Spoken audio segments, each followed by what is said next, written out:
Story time on the month-long relationship I had with a billionaire, part one. We're gonna call this man Harley. Last year, I was spending a lot of time on the apps because it was my first time actually being able to be single enough to be on the apps, and I met Harley on Raya. He was somebody that on the apps actually didn't have that he was a creator or a founder, because every single person on Raya has that they're a creator or a founder or a producer of some sorts, and this man actually didn't even have his profession on there. He just had his Instagram, and he ended up messaging me, and we matched, and he was about in his mid-40s. He was very cute, like definitely was someone that you could tell was very handsome when he was younger, like 6 feet tall. He had a bit of like a little bit of a dad bod, but not too bad. And he was like very built in the arms and everything. And he just had sent me a very sweet opening message, basically talking about how he loved my energy and my smile. And I thought, why the hell not? We started messaging on Raya a little bit, and he was like, hey, I am going to be going to Mexico for some work next week, but I really want to meet up with you before I leave. I was not going to be able to meet up with him because I was really busy at the time. I was in the middle of looking for a new place in LA after the fires had happened, and I had just been living like hotel to hotel and everything, and he lived in some big fuck off mansion over in the hills of Encino. If you want to know what Encino Hills are, it is a very slept upon area of LA that has lots of very rich people, and it's more in the valley type area. He was like, okay, well, why don't you just come to Mexico with me? And I was like, okay. Still, I did not know what this man did.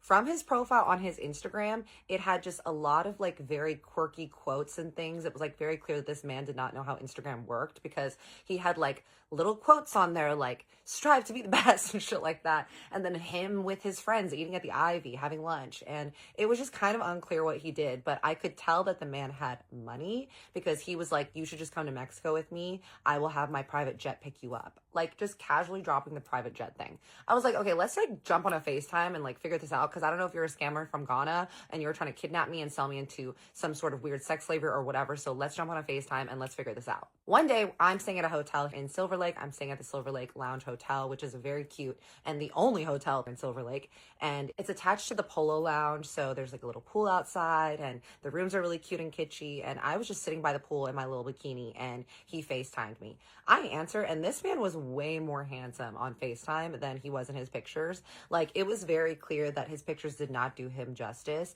He had a full beard. He was wearing these really cute little framed glasses, white t-shirt and jeans, and he was sitting by his pool in Encino. We start chatting, and he's like telling me about his day, that he had worked out with his trainer, and then he was going to have his chef make him some lunch, and then he was figuring out his itinerary, and he had to go to Mexico because he was thinking about investing in this tequila company. He's like, I'm actually leaving today, but what I can do is, since you're going to be in LA working and everything, I can just have my jet come back and then pick you up and then fly you to Mexico to meet me there if that's what you want to do, because I'm going to be in Cabo meeting with this brand, so you can meet me there. Y'all, you know that your girl leans into the lore and just does things for the plot. So I was like, okay, sir, like this seems like a good idea, because we had chatted a couple days on FaceTime. I saw his information, and from his name, I was also able to Google him, and Google showed me that this man was a billionaire with a capital B. He actually was also a Nepo baby, and he had been married to a woman that is a public figure. So I knew that if I needed to come after this man, then I could find him, because there were all these different tabloids and things on him. So I knew that he was findable and verifiable. So Harley and I spent the next couple days FaceTiming, and I decided that it was trustworthy and that I was going to go to Cabo and meet this man. First time meeting this man. The day comes around, and he tells me that I don't even need to pack anything, because anything that I need we can get while we're there. And I was like, all right, bet King, don't tell me that, say less, because I will come up with a very empty suitcase so that we can do hella shopping while we're there. He sends me a black card to take me to the Burbank airport in LA, and I get there, and y'all, talk about you flying private, and you're just like, oh my God, I know that this is bad for the environment, but oh my God, this is so easy. You're just waiting in the little lobby. They come and get you. They don't even check your info or anything. They don't even check your passport. You literally just give them your name. They walk you to the tar pit. They walk your ass up the tiny little stairs into the plane, and you're there with your full ass staff. It was the sweet girl that was the flight attendant / cocktail waitress, and then you've got your pilot, and you're sitting there, and you get a menu that is just filled with the most delicious things. So I ordered one of everything. I ordered the Bellini drink, a caviar on toast with curdled eggs, frisee salad with lobster, and the clam chowder soup with uni. And I was living in luxury. We land at the Cabo airport. They haul my ass out, and as soon as I walk out into the airport, you're just surrounded by people being like, do you need a ride? Do you need a ride? It's a little overwhelming, but I look over and there's like a little man standing there with my name, Kat, waiting for me with his little driver hat on. He puts me in the black car and they take me directly down into Cabo. We're driving for maybe like 30 minutes to an hour, and Harley texts me and he's like, I heard you landed. I'll see you very soon at the villa. I'm like, okay, great. At this point, I don't know where we're staying. I was assuming it was going to be like Four Seasons or Waldorf or anything, because that's usually where the very rich people stay. But not when you're a freaking billionaire, okay? We pull up to this huge ass gate. They go to the intercom. The gate opens. It is a huge private villa with these tall, tan, very modern building-like structures. It's got a long pathway that on either side is water, full-ass staff, full chef's kitchen, right on the beach. It is called Grayscape Villa, and it is a private estate that is owned by James Purse, the fashion designer. And literally, y'all, this is where the Kardashians stay. It opens. I'm like, where the hell am I? We pull up. Huge, beautiful trees everywhere. It is the most gorgeous place that I have ever seen in my entire life. All open with lush tables, sand, very minimal decorations, and a staff of like 12 people just walking around doing God knows what, pretending like they're doing something, because honestly, you could probably get paid a lot of money just to be there to attend to a couple people that you really don't need that much staff there. And out walks Harley. He was wearing some little Hermes slides, some gray sweatpants, a white t-shirt, and chrome hearts glasses. And I was like, this man screams quiet luxury. I came out and he was like, nice to meet you, gorgeous. And I was like, good to meet you too. There are two staff members standing on either side of them, a woman with a tight little bun and a man that has a little comb over, and they're both wearing these vests that signify that they're staff, because everyone is wearing uniform there. The man has on his little tray champagne, a vodka martini, whiskey neat, and a glass of red wine. And he goes, I know that you said that these were your 4 favorite drinks, so I had them prepare them all so you can choose which one you'd like. See, this is the full service that we deserve, ladies. I look and I'm like, hell yeah. I'm like, well, I just had a long flight. And while I was on the plane, I had some really good Bellinis. So let's just keep the champagne flowing. I grab the champagne. I take a little sip. I look over at the woman with the tight bun, and she is holding on a tray, again, a little box. The sun was beaming on me, y'all. And I was kind of like going like this. And he goes, oh, did you need sunglasses? Because it seems like the sun is really in your eye. And I was like, I didn't bring anything with me, sir, because you told me not to. And he goes, good, I was counting on it. He looks over. The woman pulls open the box. It's a white box. Inside of it is a black box that says Gucci on it. I'm like, he opens it and he goes, I was pretty sure that my personal shopper was able to find the right shape and everything for your face because I sent them pictures, but he pulled out these shades. Yes. The man greets me with all my favorite cocktails and a pair of Gucci shades. I would say that this is the life for me. And I knew that it was going to be a very interesting time knowing this man. Puts his hand out to me and he was like, all right, let's go inside. I'm going to show you around and let's have the private chef make you some food. I was like, all right, bet, let's go. He's walking me around the villa. Y'all, this is the most expansive, beautiful villa that I have ever been to in my life. There is a reason that this was designed by James Purse, the very famous fashion designer. It was absolutely what I would picture is the epitome of calm, relaxation, and just absolute billionaire solitude. We're walking around and he's kind of giving me the lay of the land. He's like, okay, over here's the private beach. Here's the chef's kitchen and the table. I am taking it all in, y'all. And he's like, hey, listen, I have some meetings that I have to do over Zoom. Can you entertain yourself for a little bit? And then after I'm done with that, we can kind of hit the town. We can go do whatever you want to do. We can go to the beach. We can go and take out some four-wheelers, and then we can go to a nice dinner. And then tomorrow's my actual meeting. So do you think that if I just give you my card, you can entertain yourself while I'm working? I'm like, sir, entertain me is never something you have to worry about when you are giving me a credit card with unlimited spending limit. Like, I can definitely find something to do here. Don't you worry about little old me. He was like, okay, great. He walks over inside to go to one of the bedrooms. I throw on my bikini that I had brought. I had literally only brought my toiletries, my makeup, and 2 bikinis and just like a couple casual wears because I knew that we were going to go shopping. And he had told me like, hey, we'll do all the stuff and then we can go into town. We can buy you a bunch of clothes or whatever it is that you need. I throw on my bikini and I walk out over to the ocean. It literally opens up the yard into the ocean. If you can call it a yard, it's just sand and an open like pathway. This house is just completely open. I walk out and there's 2 attendees just standing out there, chilling. And they're like, hi, can we eat something to drink? I'm like, I just had a champagne and a wine, but yes, you know what? We're here, we're in Cabo, like, let's have a margarita, right? They're like, great, would you like us to play some music as well? I'm like, oh, do you think that it's gonna bother Harley because he's working? And they were like, no, don't worry. The room that he's in is kind of soundproof, and then the music out here with the speakers, it's just gonna be for you. I'm like, say less, king. The sweet man with the comb over, this was the same man that brought me earlier the drinks, and there's another girl with a very tight bun as well, but she's blonde and she's different. They're like, okay, we'll get you whatever you need. The dude hustles back there to make a margarita. I am just sitting there, you guys, halfway body in the water, just looking out and thinking this might be the best first date that I've ever been on. The guy comes back out with my margarita and he's like, would you like a snack as well? And now it's probably like 3 p.m. So I'm like, you know what? I could definitely do a little snack. And then I know that me and Harley are going to go to dinner later. So he's like, hey, what would you like? Like, we can make you anything. I'm like, don't say that, sir.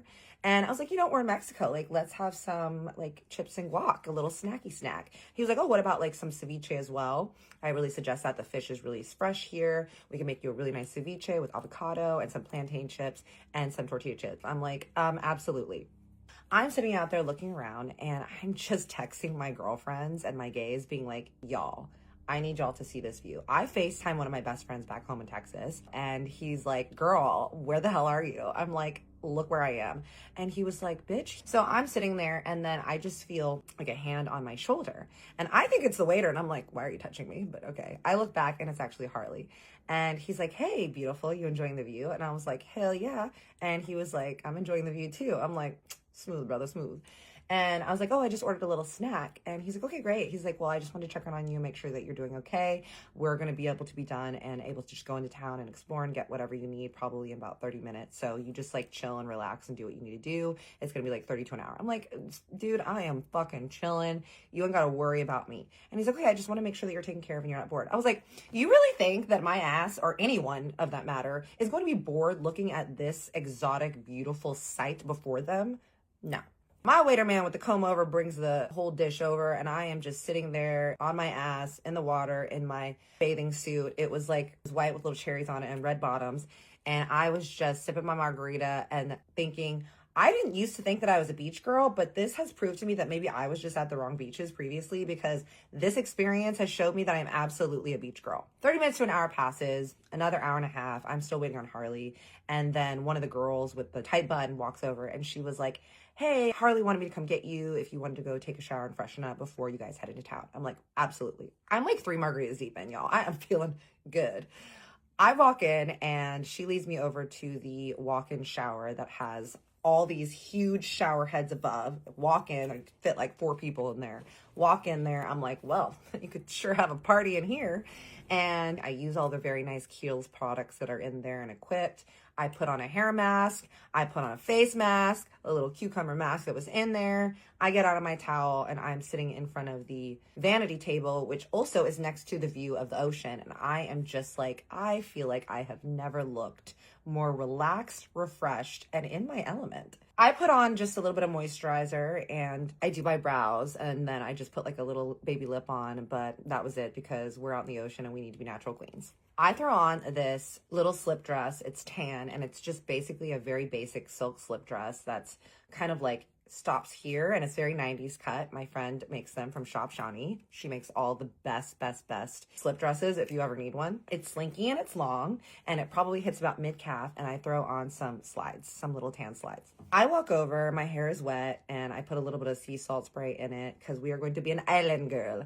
I walk out and Harley is standing over there and he has now changed into some little khaki shorts and he is also in his Hermes slide still, his white t-shirt. And he has now changed his frames to another frame, Garrett Light. I'm like, hi. And he's like, hey, look at you. It looks like you got some sun. You look more freckly. And I was like, I hope so. And he was like, you ready to go into town? And I was like, absolutely. So we walk out and the driver is there. We get into the car. And he's like, okay, what would you like to do? He's like, we can go shopping. We can go 4-wheeling. I was like, I want to do shopping, 4-wheeling, and then I want to go get a really good bite to eat. And he was like, your wish is my command. Dude drives us over to a little stand. And at the stand is a bunch of 4-wheelers and some little Vespas and everything. And Harley's like, are you sure you don't want us to just like drive around? Or do you really want to do the 4-wheelers? I was like, honey, I want to do the 4-wheelers. And he was like, adventurous girl. I was like, yes, obviously. We look out and the two men there's a short one and a tall one. The short one is like, hello, welcome. You guys are here, Americans. And we're like, yeah. And they're so sweet. Harley's like, do you want to take a Vespa or do you want to take a four-wheeler? I'm like, buddy, I'm taking a four-wheeler. And the guy's like, do you guys want to ride together? And Harley's like, we can ride together. I was like, sir, no, I want my own. And he was like, you know how to ride these things? I'm like, yes, absolutely. I was like, I know how to ride a motorcycle. And he was like, wow, okay. I'm like, yeah, no, I want my own. And he was like, love that, love that. I'm like, yeah, come on now, get off my ride. I'm driving. I don't want you backpacking on me. Like, what the hell? He's like, okay. He decides that he wants to take a Vespa. And he's like, yeah, I have a bad back, so I'm going to take a Vespa. I'm like, I don't know how that translates, but okay. We get our little four-wheeler. The tall man is like, hey, just so you know, just be really aware of your surroundings. We're like, okay, great. Harley's like, okay, we're going to take the ATVs down near the beach. And then after that, we can go back to the car and then we can jump in and we can go to the mall and do some shopping and figuring it out there. I'm like, okay, great. We're taking it from the little stand over to the beach. Now, the way that the street is here was the little stand. Here's the street. You have to go on this little street to the beach over here. I'm going down, right? After this, worrying about being careful. But you know what, y'all? Your lady, she lives for the lure. She likes to go fast. I speed off. Harley is behind me. I'm like, I don't know where I'm going. So I slow down and I turn around. I'm like, hey, can you go in front? Because I don't know where I'm going. And he was like, yeah, absolutely. He gets in front of me. He's kind of leading the way. And as I'm going, I see that there's like a little patch of trees and stuff like that over here and a street. I'm going and I literally, y'all, look down for maybe 10 seconds because I had my bag in my lap and I wanted to try to put it onto one of the little handles. I looked down for a second and I just feel the front of my four-wheeler crash into something and I go like this, boom. I'm like, what the hell? I look up. I have run into the back of a truck that has a big wagon on the back. The back of the wagon has a scratch on it and part of the bumper is a little bit off and part of the bumper of the four-wheeler is a little bit off. And I'm like, oh, fuck. I turn over onto the side. I pull over and Harley has not seen that I have stopped. The truck pulls over and the woman driving it comes out and she's furious. She is this 4'11" woman in an oversized tee that has one of those fake naked bikini bodies on it. One of those, yeah. And some oversized shorts. And she is with her son and she is mad and she starts yelling at me in Spanish. And I don't speak Spanish. I was like, oh no. I'm like, un momento. I call Harley. I'm like, I've had a little accident. And he's like, what? I'm like, can you come back? He's like, okay. I'm looking at the damage. Honestly, her truck was not bad. It just had like a little scratch on it. But the front of the bumper of the ATV was a little bit mushed. And I could not believe that in the 10 seconds that I looked down that I had run into the back of this woman's. I don't know where she came from or anything, but I was just like, what happened? Harley comes over and he's like, what happened? I'm like, I don't know. I was literally driving. I looked down for a second and she was there. She's yelling at him in Spanish now. He's like, okay. Telling the woman, he's trying to point that the stand where we got the ATVs is literally 10 feet to 20 feet down. And we just need to go back a little bit so that we can talk to the men there because they can translate because they speak English. She's like, no, policia. She's like saying she's going to call the police. And I'm like, oh my God, we're not going anywhere. The son is in the car. And I'm like thinking, okay, he looks young. So he probably maybe speaks a little bit English. So I go to the side. I'm like, hey, buddy, do you speak English? And he goes, a little bit. And I was like, can you come and tell your mom that we're not going to run? We just need to turn and go back to the stand over there because this is owned by those people there and then we can figure this out. And he's like, yeah. I'm like stressed. I'm like, oh my God, I cannot believe that I am already in an accident. I just met this man. I get onto my busted ass ATV. They follow us back to the stand. We drive up and my homie over there is like, what happened? And I'm like, I made a little boo-boo. And he's like, what? I'm like, look. He looks at the front and he's like, oh, okay. He's not bothered. He's like, okay, that's not bad. I'm like, I'm so sorry. I'm like getting stressed, right? I'm like, I'm sorry. I feel really bad. You know, like, is her car really bad? They're looking at everything. I hadn't seen the car before, so I don't know what her car had looked like beforehand. I didn't take a good look at my ATV, so I didn't really know what it looked like beforehand. I mean, it was already kind of old and stuff, but I don't think it had the little like front of it was just like a little bit off. I'm like, oh my God. Harley's like, hey, babe, it's okay. How about this? Why don't I give you my card? There's like a little restaurant fruit stand bar across over there. Why don't you go there, get yourself a drink, have a snack, relax. I'll handle this. I was like, wait, no, but I'm the one that did it. And he was like, no, I know. But don't worry. Let me just handle it. Like, this is what I do. I'm like, hot.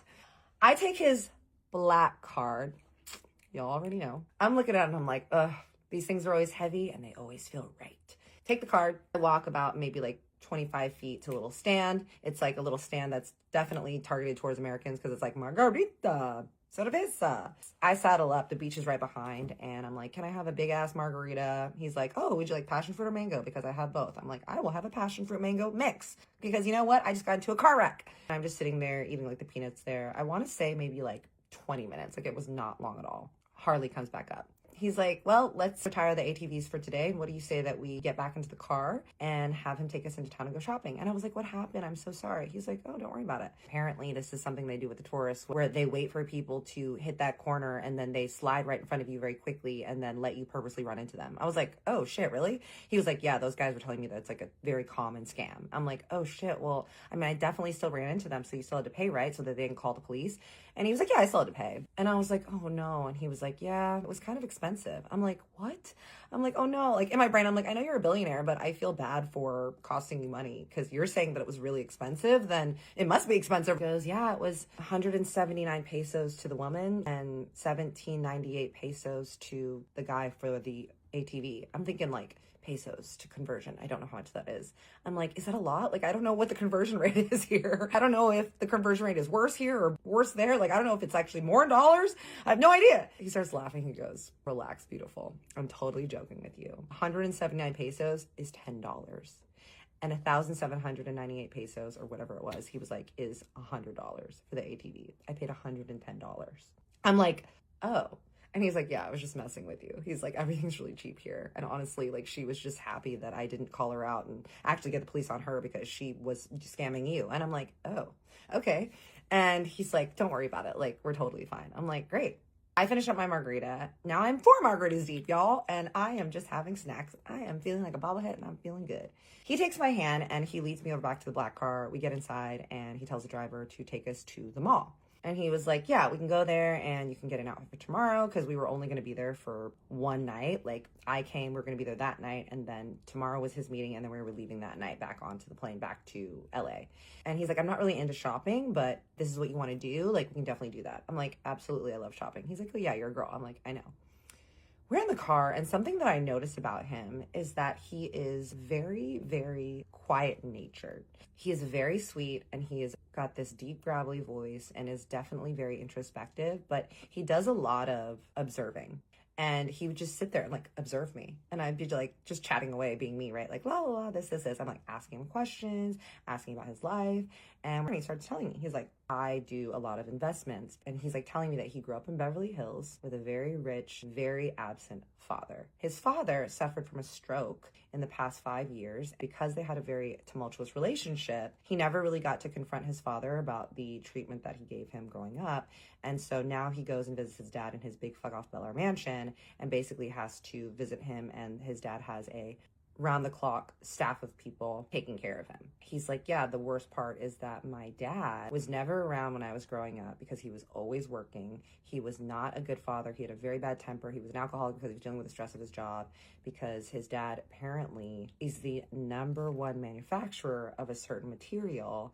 And so therefore that's how he made his billions. And then he left all that when he had his stroke. He left the whole business to Harley. And so now Harley is running the business that his father had started that he resented because it took his father away from him. And so he was telling me that he was trying to make investments on his own into things that he actually cared about to try to get away from his father's legacy. I'm like, this is really interesting. I'm like, tell me more about this, tequila and stuff that you are funding. And I'd love to know more about the things that you fund and the things that are important to you. To the mall. And he was like, absolutely, I'd love to tell you. He gets a phone call. He looks down. He's like, hey, I'm so sorry. These are the people that I'm meeting with. He's like, here, I'm going to give you my card. Why don't you go in there, look around, get the things that you want, and then I'll just be in here because I don't like shopping anyway. So why don't you take like 30, 45 minutes, go over there, get what you want, and then you just meet me back in the car because I'm just going to be in here taking calls. I'm like, oh, you're not going to go in with me? And he was like, I told you I really don't like shopping and I really need to take this call. I'm like, okay. Y'all, he hands me the black card and tells me that I have 45 minutes to go and buy the things that I want. Game on, bitch. I walk out and we're near the harbor. We're near all the water. And so there's like all these like little ships at dock. And then there's the luxury mall. I walk out with my slip dress and his card in hand and I am ready to spend some money, y'all. I walk in and the mall is nice, but unfortunately Cabo doesn't have the best luxury shopping. So don't worry, y'all. If this feels like an underwhelming shopping haul, once we get back to LA with this man, trust me, he's going to spend the real money. So we will get to that. I walk in and there's a lot of places like Mont Blanc, Victoria's Secret, there's a Lacoste store, and then just like some other stores that I didn't heard of that were just local to Mexico. I knew that I only had like 45 minutes, that I needed to get an outfit for dinner that night, that I needed to get an outfit for the next day, since we were only staying there for a day. And then I was just going to try to spend as much other money as I could while in there and getting accessories and cute things. I walk into a store, it's called like Purification Garcia. I ended up getting 2 dresses there. I got this long maxi flower dress, and then I also got this strapless black dress. I walked in, the girl barely greeted me, and I was just pulling shit off the shelves, y'all. She was like, oh, can I get you a dressing room? And I was like, yes, absolutely. I need to quickly. I'm on a time limit and I need to spend as much money as possible. And she was like, okay, got you. I brought those 2 in. I tried them on. They fit great. I tried on a couple other items that didn't work out. So I just got these 2 items and I walked out. I knew that I really wanted to get like a little bag while I was there. I saw that they had a Longchamp store. So I ran in there because I knew that I wanted one of those little baby Longchamp bags that everyone had at the time that was like blowing up on TikTok. So I wanted to get a baby pink one specifically because I knew since I was in Mexico, I wanted like a little blush pink situation that could just fit everything that I wanted, because y'all, your girl is a baby purse girl. I walk in and the girl's like, hi. I'm like, hi, I was wondering if you had the little baby Longchamp and if you had it in a dusty pink, because I saw this one online. And she was like, oh yeah, let me go look. She walks back there and she's like, okay, yes, we have one left. I'm like, hell yeah. She bags it up for me and I am on my way. I am furiously and fast walking, y'all, in there. There's a lot of tourists in there. I'm hearing all different accents and people from different areas. And I see this store called Cray. It looks like a very cute boutique. And so I walk in there and I see that they have a lot of different cute dresses and 2 pieces. So I ended up snagging this little 2-piece that was like pretty expensive for being just this tiny piece. I think it was like $400, but it was like locally made. All their stuff is locally made from Mexico. I'm looking for like a luxury store, y'all. I see like Swarovski. I don't see a jewelry store because I was like, maybe I want to get a piece of jewelry. And then I see the MAC store and I was like, oh yes, she's a MAC girl. I run in there and I end up getting a bunch of lip liners, some lipstick, some eyeshadow, and some powder. And as I'm like walking out of there, I'm trying to look and see what other stores I can hit really quick. And Harley texts me and he's like, hey, beautiful, I'm really sorry, but we have to go. I was like, all right, it's fine. This man will spend more money on me later. Probably, I want to say, spent around like $700, $800 in there. I walk back to the car and I get in and he's smiling and he's like, did you get everything you need? And I was like, absolutely. He was like, so what stores do they have in there? And I'm kind of telling him and he was like, oh, he's like kind of disappointed. He's like, oh, I'm sorry. I thought they had better stores in there. I'm like, it's okay. I like got some dresses and some outfits. So I have everything that I need for us to make it until tomorrow. And he was like, okay, when we get back to LA, I'm going to take you to some nice designer stores and we'll get you like some proper stuff. I'm like, say less. We're driving back. It's about an hour back and he's basically on the phone the whole time, just like business calls and everything. And what I'm noticing is that he is incredibly calm and an avid listener on these business calls. He lets the person talk a lot. He asks very small questions and he just kind of like agrees and just very mindful of the things that he asks and lets the other person talk a lot. Like I heard him going like, and like, yeah, only a couple times. We get back to the villa and I'm like, ugh, this view will never cease to amaze me. And it's kind of getting cooler now. And he's like, hey, should we grab a drink? And then we can have the chef make us some dinner. And then we can head to bed because I have to be up for this investment meeting very, very early at 7 a.m. in the morning.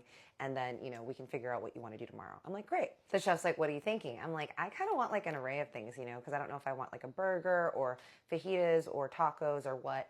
And Harley's like, okay. And he tells the chef just to make like a couple things. One of the tight bun girls makes me a margarita and then she gets a Modelo for Harley. We go out and we're sitting on the lawn chairs next to the pool and we're just kind of chatting. And he's like, I've never done this before. And I was like, done what? And he was like, flown a girl out as my first date to meeting her.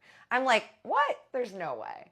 And he was like, no, I'm very distrusting of people. I do not trust people. He was like, I'm actually like a little bit paranoid. I'm like, really? And he was like, yeah, well, when you grow up the way that I do, you are always second guessing what people's intentions are with you. But I really loved your energy and I just felt a connection with you. And I felt like you ask a lot of questions and you're very chatty and intuitive. And I love that you're not on your phone all the time and you're very present. And I was like, that's a very sweet compliment. Like, I really appreciate it. He was like, I've just kind of had a very difficult life. I've had a lot of trouble in my relationships because of my relationship with my father. And I've just had a lot of trouble maintaining relationships with women because of the fact that I don't always know what they're trying to communicate with me. It takes me a lot to try to understand them. And I was like, well, what was it like with your previous relationships? Like, he doesn't know that I had Googled him, y'all. And he's like, well, I was married previously in my early 20s and it didn't work out. I was in a 7-year relationship with a younger woman. We broke up 9 months ago.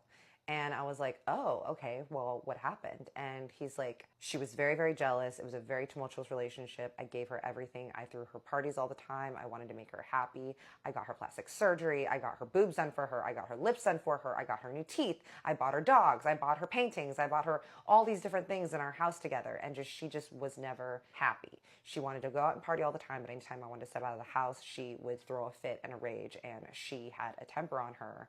And unfortunately, I don't do well with someone that has a temper because of the fact that I grew up with a dad that has a temper. So if someone is yelling at me or doing confrontations with me, I immediately shut down and I just go into nonverbal. He's like, what about you? What about your previous relationships? I was like, well, I was married in my early 20s. It was to a man that we were together and got married a lot faster because he needed a green card. We were legit, but then he ended up cheating on me with everyone.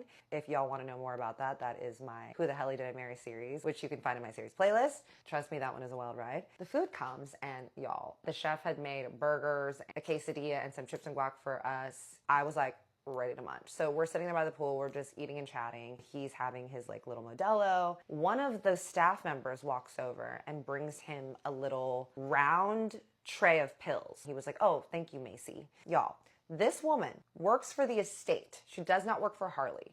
So I thought it was very interesting that she was giving him his pills. And I look at him and he looks over at me and he was like, oh yeah, I just have to take some medication things that I have to take on the daily. I'm like, oh, is everything okay? Are like they vitamins and stuff?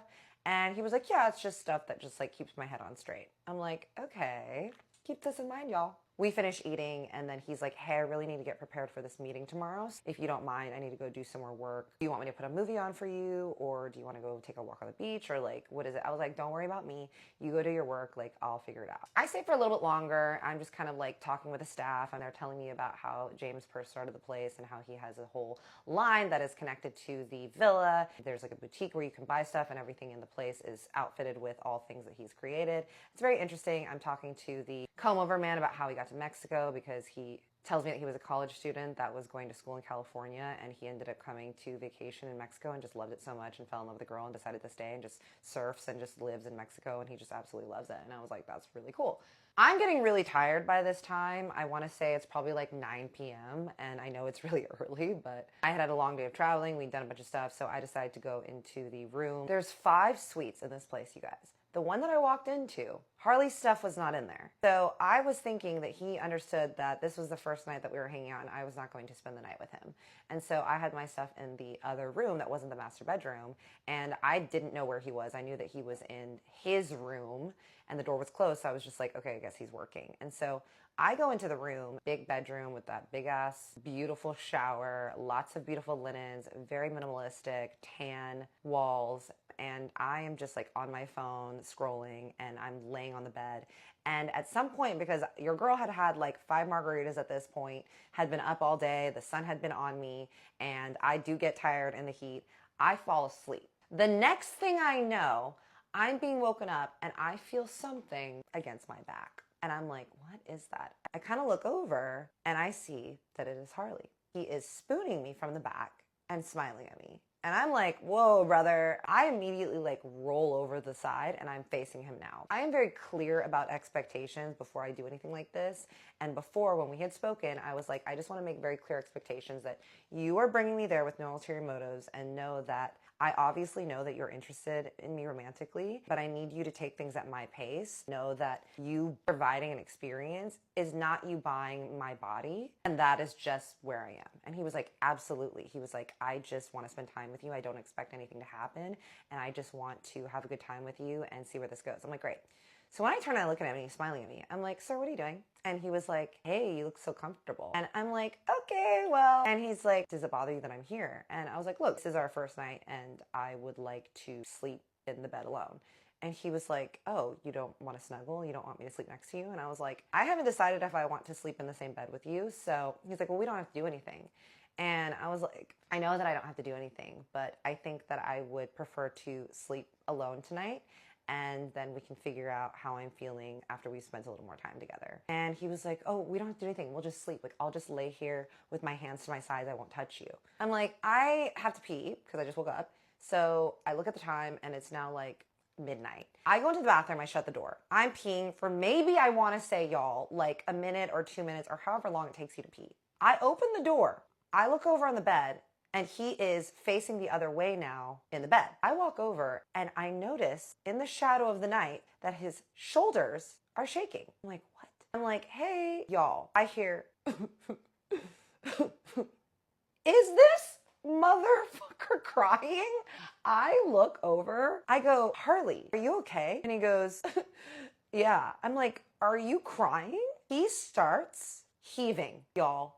Heaving. This grown 40-something-year-old man is bawling in the bed. I walk over to the side of the bed that he's facing.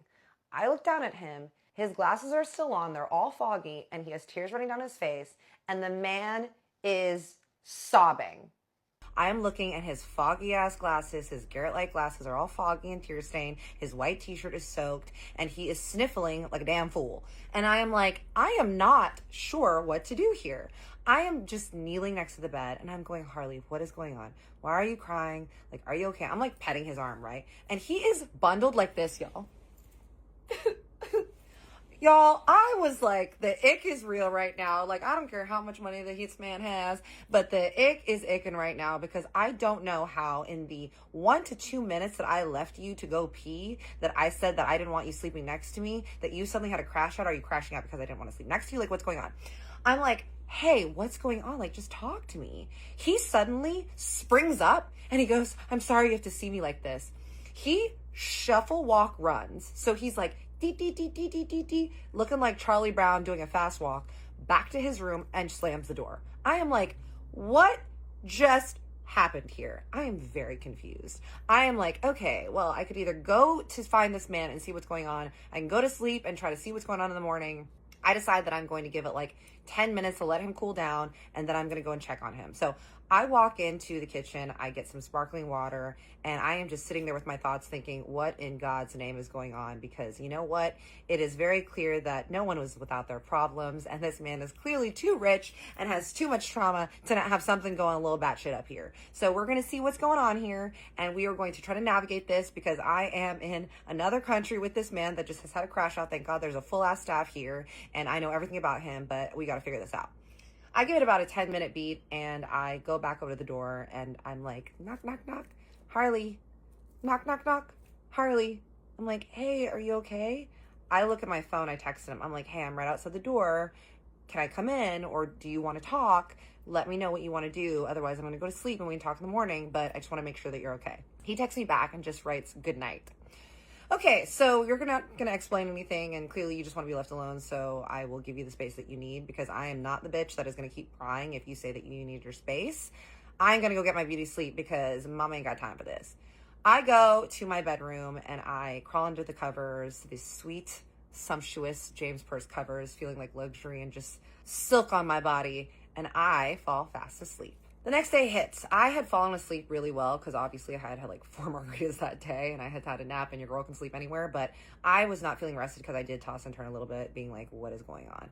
I ended up waking up at like 6:30. I knew that he had a meeting at 7 and I just like had woken up at like 6 and was kind of just like moving around a little bit, and then I look over and I see on my phone that he hasn't texted me or anything, and I would figure that he had maybe texted me before he would leave, so I just kind of get up and I walk out the door, and I am smelling and seeing and just hearing all the wonderful, luxurious senses to my ears and nose and eyes of just gorgeous, beautiful Cabo.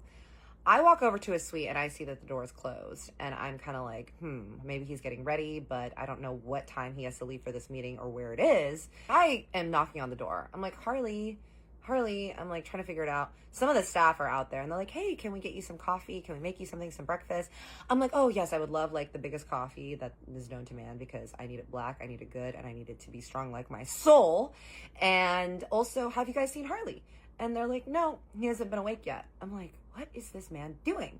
I'm texting him. I'm like, good morning. What time is your meeting today? Wanted to check on you and all that stuff. I'm looking. It is now 6:35. I'm like, I walk over to the kitchen and the chef is preparing a freaking feast, y'all. He's preparing these beautiful eggs, fresh fruits, fresh bagels, fresh bread. Just this gorgeous, gorgeous, gorgeous spread with Bellinis and mimosas and literally all the Perrier and beautiful things that you could drink and eat. I'm like, I really need to invest in a private chef when I am filthy ass rich, because this is the life. I'm like, wow, this is a lot of food for just us. And he was like, oh no, this is like for the investor meeting. I'm like, oh, the investor meeting's here. And he was like, yeah. I'm like, oh, I didn't realize that it was going to be here. And he was like, yeah, everyone will be arriving in about like 20 minutes. It's probably going to be like 5 or 6 people. I'm like, oh, okay. So Harley didn't tell me that. And I was like, have you seen Harley? And he was like, no, I don't believe that he's been up yet. I'm like, oh shit. So I did not know that the investor meeting is there. I'm like, oh my God, I hope that Harley is awake and alive. So I run over, I'm knocking on the door, I'm calling him, no answer. I'm like, oh my God, did this man like die in his sleep? Like, where is he? I finally grabbed the Mr. Comb-Over man and I'm like, can you please help me? I can't get into this room and I need to wake Harley up. He was like, yes, I have a key to the suite. Like, let me go get it. I'm like, okay, great. He unlocks the door and the door opens, and in that room, it opened up to the beautiful skyline of the ocean and everything. And I just see a lifeless body in the bed covered by no less than like 8 mountains of pillows on top. His cell phone that is next to him on the beautiful little rattan side table is going off. It's buzzing. And I look, and this man is buried under the weight of luxury under all these blankets and pillows. I am like, Harley. I go over and I turn off the buzzer on his phone. Mr. Comb-Over is like, okay, I think you can handle it from here. I'm like, yeah, thanks, King. He walks out. I look over and I'm like uncovering this man, okay? And as I'm uncovering him, I am hearing signs of life, which is good. I'm hearing heavy, heavy breathing and snoring. Apparently this man can sleep through a freaking typhoon, because I look and he also has noise canceling headphones that wrap around here and an eye mask, and he is snoring like he is trying to alert the media that he is alive. I am shaking him. I'm like, Harley, I'm shaking him. I'm like, get up. I finally shake him. He goes, I take the ears off, I take the eyes off, and I look at him. I grab his glasses and I put them on his face. And I said, Harley, I need you to wake up. And he goes, what time is it? I was like, darling, it is 6:40. Your investors are going to be here in 20 minutes. You need to get up. You need to shave. Get your little ass in gear, and get some coffee, and you bright-eyed and bushy-tailed, because these men are coming and they're going to want to sell you on this tequila brand, and you need to be there to represent them. He goes, what? And I said, yes, 20 minutes. And he goes, no, I can't do it. He takes the pillow, puts it back over his head. I'm like, sir, what do you mean you can't do it? You can't do what? You can't do life? You can't do the meeting? You need to be more clear. He goes, look at me. He goes, I slept like shit. I'm tired. I feel out of it. I can't do the meeting right now. I'm like, well, my darling, you're going to have to. Like, I don't know what to tell you. And he just sits up. I'm like, there are 6 people coming and they're all going to be here, and you need to get your shit together. Like, you are a grown up. You're a grown man. You're a businessman. He goes, okay. I go, I'm going to have Mr. Comb-Over bring you a coffee, get in the shower, get your life right, shave, get your stuff put together. I will greet the men when they get here, and I will make sure that they're entertained until you can come out there if you need a little bit longer. He was like, yes, please. He was like, I really, really need your help on this, because I need to get my life together, but can you just please entertain them until I can come out? I'm like, dude, that's my specialty. Like, don't you worry. He's like, thank you so much. I run my little ass back to my room. I jump in the shower. I take a little hoe bath. We're getting the tits, pits, and the bits, y'all. We're making sure that all the things are done. And I put some sea salt hairspray in my hair. I do a little blow dry, crunch, and I throw that hoe up into a cute little messy bun. I throw on a long slip dress with the flowers and some little slides. I throw on a little bit of a cheek, some lips, eyebrows, and we are ready to party, y'all. I walk back out and I tell Mr. Comb-Over, can you please bring some coffee to Mr. Harley's stat and get this guy going? And he was like, yes. And I was like, and then I don't know what medication he takes in the mornings, but please make sure he takes those as well. He's like, copy. And I walk over to the chef and the waitresses, and I was like, all right, team, here's what we're doing. They're like, yes. I'm like, the investors are coming in. Harley is going to take a little bit of time. So if we can try to delay these people, we're going to entertain them a little bit. We're going to make sure that they're happy, they're fed, get them a little tipsy. And then we can have them ready for when Harley comes out because he's going to need a little bit of a minute to get his life right. They're like, absolutely. I go over and I down my coffee. I look at the chef. I'm like, brother, he's like, let me make you a plate. I'm like, yeah, let me just scarf down some eggs and maybe even take a tequila shot so we can get this party and morning going. I was like, chef, you taking a shot with me? And he was like, okay, girl. I'm like, that's what I'm talking about. Me and Chefy do a little cheers and a hurrah to our new entertainment merger together that we're about to do. I'm about to be hostess with the mostess. We cheers, take that shot. I have some orange juice. I have some eggs. And your girl's ready to go. I'm just kind of standing by the table. I hear voices coming in, and I know that the tequila dudes and associates, they walk in, it's 6 dudes, and I meet the main guy who is the guy that created the tequila brand, and then his associates, 2 of his friends, and they're like, who are you? I'm like, I'm Kat, I'm Harley's friend, I'm just here visiting, and he's just taking a moment to get his stuff together. We had a little bit of a late night because I got in late, but let's start having some food, let's have some drinks, and let's kiki until this man gets up. They're like, great. We walk in and I'm kind of asking them questions about them. One guy's telling me about his tequila brand. His dad apparently started another iconic tequila brand, and this guy was starting his own thing. He was probably like in his 40s, around Harley's age. He was saying that Harley had actually met his cousin on a retreat, and then his cousin had introduced him to Harley because he knew that Harley was trying to invest in different companies, and Harley had tried his tequila at an event and really, really liked it. I'm like, okay, I'm really excited to try your tequila, sir.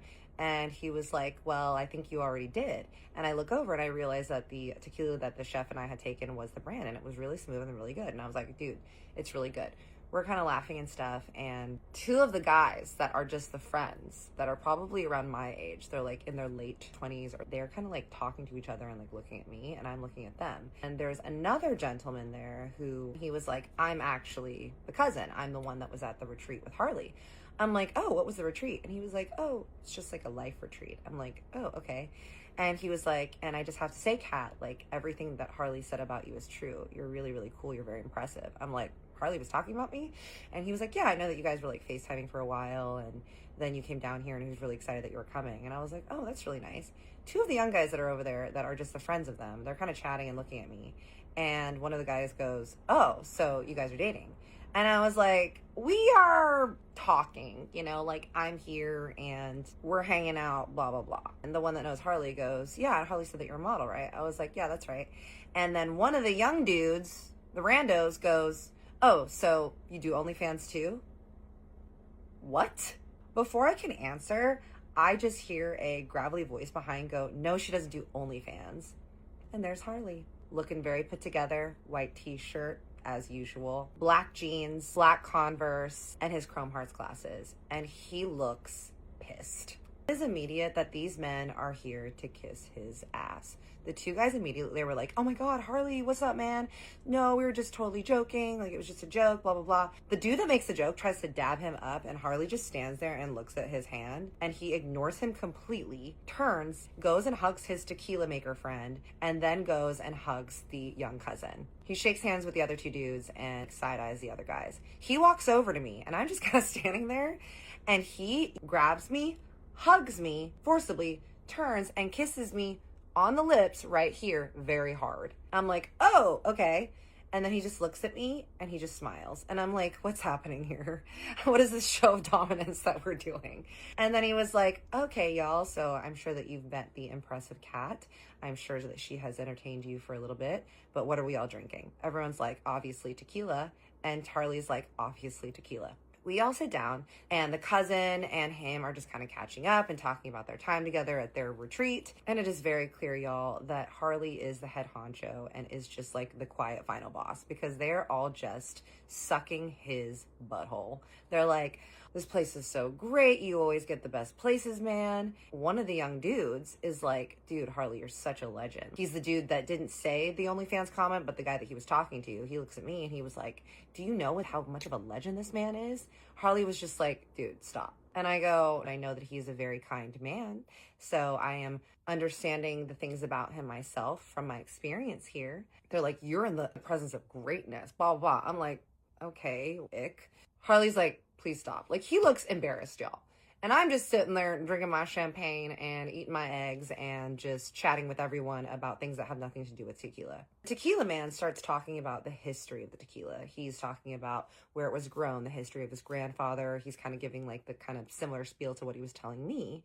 And he starts talking about the goals that he has and that he wants all of it to be locally in Cabo by the local people. And it would be made with the local cactus and the local ingredients. And it's something that is very close to his heart because of his Hispanic roots. And he's being very relatable to Harley, being like, I know that family is very important to you.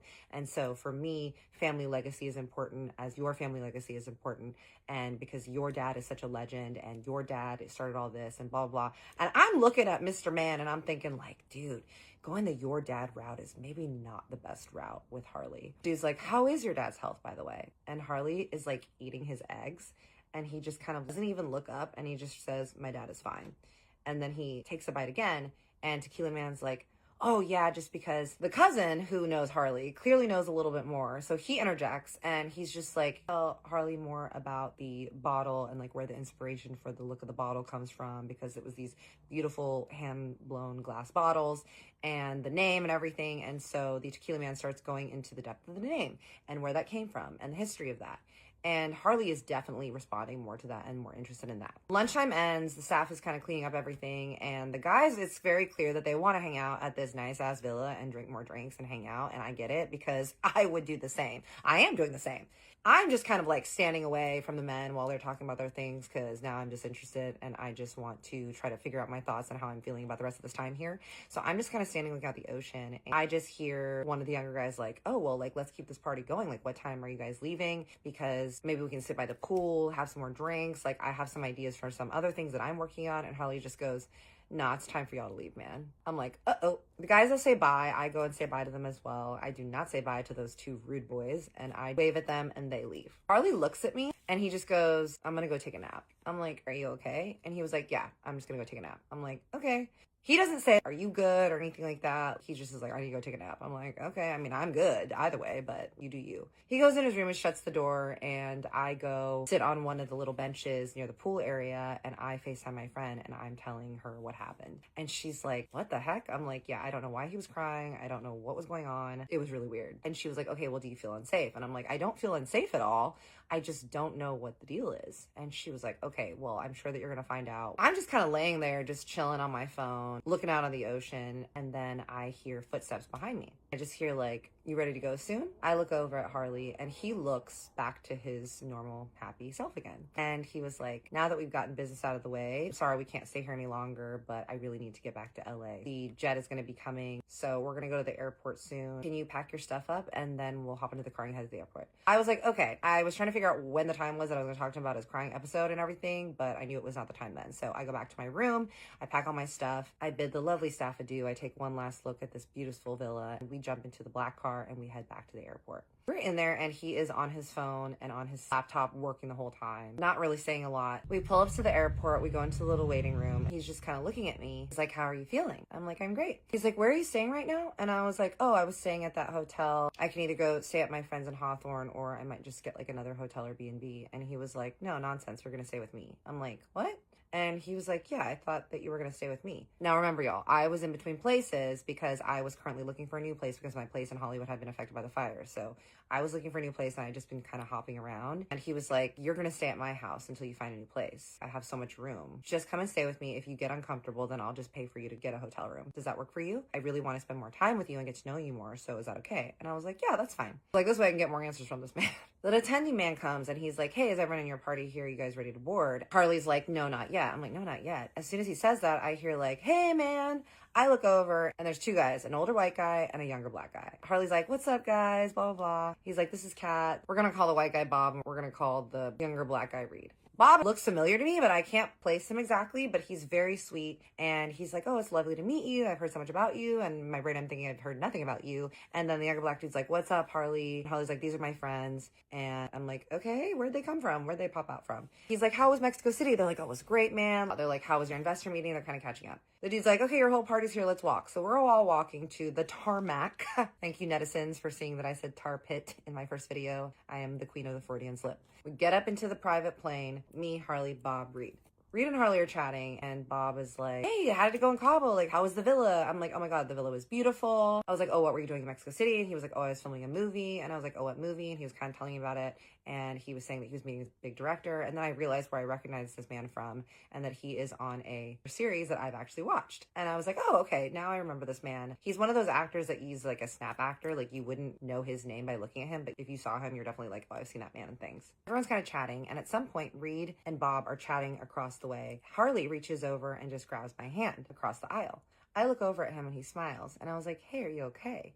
And he was like, yeah. I'm like, okay. And he was like, hey, listen, I'm sorry about last night. Once we get back to the house in LA, I will explain everything, but I have RSD. I'm like, RSD? What is that? And he goes, rejection sensitivity dysphoria. I'm like, what is that? You just can't handle rejection? Isn't that just the plight of the straight man? I don't understand what you're saying. You just don't like rejection. He's like, shh, I'll tell you later. The flight attendant comes by. She's telling us the food of the day, and I end up getting this like little shrimp salad, and we're sitting there, and the dude, the actor dude that was sitting across from me, we're calling him Bob, he ends up going to the bathroom. He's in the bathroom for a second, and I'm just kind of like looking over at Harley as he talks to Reed, and I'm looking at him, and I'm just seeing now in the light of the day that this man actually looks like he is older than mid-40s. Like, he is looking a little bit older and a little bit more wrinkled. He seems older than mid-40s, but you know what? Maybe that's just my imagination. Remember that feeling, y'all. The dude comes back from the bathroom, Bob, and he's like, so, what's going on, guys? And I'm like, okay. She brings the food, and he had ordered a baked potato something or whatever. He looks at his food, the actor guy Bob, and he's like, I'm not hungry.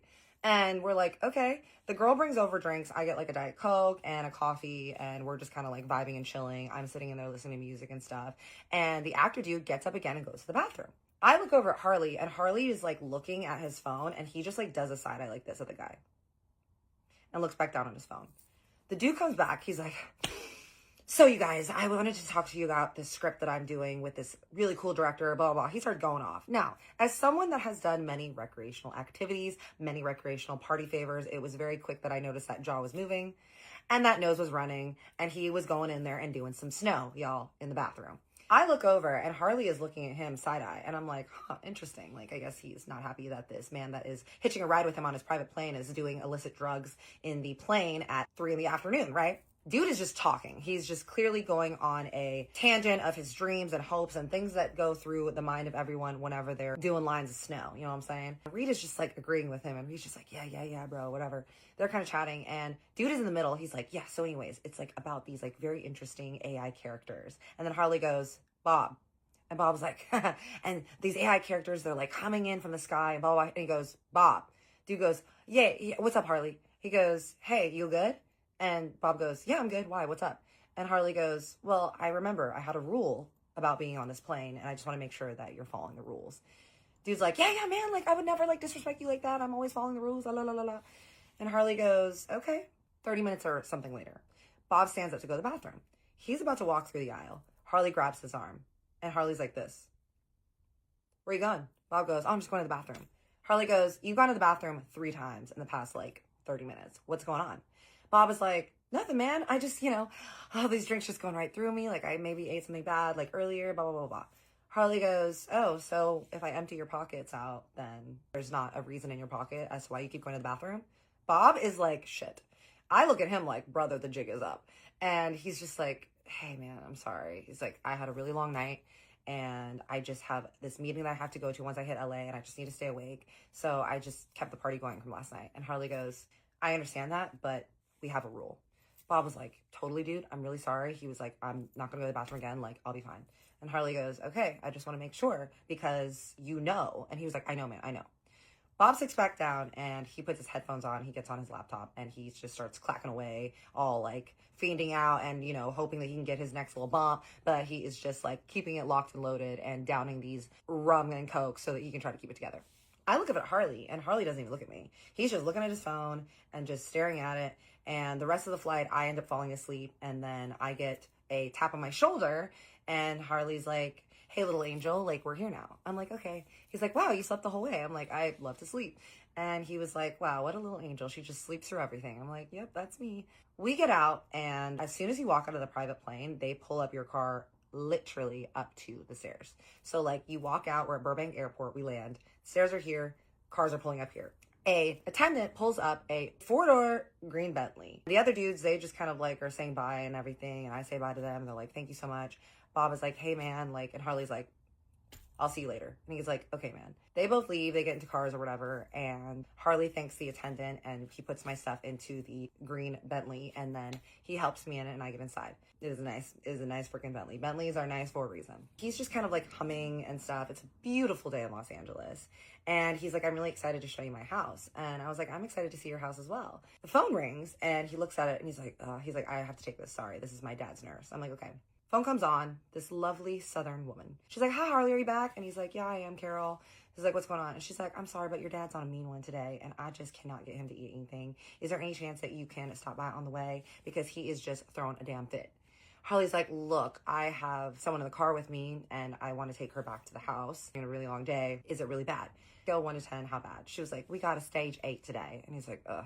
He looks at me, and he's like, do you mind if we stop in Bel Air at my dad's house? I'm like, no, of course not. Whatever you need to do. He's like, okay.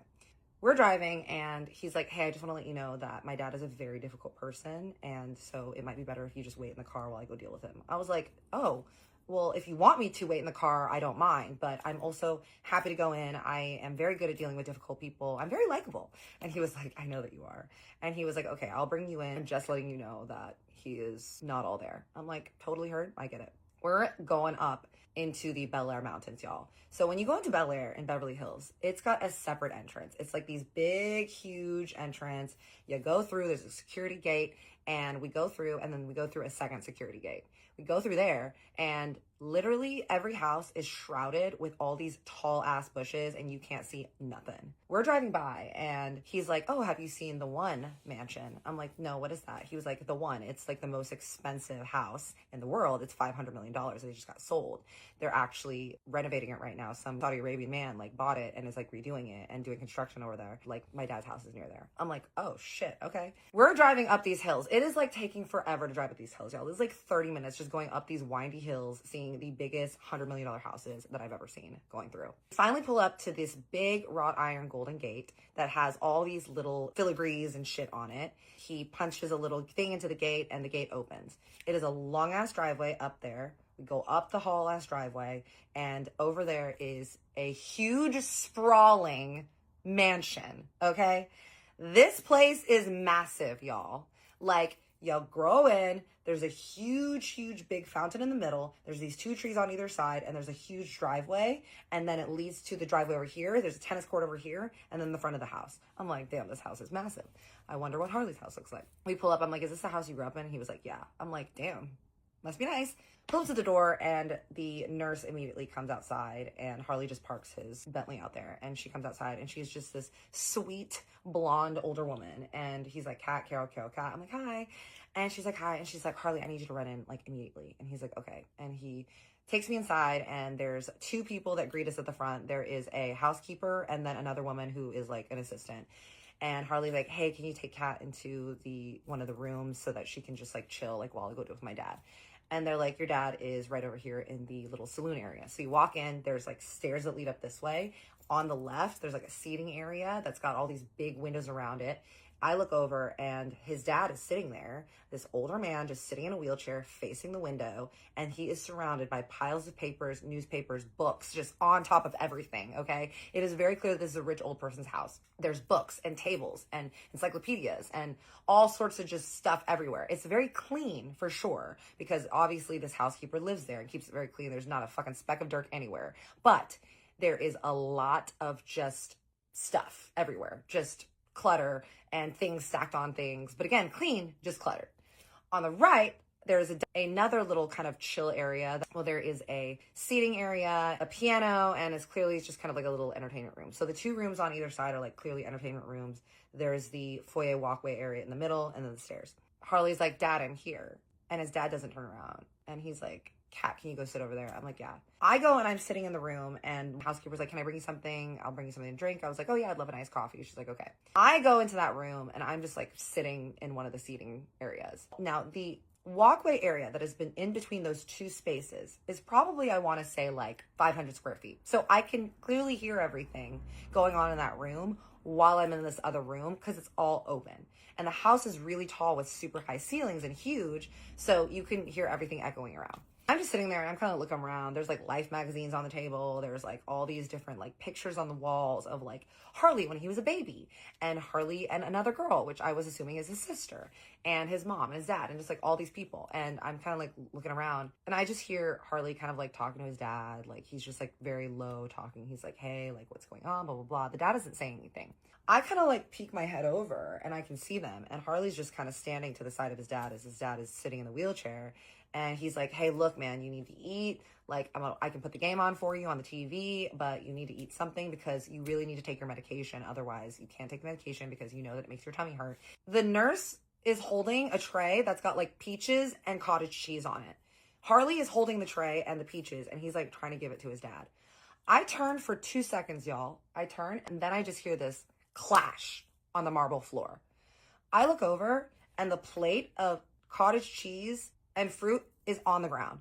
And Harley is like, are you kidding me? You're impossible, old man. And he looks at Carol. He goes, Carol, I can't do this today. I've had a long flight. I'm really, really tired. I cannot do this today.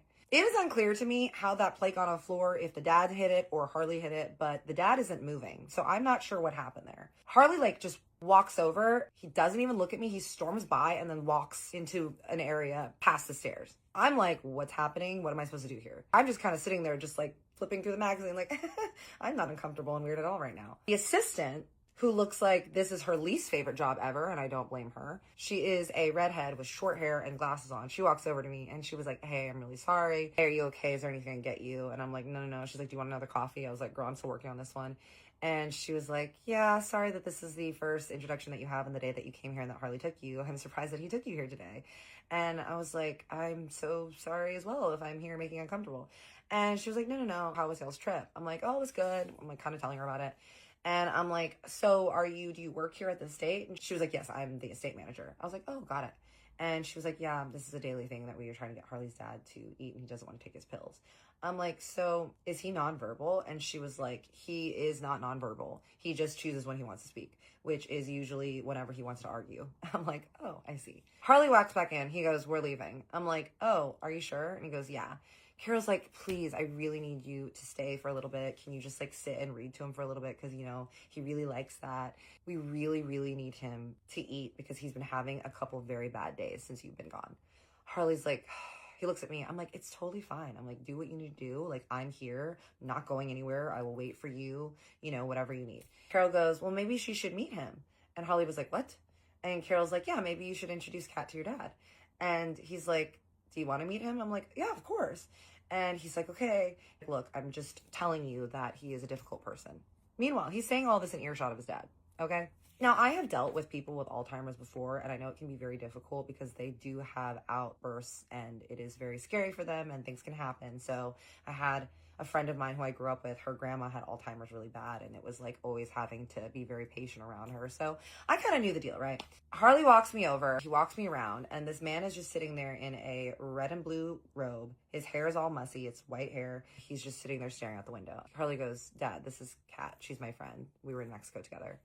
His dad looks up at me, and I go, hi. And I put my hand out. His dad puts his hand out and shakes my hand. And I'm looking at him, and he's looking at me, and he just goes, beautiful. And I go, oh, thank you. The nurses are all shocked. They're like, oh my God, he speaks. And Harley's like, of course you would respond to a pretty girl. And his dad goes, oh, hi. He's shaking my hand. He's still shaking it and shaking it. I feel like Ariana Grande in that clip where that man is shaking her hand. And Harley's like, okay, stop shaking her hand. The dad looks at Harley, and he goes, oh, I like her. And I was like, oh, I like you too. And he was like, what are you doing here? And I was like, well, we're here to visit you. And he goes, why? And I was like, oh, because Harley said that he wanted to visit you, and also we wanted to make sure that you were going to get some food. Harley's just standing there. He goes, why? And I was like, well, aren't you hungry? Don't you want to take your pills? And he was like, no, I don't want to eat these peaches. All they do is give me peaches all day, and I'm sick of it. I was like, I get it, dude. I also hate eating the same thing every day. I'm like, do you have a preference? Like, what is something that you like to eat? And he was like, I'd really like some fried okra. I'm like, oh, a Southern king. I love it. Like, I'm Southern and I get that. I look at Carol. I'm like, girl, can you whip that up? And she was like, okay, I'm going to go have the chef, like, whip something up. He's like, no, actually, you know what? I want mozzarella sticks. They're like, you can't have that. And he's like, why? And they're like, you can't have cheese. And he was like, I want mozzarella sticks. And they're like, look, we can literally make you anything else, but you can't have dairy.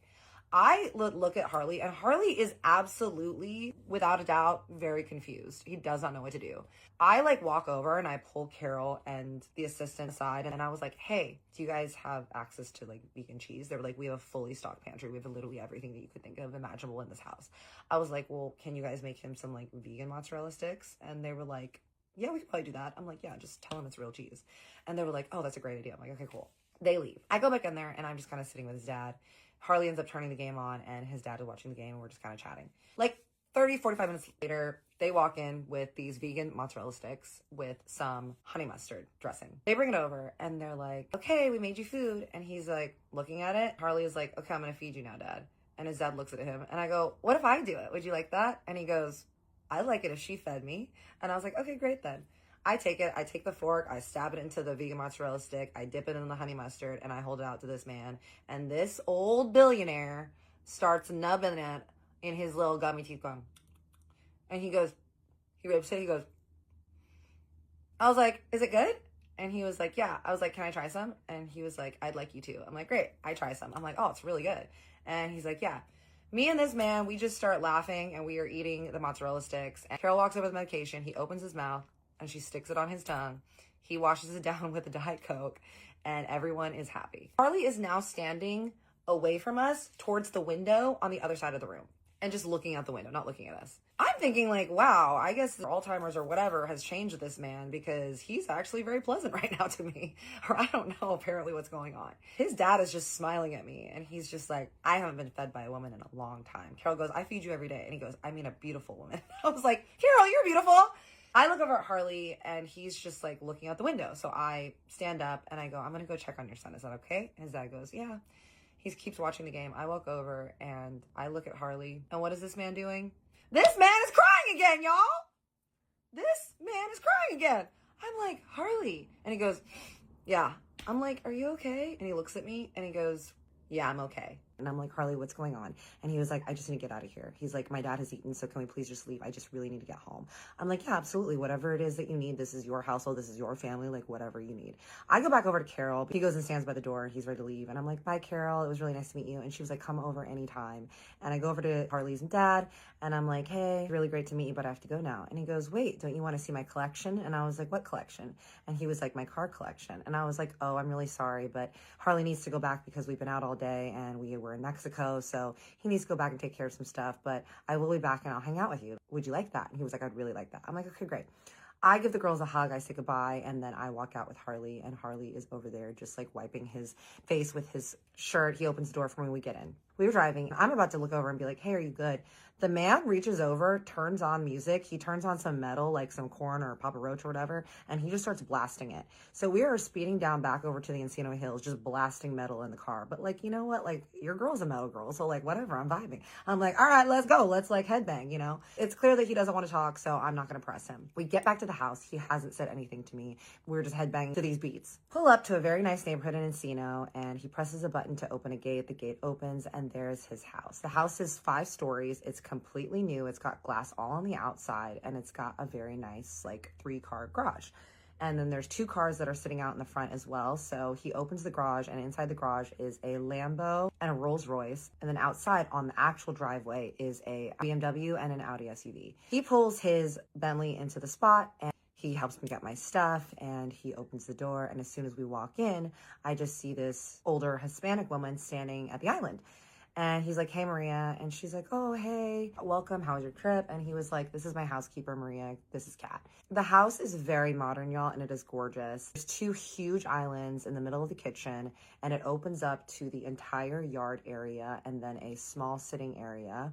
If you walk over to where the front door is, there's a very, very big seating area with a huge dining table, and the entire house is just made of glass. He's got so much beautiful art on all the walls. I do have photos of his place, but to protect his identity, I have decided not to share it. He is a public figure. Many people have been to his house, and if people recognize it, then it will give it away. And I'm not trying to dox anyone, and please be here for my stories. And I'm just here to entertain y'all and share my life lessons and my life with you. So I really appreciate y'all respecting that.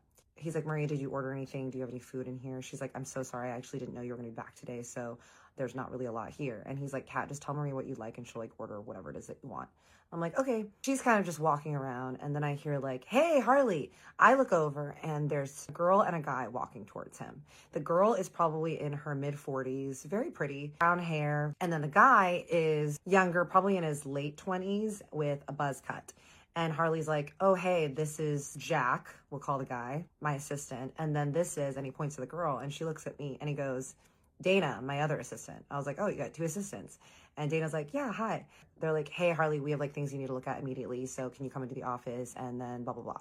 He's like, yeah, Maria, can you show Kat around? Maria starts giving me the tour. The house is 8 bedrooms. It has patios that wrap around each level. The levels is 5 stories. The first level is 2 offices, a bedroom, the kitchen, that opens up into the yard where there's 2 pools and the pools are looking out the Encino Hills. There's also a hot tub and a grill area and an outdoor TV screen, and he has a mini golf course back there. Second level, there's 2 guest rooms, his bedroom, and then a game room that's got a pool table, a foosball table, and a bunch of gaming systems and old school pinball machines. She takes me up to the 3rd level where there is a private home gym and a private theater, 2 more bedrooms. And then the 4th level has a golf simulator station up there because apparently he loves golf, a tiny little bowling alley, and a small little bar area that opens up into a very big patio area. There's a rooftop that you take little stairs to and you walk up there and it's a completely huge renovated roof that is set up like a party. And it also has a mini gym up there where you can work out under the sun because that's what rich people do. Now on the bar, he's got 2 bars, there's TVs up there, there's a ton of seating, 2 full ass fridges just stocked with a bunch of party favors and things like that. A whole place to set up a DJ. I'm like, this house is ready for a party and I will be throwing one. She is like, okay, you can pick a bedroom where you want to set up your stuff. I was like, where's Harley's bedroom? And she shows me his bedroom. And his bedroom, guys, is behind a huge steel safe wall. And to get in, it has a eye recognition function. So his eyes have to look into it to open into the bedroom. So I can't see into his bedroom because he's got this big bank vault gate door on it. I'm like, okay, the man is clearly not wanting to have strangers go in there. I look around and I see one of the bedrooms that is very, very nice, probably like 250 square feet. It's got a nice bed in there and a desk, and it opens up to a great view of the Encino Hills and a nice bathroom with a 2-headed shower and all marble stuff. And it's just a little bit simple, but I just felt like it felt really nice. So I put my stuff in there. And I know that Harley is in the office on the bottom level. So then I go down and Maria's like, do you want a snack? I was like, yeah. So she makes me this really nice cheese plate and she pours me a glass of San Pellegrino water. And I'm just kind of like looking at the view. I decide that I'm going to go in the backyard and just lay out and call my friends and wait for Harley. So I go out there. I'm just laying in the view. The grass is so nice. The birds are chirping. It's gorgeous. The pool has an infinity pool that ends and then goes out into the city and you can see everything. And then I just hear probably like 15 minutes later, I hear like, are you enjoying the view? And I look up and it's Harley. And he was like, hey. I'm like, hey. He's like, can I sit with you? I was like, yeah, of course. I move over and he just sits on the little lawn chair next to me, like right next to me, and we're sharing the seat. He puts his arms around me and he's kind of holding me. And he just kisses me on the shoulder, which I was like, fine. And he was like, I'm really glad you're here. And I just wanted to apologize for my emotional outburst earlier. And I was like, that's okay. I was like, but why don't you, if you're ready for it and if you feel comfortable, why don't you tell me a little bit more about what's going on about your RSD and about your dad if you want? You don't have to. Like, you can tell me when you're ready, but I would love to know more about it if you feel comfortable. And he was like, yes, I do want to tell you about it. So here's the deal. I grew up with my dad, who was incredibly verbally abusive, who nothing that I did was good enough. And my sister, who's older than me, she's 4 years older. She was always the golden child, and she was very successful in being good with numbers and good with business. And she helped my dad with the business from an early age. And it was very clear that she was going to be the one that was going to take over the business. And he was really grooming her to be the person that took over everything. And I just had no interest. I was partying. I was playing golf. I was just interested in like guns and girls and going out. And he didn't really expect much out of me. And then I met my wife and I got married to her. And I was just kind of living and thinking that I was going to just be a husband and try to get my life together a little bit because she wanted me to get my life right. And then I found out that she was cheating on me with one of my friends. So we got a divorce, and then I decided that I really wanted to make something of myself. So I started making investments in a lot of different companies. My dad was giving me money to try to start a clothing line, and I tried to start a music label, and then I tried to start some other investment portfolios, and now I'm investing in some like food and drinks and some restaurants and hotels, and I'm just trying to figure out my path and what really calls to me. But when my dad got diagnosed with Alzheimer's a few years ago, he started really forgetting everything, and he was going to leave everything to my sister for her to take over. But then his sister got married to an attorney, and she decided that she actually didn't want to work. So all of that training and all those years of training that his dad had trained his sister to take over the business, and she decided she didn't want to do it. So it fell to Harley. His dad was not happy or pleased that he was going to be leaving it to Harley. And so Harley started studying day and night very hard the business and trying to make sure that he was doing the decisions that his father had asked him to do. And he was just at his dad's, and they were fighting all the time. And his dad was always basically putting him down, saying that he did not have the skill set to do it. And Harley was working very hard. His father's Alzheimer's started really, really getting bad, and his father started really not remembering anything, to the point where his dad forgot a lot of times what Harley's job was, and he started treating Harley almost like a young boy. So Harley was like, it was really dysphoric because I would be there working and my dad would be like, hey, where's Harley? And I'd be like, Dad, I'm Harley. And he'd be like, no, Harley should be at baseball practice. And so his dad started forgetting things. And then when he would find out that it was Harley, he would start treating Harley like a child and being very sweet and doting to him. He was like, my dad, in all the years that I've been alive, has told me that he loves me 0 times. He has never given me a kiss on the cheek. He barely gives me hugs. So suddenly this man being very loving is very, very odd for me, because I had planned on confronting him at some point and I've just never gotten the closure that I wanted from him. And then moments where his dad will suddenly catch everything in his mind and remember who he is, and he'll be really abusive again to Harley and be like, you're not doing things right. Like, why can't you do anything right? So it's this big ping pong situation of his dad going from like, oh, are you baby Harley? Like, let me love you. I love you. I want to cherish you and you're my son, to, oh, who are you? What are you doing here? I was like, I can tell that that can be very dysphoric and very traumatizing. And he was like, yeah. And I was like, and what happened to your mom? And he just like kind of got quiet. And he was like, my mother was the most loving, beautiful, magnetic creature in the world. And I was like, oh, what happened to her? And he goes, well, she died when I was 8. And I'm convinced that my father unalived her. I was like, I'm sorry, what? And he was like, yep. I'm like, wait, like actually, or like, I need more explanation, sir. He goes, my mother every single day was trying to make this man happy. He worked long, stressful hours, and she came from a wealthy family as well. So she was being a homemaker. She was helping her kids and stuff. And she was just constantly dealing with his verbal abuse and his alcoholism. And he would throw things and he'd be very angry.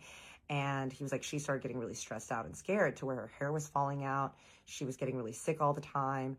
And then they diagnosed her with a degenerative disease. And then she died like 4 months after she was diagnosed. And I'm convinced it's from the stress levels of dealing with my dad. And he was like, I will never forgive him from that, because she was the most important person to me. And I will never, ever be able to look past that no matter what. I'm like, wow, okay. As we're sitting there, Dana walks over, the assistant. She's like, Harley, it's time to take your medicine. We walk over and she has all of his medication set up, you guys. There is like an alkaline shot. There's a saltwater shot. There is a metal alkaline mixture, and then a whole big thing of pills. And she's like, bottoms up. And he's like, okay, great. So he takes a shot. He takes the pills, and then he downs it all in this big glass of water. And she's like, okay, great. Now I'm going to put like some of your droplets of your other medications in. She takes like a little tea dropper and she drops it in there. I'm like, what is this man taking? I'm like, what is all that stuff? And she was like, oh, this is all for metal alkalizing. This is to get rid of metals in the body and blah, blah, blah. She's explaining it, right? And then these are just all the vitamins that for balancing him with his other medications. I'm like, okay. Jack is like, Harley, I finished all those reports, so I'll be back tomorrow and we can figure it out. Harley's like, great, thanks for coming in today. Like, I'll see you later. Dana is like, okay, Harley, are you ready to work out now? And Harley's like, I'm really tired. Do I need to? And she's like, it's really important that you work out even though you've had a long day, because you were with your dad and you really need to get all that stress out and everything. And he looks at me and he's like, do you want to work out? And I was like, I'll work out. I'm like, I don't have any workout clothes or anything though. And he's like, yeah, that's no problem. And he's like, Jack, before you leave, can you show Kat to the wardrobe room? And he's like, yeah, of course. I'm like, wardrobe room? Jack leads me back into the garage, and there is a wardrobe, like one of those just storage unit wardrobes where you can put tools and stuff. And he opens it, and there's just all this like packaged clothing. There's like men and women's workout gear. There's all these like Nikes and sneakers that are unopened. There's sweatshirts that are in packages. There's Lululemon and Viore and Nike and just like all this stuff in different sizes. I'm like, what the hell? I'm like, okay. He's like, yeah, get whatever you want. I'm like, okay. I get a nice little Viore set and I throw that on and we walk over and Dana leads Harley and I up to the gym. Harley jumps on a bike and he's just kind of cycling and I get on the treadmill and I'm just kind of like walking. I'm just listening to the conversation that Dana and Harley are having. And Harley's like, yeah, the investor meeting went really good. I really think that we were making some strides with them. I really like what they stand for. And I'm really into the fact that it's locally made. And thank you for people that were asking about the fact that tequila cannot be made in Cabo. So this drink is technically a agave spirit, but a lot of times they call it tequila. Actual tequila can only be made in Jalisco. Now, the men were calling it tequila, but I did research on the brand and it is actually a agave spirit, which is why they can make it in Cabo. So just the more you know. She's like, okay, great. She's like, how did it feel being around the alcohol? And he was like, I was totally fine. I'm just listening. I'm like, how did it feel to be around the alcohol? What are they talking about? And she was like, did you have a drink? And he was like, I just had a Modelo. She was standing next to him while he's cycling. She looks at him and she was like, did you have another drink? And he was like, no, I just had the one drink. And she's like, okay. I'm sitting there thinking like, it's very strange that his assistant is grilling him about having a drink, a Modelo, like a light ass beer, and then asking how he felt around the tequila or agave spirit or any alcohol in general. Like, this is something to clock. And she's like, okay, and how have you been feeling mentally? And he's like, good. I feel really strong. I feel like I'm very mentally in tune. And she's like, and how did it feel being around your dad? He goes, not good. And then I just kind of look over and he's like gripping the seat, you guys. And he just goes, he embarrassed me in front of Kat. I'm on the treadmill. I'm like, what? She looks at me and she goes, is that true? I'm like, embarrassed you? What? I am like, well, and then she goes, Kat, can I speak to you for a second? I go, sure. Harley goes, I'll just be here on the treadmill. She goes, okay, I want you to bump that up pace faster and I want you to really get in there and I'll be back with Kat in a sec. He goes, okay. She walks me out. I'm like, why is this assistant asking to talk to me about this? That's really strange. We walk out there and she was like, okay, so tell me everything that happened at the house. I'm like, and she goes, what did you notice? What did you observe? I'm like, this is very strange. I know that I'm new here, but what kind of assistant are you? And she just smiles at me. She goes, well, I'm going to need you to sign an NDA first. I looked at her and I was like, you must be out your goddamn mind. I was like, Dana, I appreciate the fact that you are doing your job and everything, but I'm not signing that NDA. And she was like, well, if you're going to stay here, you are. I was like, well, that's up to Harley, but I'm not signing the NDA. And she was like, well, then I can't tell you who I am and I can't tell you certain things. I was like, okay, that's fine. Like, I'm not signing an NDA though. I have signed NDAs in the past and I have definitely regretted it and I won't do it again. And I'm sorry, but that's just my hard line on it. I hear from the gym, Harley goes, she doesn't have to sign the NDA, Dana. Dana's like, Harley, I'm doing this for your own good. He's like, no, we walk back into the gym. Harley's like on the cycling. He's like huffing and puffing. And he's like, Dana, it's fine. She doesn't have to sign it. And Dana's like, what? And he's like, yeah, it's fine. And Dana's like, but she's staying here right now. And he's like, I understand that, but it's fine. She is not pleased. She's not pleased at all. I was like, I understand that you're just trying to protect him, but I'm not signing that NDA because I need to protect myself. And he was like, look, it's fine. He finishes on the treadmill and I just kind of like do some weightlifting and pretending to do shit over there. And then he's like, all right, are you hungry? To me. And I'm like, oh, I had a little cheese plate before, but yeah. And he's like, I go to bed pretty early most nights. So let's have some sushi or let's like order some food or what is it that you're in the mood for? And then I'm going to go to bed early because I have to wake up early for some meetings. I'm like, okay. I go in to go take a shower and get ready. And then once I come out and Harley's like, hey, I'm going to order some sushi in because I'm really craving it. Is that okay? I'm like, honey, I can always eat sushi. And I was like, do you want to go out there? And he was like, no, I'm just going to order in. So he orders sushi from this amazing place in Encino called Sushi by Scratch. And it was fucking delicious, y'all. It was like Peruvian scallops and king Alaskan salmon, wild caught Russian crab, Santa Barbara uni, ikura, like toro sushi. It was so amazing. And so the food comes in and Dana brings it in from the door and she brings it over to the kitchen islands, and there's like little chairs all around, and we're just all sitting around there, and she sits down to eat with us, and Harley's like, sorry, my chef isn't here today. I gave him the day off because I didn't think I was gonna be back this early, but he'll be back tomorrow, and then he can make you breakfast and everything, but sorry that we had to order it. I'm like, honey, I'm fine, you don't need to apologize to me. Dana's sitting there, and it almost feels like she's trying to kind of chaperone the conversation. I know that she doesn't want him to say some stuff that is going to get him in trouble, since I didn't sign the NDA, and I'm just like asking questions. I'm like, so Dana, where are you from? And she's like, oh, I'm originally from Kentucky. And I was like, oh, okay, and how long have you been working here for Harley? And she's like, oh, for 3 years. And I'm just trying to get her to warm up to me. She's telling me that she is recently divorced from her husband, and that her husband and their kids actually live in Chicago. And so she'll go back like a few times a month to see them and then leave Harley on his own. And Harley's like, yeah, whenever she leaves, she thinks that I'm not going to be able to survive on my own, but I do just fine. I was like, yeah, you also have Jack, though. I'm sure that he's like enough of an assistant to help you, right? And they're both like, yeah. And I'm like, okay, weird. Maria's just kind of walking around doing stuff. And Harley's like, Maria, would you like some food? And she's like, no, I already ate. And she's like, I think that I'm going to go to bed, actually. And she goes upstairs and goes to her room.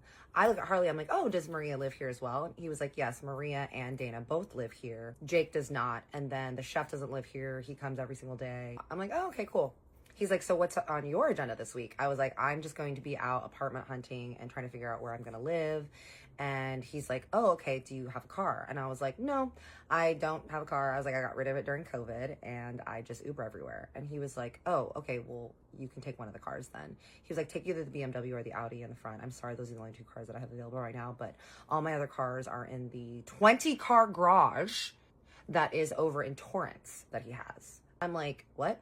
He's like, yeah, I would take you over there to see the other options. Like, I have a nice Range Rover there and a Porsche that I think you would like to drive around, but I don't have time to take you over there tomorrow. So you're just gonna have to drive around in the Audi or the BMW. I'm sorry. I was like, oh no, little old me, poor me in the luxury car. I was just joking with him. I'm like, oh, Harley, as much as that is a bummer, one of them will just have to do.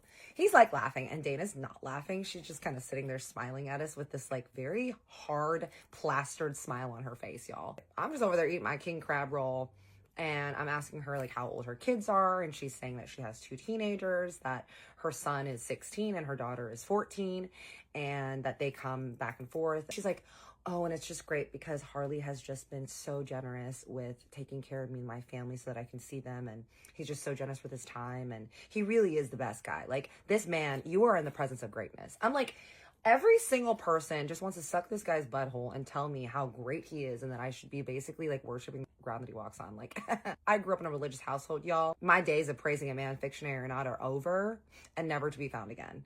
So I'm like, yes, well, he is a great man.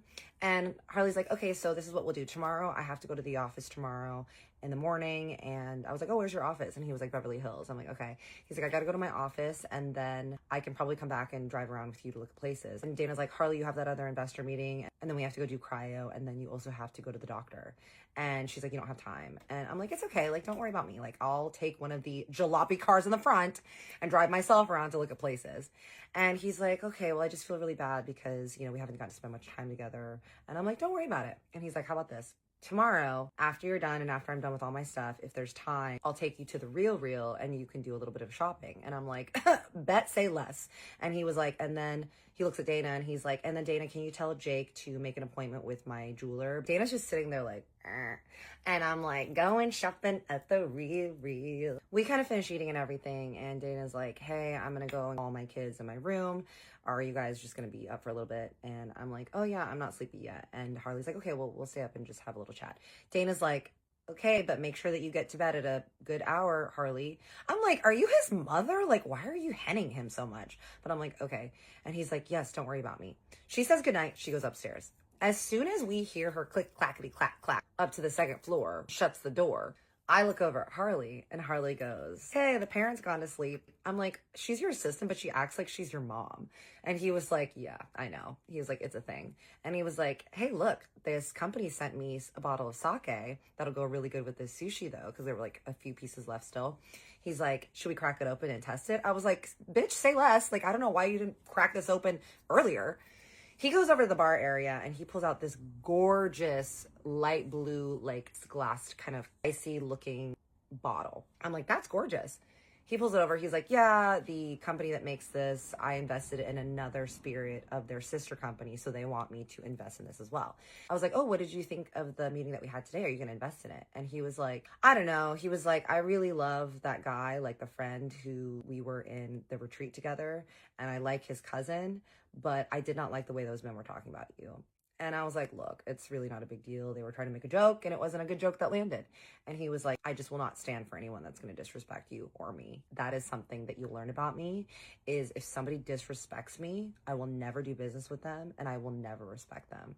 I'm like, oh, damn, okay. He's like, yeah, if you and I are out and some guy walks up to you and starts hitting on you, and he knows that you're with me, and he wants to disrespect me like that, we're going to have a problem. I'm like, oh. I'm like, okay, could potentially be hot or diabolical, so we'll see. He pours my sake, and then he's about to pour for himself, and I'm like, wait, no. I was like, in Japanese culture, you're actually not supposed to pour it for yourself, so you pour it for me, now I'll pour for you. He's like, oh, I didn't know that. I'm like, oh yeah. So I pour for him, we cheers, and we take a little sip, and y'all, like 30 minutes later, him and I have downed this whole bottle, and now we are on our second bottle, and we are laughing and having a great time. He's now moved his chair closer to me, and I'm looking at him, and I'm like, this man does look older than 45, but he is very handsome, and he's very sweet, and he does give protective daddy vibes, even though he doesn't have any children. And he's like, you know, I knew that you were special when you and I had matched on Raya, and I didn't realize just how special, but seeing the way that you have been able to handle my dad and the men in that meeting, like, it just shows that you are a woman that can really handle yourself, and I really need someone like you in my life. And I was like, okay, you're saying all the right things, sir. And I was like, yeah, well, I really appreciate that you weren't making me sign that NDA, because I just wasn't comfortable with that. And I just did think it was a little odd that Dana, as your assistant, is trying to get you to do that. Y'all, he is 1.5 bottles of sake in that we've shared. So he's, I'm guessing, a little bit tipsy, but he just blurts out, yeah, well, that's what happens. Coaches are really bossy. I'm like about to sip, and I look at him and I go, coach. And he's like mid-sip, and he realizes, and I see his eyes, that he realizes that he slipped up. I said, coach, like a life coach? He lowers his glass, y'all. He looks at me through his cute little clear chrome hearts glasses with his very sincere green basset hound eyes. And he just goes, she's not my life coach, among other things, but her real title is sober living coach. As he is mid-sip, he says that he has a sober living coach living at his house as he's mid-sip. I'm like, oh my God, have I just caused this man to relapse? I'm like, okay, sir, what do you have in your mouth? Oh my God, I'm like freaking out. He goes, oh, don't worry. He goes, I don't have an alcohol addiction. He goes, I had a snow addiction. I'm like, oh, so you had a drug problem? And he was like, yes, very much so. He's like, I would wake up in the morning, do a line, go to the gym, do more lines, go to lunch, do lines, take business meetings, do lines, and it was ruining my life.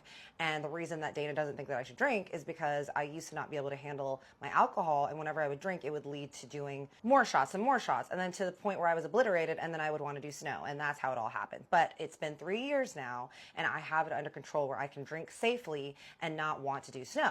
And I was like, oh, okay, so then why do you need to hide it from her? And he was like, well, as a sober living coach, she just really feels like I should abstain from everything.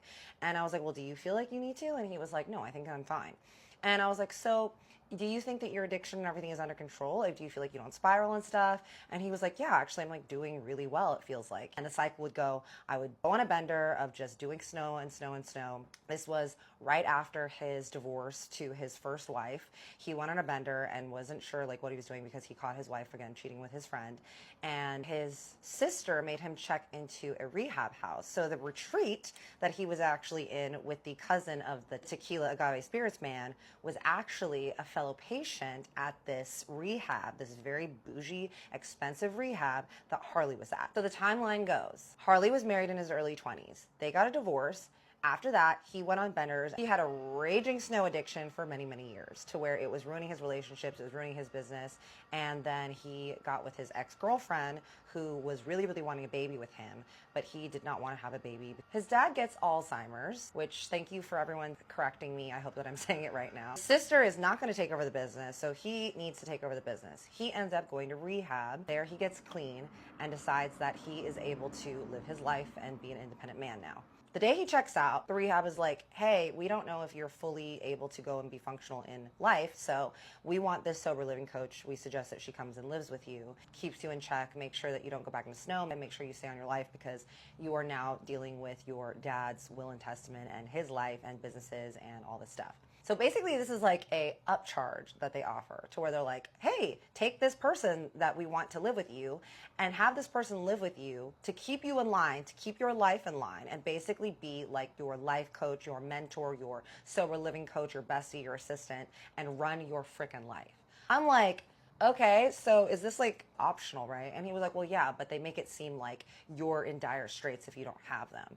And he's like, I really don't actually want her here anymore. And I'm like, okay, so send her ass home. Send her ass to wherever she comes from. And he was like, well, every time I try to be like, hey, I think I'm doing well, she always tells me like, actually, I still am really worried about you because you need to be at this certain point before we can release you into the world. I'm like, but Harley, it's your life. And if you feel truly like you can let her go, then you can let her go. And he was like, yeah, I mean, $1,300 a day ain't cheap. I nearly spit out my sake, y'all. I was like, this woman is getting paid $1,300 a day to live in this mansion in Encino, drive your cars, go out to eat with you, eat your food, and all she does is make sure that you wake up, work out, don't do snow. Like, I can do that. And he was like, yeah, well, apparently every time I try to bring up the subject of letting her go, she always tells me that she really needs me here. I'm like, yeah, for $1,300 a day, I would be trying to have job security as well, sir. And he starts laughing. And we're just kind of like giggling and chatting more. And I'm really getting to know this man. And I really am seeing that he's just drinking and having fun. And I believe him when he's telling me that he really thinks he's okay. At the end of the day, I've been around addicts, I've dated addicts, and I understand that everything is on their own time. It really seems like he has turned his life around. I was like, okay, let's talk a little bit more about the RSD. And he was like, yes, I've had this since I was a child. I have always grown up being told yes on every single occasion from my family because we grew up very wealthy. But when it came to love and emotional love, I was not allowed that from my father. And even though my mom tried to love me a lot, you know, she did pass when I was young. And so being denied any sort of emotional love and everything was really difficult because my ex-wife was the same. He's like, she was not an affectionate woman. She did not want to show me the love in the ways that I wanted to. And it just really felt like I was always seeking something more. So whenever I feel like a female is rejecting me, it feels very much like a shot in the chest. I've been in therapy for years. I've seen psychiatrists. Like, I'm on a ton of medication for my depression and my anxiety and my PTSD. And I was like, oh, PTSD. And he was like, yeah, well, something really messed up happened to me, which is why I really started heavily using the snow. And I'm like, okay, well, what happened? And as he's about to tell me, he just kind of like reaches over and just like smooths out my hair. And he was like, you know, I haven't been able to be this open with anyone in a very long time and it feels really nice. And I was like, oh, good. Like, I'm glad that you feel comfortable with me. And he was like, yeah, I do. And he just like leans over and kisses me. And I'm like, okay. We kiss and we're mid-kiss. And I just literally, after maybe like 5 minutes of making out, I hear, uh-oh, mommy's awake. We pull apart, we look over, and it's Dana. Y'all, she looked like a scary scene out of Mrs. Doubtfire. You know that scene where Mrs. Doubtfire, where Robin Williams is trying to hide his face because the inspector lady comes and he puts his face in the pie and he's like, oh, hello. Like, she literally looked like that. She had a face mask on and she was wearing a white robe and her hair was clipped up and she looked scary as hell. And we were like, ah! And she was like, what's going on here? We're giggling. We're like, uh-oh. And I'm like, mommy's awake. Harley's like, uh-oh, we're in trouble. And Dana walks over and she goes, oh, so we're drinking, are we? Harley was like, relax. We're just having a good time. Like, I am not about to spiral. I don't want snow. Like, we're fine. She looks at me and she's looking at me like I am the instigator from hell. I'm like, okay, this man is the one that brought out the sake, okay? Like, I was just sitting here minding my own business, eating my king crab roll, and this was presented to me, so I just leaned into the lore. Like, don't look at me, lady. Like, he is a grown-ass man that can make his own decisions, you know? She's like, Harley, I don't like this behavior. And he's like, relax. Her and I were just having a good time. We're about to go to bed now. I am not on the brink of spiraling. I'm good. And she's like, fine. She's like, well, I just came down to get water and I'm going back upstairs. But Harley, you really should go to bed soon since we have an early day. He's like, yes, mom. She goes upstairs. I was like, oopsie, sorry, I got you in trouble, or we got each other in trouble. And he was like, you know, I haven't laughed like this or been able to feel like I can be open with someone like this in a very long time. And I was like, oh, Miss Dana don't make you laugh with her hovering? And he was like, no. He was like, she's a fucking ball buster and she's a mood killer. The only time where I can breathe and actually relax is when she goes to Chicago to hang out with her family. And I was like, look, Harley, we just met and I don't want to overstep my boundaries, but we really should revisit this whole idea of maybe sending her away if you think that you are doing okay. I was like, it's been 3 years. I mean, don't you want a little bit more independence in your life to where you can take care of yourself? Because she really is doing everything for you. He was like, yeah, it's something that I've been thinking about, but we'll talk about it later. I'm like, okay. He puts everything away in the dishes and we walk up to the second floor and he stops at the second floor and he just like grabs my arms and like pulls me in to kiss me again. I'm like, whoa, okay, forceful, but all right. He pulls me away and he was like, hey, can we sleep together tonight? And I was like, what? And he's like, no, not like sleep together, sleep together. He was like, can we just fall asleep together? I really want to snuggle and it would bring me a lot of comfort. I was looking at this man and I was like, okay, now y'all. I am a very big advocate, like I've told you all the time, that you only ever do anything that you're comfortable with. If you're in a situation like this, where you're staying with a man or a man's doing something for you, you never have to feel obligated to do anything, obviously. I did feel comfortable at that point, and I felt like I did want to snuggle with this man. I did want to show him some affection because I was feeling very connected to him in that moment. And so I decided to. But if I didn't want to, I would not have done that. So if you're ever in a situation like this and you don't want to, don't do it, babies. You are owed your autonomy no matter what a man is doing for you. You do not owe him your body just because he is doing things for you. So he goes over, he does his little retina scan to open the bank vault into his room. It opens up. The room is huge. You walk in, there's a fireplace, there's couches. He's got 2 walk-in closets. So there's like one and then there's like another one big in the back. And there's a huge ass bathroom with a huge walk-in shower that has 6 nozzles that you could fit like a party of 10 in there, okay? 2 toilets, his and her matching bathroom sets, his big ass bed, and 2 full ass patio views on either side with patio furniture on both. One that looks out the front of the house and another that looks out the back of the house. I'm like, okay, I'm gonna get ready for bed and then I'm gonna meet you in here. He was like, great. I go get ready for bed, I come back in and I'm wearing literally like full ass pajamas. I usually sleep naked, y'all, but obviously because this was going to be just a snuggle sesh and I told him that if I felt uncomfortable at any point I was gonna leave and he said yes. So I was wearing my full ass pajama suit of armor. I was wearing a long sleeve t-shirt and pajama pants. I get in the bed. He was like, okay, I need to get suited up for bed. I'm like, suited up? And he was like, yeah. And he was just in his boxers and he put on headphones and an eye mask. He goes, okay, good night. I'm like, okay. He turns back over. He lifts one of his things and he goes, oh, by the way, I like being the little spoon. I'm like, okay. I roll over and I'm like spooning this man. We fall asleep. I wake up in the middle of the night to feel someone thrashing next to me and whimpering very loudly. I am like disoriented. And you know how sometimes when you fall asleep in a place that you're not used to, you kind of like are like, wait, where am I? I like wake up. I'm like, where the hell am I? I look around. The room is pitch ass black because he does have a little button that he presses to make all the windows go down, obviously, and the bank vault is closed. And I look over and I just see this man shaking and sweating next to me, whimpering, going like, I'm like shaking him and he goes, no.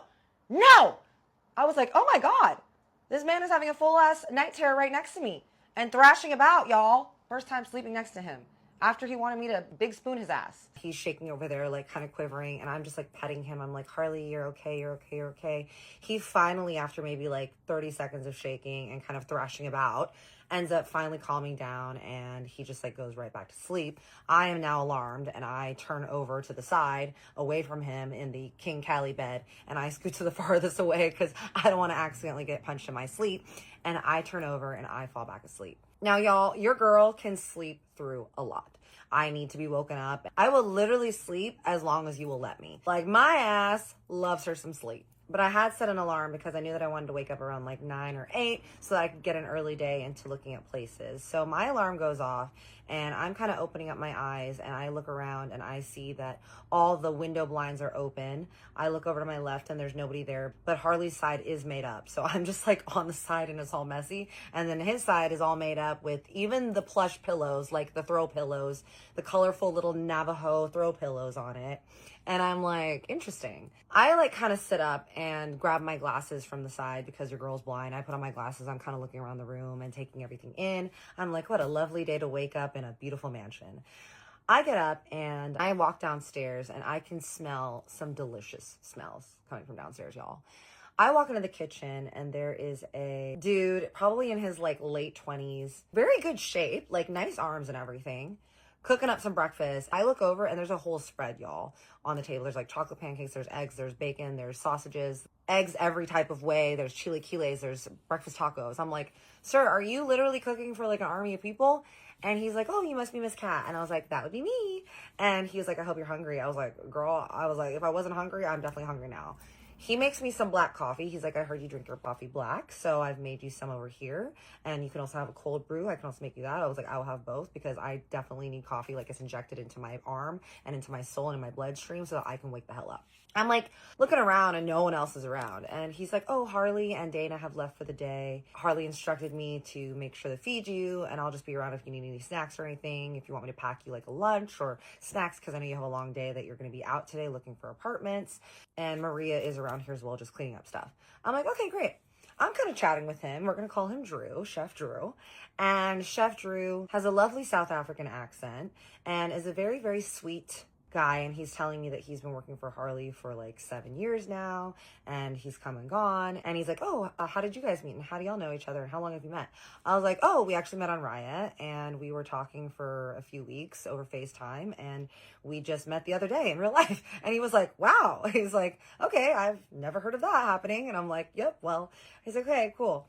I get dressed in this little white tank top in his big ass, huge, wonderful, gorgeous bathroom. And also I forgot to mention that the entire house has heated floors, that you can control the temperature of each floor on each floor.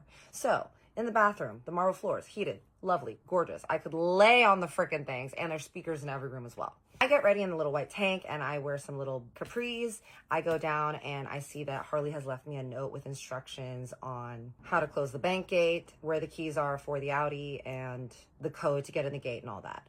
I go back upstairs to close the bank gate, which you have to do from the inside. You punch in a little code and then you walk out and then the bank gate closes. I walk downstairs, I say bye to Chef Drew, I grab the keys for the Audi and I get in there, and I am twerking my way around town, going to all my different appointments to look at different places and everything like that. Probably around midday, I get a text from Harley. He's asking me how things are going on my little search. And he's saying that if I'm already done, that I can meet him at the Real Real in West Hollywood mid-afternoon. He's going to take a little break from his meetings. We can meet there because WeHo is midway between Encino, where he lives, and Hollywood and Silver Lake, the areas I was looking. So it's a lot easier for me to go and meet him there rather than me going all the way to Encino. So we go to the Real Real. So this Real Real in West Hollywood, y'all. The Real Real is known for having a very big collection of vintage luxury items. Most of their stuff is online. So there's only some things in the Beverly Hills location. And I knew that I really wanted a vintage Balenciaga bag from the 2000s. And I wanted either a cream one or a gray one. We're walking around and they have obviously some really great stuff. And Harley's pretty distracted. He's like on the phone making phone calls and stuff the whole time. And I'm just pretty much kind of looking at the purses. And a lot of the clothes that they have in stock are like ready to wear things. And they have like one of each thing. And he was like, hey, look, if you can't find anything that you really love, just let me know. And then we can go to the actual stores sometime this week. I'm like, okay, great. I end up finding a Balenciaga bag that I do really love. And it is this beautiful, big, buttery one. And I was so happy because it was in really great condition. It didn't have any yellowing. It was gorgeous and white. And I was like, oh, I really like this. I'm going to go and try more things on. And then he gets off the phone and he's like, hey, beautiful, I have to go to my meeting, so we need to wrap this up. I'm like, okay. So I just grabbed this one bag. I'm like, all right, well, I'll just get this bag. I wanted to try some clothes on though too. And he was like, don't worry, I'm going to just take you to like regular stores later. We'll just get that bag for now. And then you can go home and I'll meet you at home later. And then we can have dinner and figure out the rest of our week. I'm like, okay, great. He pays, we walk out. He's on the phone again and he gives me a kiss on the cheek and he's like, I'll meet you at the Encino house. Later, I have to go to another meeting and then I go to the doctor. And so I'll just see you there later. I'll let you know what time I'm going to be home and then we can figure out what we want to do for dinner. I'm like, okay, great. I make the drive back to Encino. It's probably like a 35-minute drive at that time from WeHo. I'm so excited about my bag, y'all. I'm like, yay, it's the perfect size. I have only small bags and now I have this nice like bag to take things around and trollop around the city with. I walk into his house, y'all. As I'm walking in, I hear a girl's voice and I hear Maria. And I hear a girl laughing and I hear Maria and they're like chatting about stuff. And I'm just kind of getting the vibe that at Harley's house, it's like a place where people just kind of come and go, his friends or whoever. So I'm like, oh, I wonder who that is. I walk in and At the kitchen medium, I see Chef Drew making some snacks on the table. He's got some smoothies that he's made of all different colors. And Maria's standing there chatting with a girl. I see from the back, the girl has like golden blonde hair. And she's wearing aloe workout gear with these big fuzzy knee-high boots. I was like, oh, that's a choice. And she's got a huge Louis Vuitton Speedy multicolored Takeshi bag on the counter, and then a Louis Vuitton carry-on luggage sitting next to her feet. I'm like, who is this? Maria goes, oh, hey, Kat. The girl turns. I look at her, and I'm like, you look so weirdly familiar, but I can't place you. She looks at me, and she goes, oh, you're Kat. I was like, yes. And she goes, hi, and we're going to call her Kristen. She goes, I'm Kristen. And I was like, hi, Kristen. As soon as she says her name, I realize where I know this girl from. She's an influencer. And I've definitely seen her stuff on social media, and she has a pretty decent following, and I recognized her. And I'm like, oh, interesting. And she goes, is Harley with you? I said, no, we were just at the Real Real. And she goes, oh, I can't believe you went to the Real without me. And I was like, yeah. She's like, what'd you get? I'm like, oh, I got this. I show her the bag. And she's like, oh, cute. She's like, okay, well, thanks for the smoothies, Chef Drew. Like, I'm going to go to my room and take a nap. I've just had a really long flight. And then I'm going out to the Nice Guy tonight with friends for dinner. And then she looks at me and she's like, are you and Harley coming tonight? And I was like, I don't know. Random influencer girl in the house that I was not told about. And she's like, okay, well, I'm going to go take a nap. She grabs her big luggages and she walks through, and then she goes into one of the bedrooms on the first floor. I look at Maria and I was like, who is that? And she goes, oh, Kristen, that's Harley's goddaughter. Goddaughter? I said, he didn't tell me she was coming today. And she goes, oh, he probably forgot. She goes, that's typical Harley. I go upstairs to change and just kind of relax before Harley gets home and we can figure out what we're doing for dinner. I text him, I'm like, hey, what are we doing for dinner? Because I think your goddaughter is here, question mark. And he has his messages on red, so he doesn't read it yet. I want to say like 30 minutes later, I hear the door open on the bottom level because the whole house like dings on the bottom whenever somebody does go through because of the security aspects of the house. I hear him walking through, and I hear him and Dana just kind of chatting, and she's like going over things with him about some portfolio, and I hear like business terms, and I'm hearing doctor's appointments, and I'm like, wow, this woman is very involved in all the aspects of his livings and goings and comings and goings of his household. A lot more than you would think of a sober living coach, but like, okay. They walk in, I hear him greet Chef Drew, they dab it up, and then I walk downstairs. As soon as I am on the second step from the second floor, y'all, and I am rounding the corner, so you walk down the stairs, okay? There's the main living room, the bar's down there. The section of where the hallway to the bedrooms are is on the left, and then the kitchen is forward. So when I'm coming around the corner off that second step, I can't see, but I just hear like, Harley! And I know that it's Kristen. He just goes, oh, and then I walk down the stairs, I turn around the corner, and all I see, y'all, is I see Harley standing there. She is jumped on him like a koala bear hug, hugging him, and Dana is standing there looking like she wants to rip someone's head off. I'm like, uh-oh, what did I just walk into? I walk down the stairs, and Harley's like looking at me while he's being hugged by this girl. And he was like, there she is. Kristen unlocks her grip on him. And she's like, hey, we're going to go to the Nice Guy tonight. I already made a reservation, so can you go ahead and get changed because we're also going to be meeting so-and-so, so-and-so, and so-and-so. And he's like, wait, what? And she's like, yeah. And Dana's standing there, and Dana's like looking at Kristen. And Kristen just looks at her, and she's like, oh, hi, Dana. And Dana was like, hi, Kristen, we weren't expecting you. And Kristen was like, I know, it's just like I really needed to get out of New York after my like trip over to the Bahamas, and I just want to stop here. And Dana's like, so why aren't you at your parents in Malibu? And she was like, because I wanted to come and see Harley, and my friends are going to be at the Nice Guy tonight, and it's a lot closer for me to go from Encino here, of course. And Harley said that I can come here at any time. And Harley's like, yeah, that is true. She's like, okay, well, I'm just finishing getting ready. And then she looks at me and she's like, Kat, you're coming, right? I'm like, I guess. She's like, okay, great. She goes into her room. I'm like, I like this girl. And I walk downstairs and Harley like grabs my hands and he's like, hey. I'm like, hey. I look at Dana. I'm like, hey, girl. And she's like, hi. She's texting furiously on her phone now. I look at him. I'm like, is everything okay? And he was like, yeah. He's like, hey, come outside with me. I want to show you something in the view. I was like, oh, okay.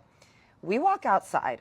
He shuts the door, and the way that the kitchen and the outside is set up is you can see everything from the kitchen through the big glass windows into the outside. So he walks us over out, right? The pools are here. He walks us over kind of the corner. He's like pretending to point something out in the bushes because we are in now a blind spot where you can't see out the kitchen. He goes, hey, what time did Kristen get here? And I go, oh, she probably got here like an hour ago. Like, she was here actually before I got here. So I got here an hour ago, so she was actually here probably like a couple hours before. And he was like, oh, shit, I hate when she comes up unannounced. I was like, wait, you didn't know she was coming? And he was like, no. He's like, all right, so listen, Dana really doesn't like when Kristen is around. He doesn't like when she shows up unannounced because she thinks that Kristen is a bad influence. I was like, so she's your goddaughter? He was like, yes. He's like, Kristen's dad and I are friends from when we were really young because his dad grew up in Malibu. And so we grew up and going to a lot of the same schools together. So I've known Kristen since she was a baby. I'm like, oh, okay, see. He's like, yeah, we're really close, but, you know, she's a bit of a party girl. She's kind of wild. She can't really be controlled. So Dana doesn't like her here because Kristen has brought the no substances into this house before, and Dana nearly lost her mind. Dana said that she never wants Kristen in the house again, unannounced, and that she definitely can't have people over here because she always wants to have parties over here, and she just isn't allowed to do whatever she wants. I'm like, okay, well, forgive me if I'm wrong, but this is your house, not Dana's house, and Kristen is your goddaughter. So really, technically, you can do whatever the hell you want, no matter what Dana says. And he was like, I know. He was like, it's just that, like, I try to keep the peace around here because I don't want to hear it from Dana. I'm like, again, this woman works for you, but okay, right? He's like, I really don't want to go to the nice guy tonight because I know who her friends are going to be there. It's a bunch of, like, young idiots that are, like, influencers and models and stuff and blah, blah. He's like, honestly, your crowd. I'm like, yeah.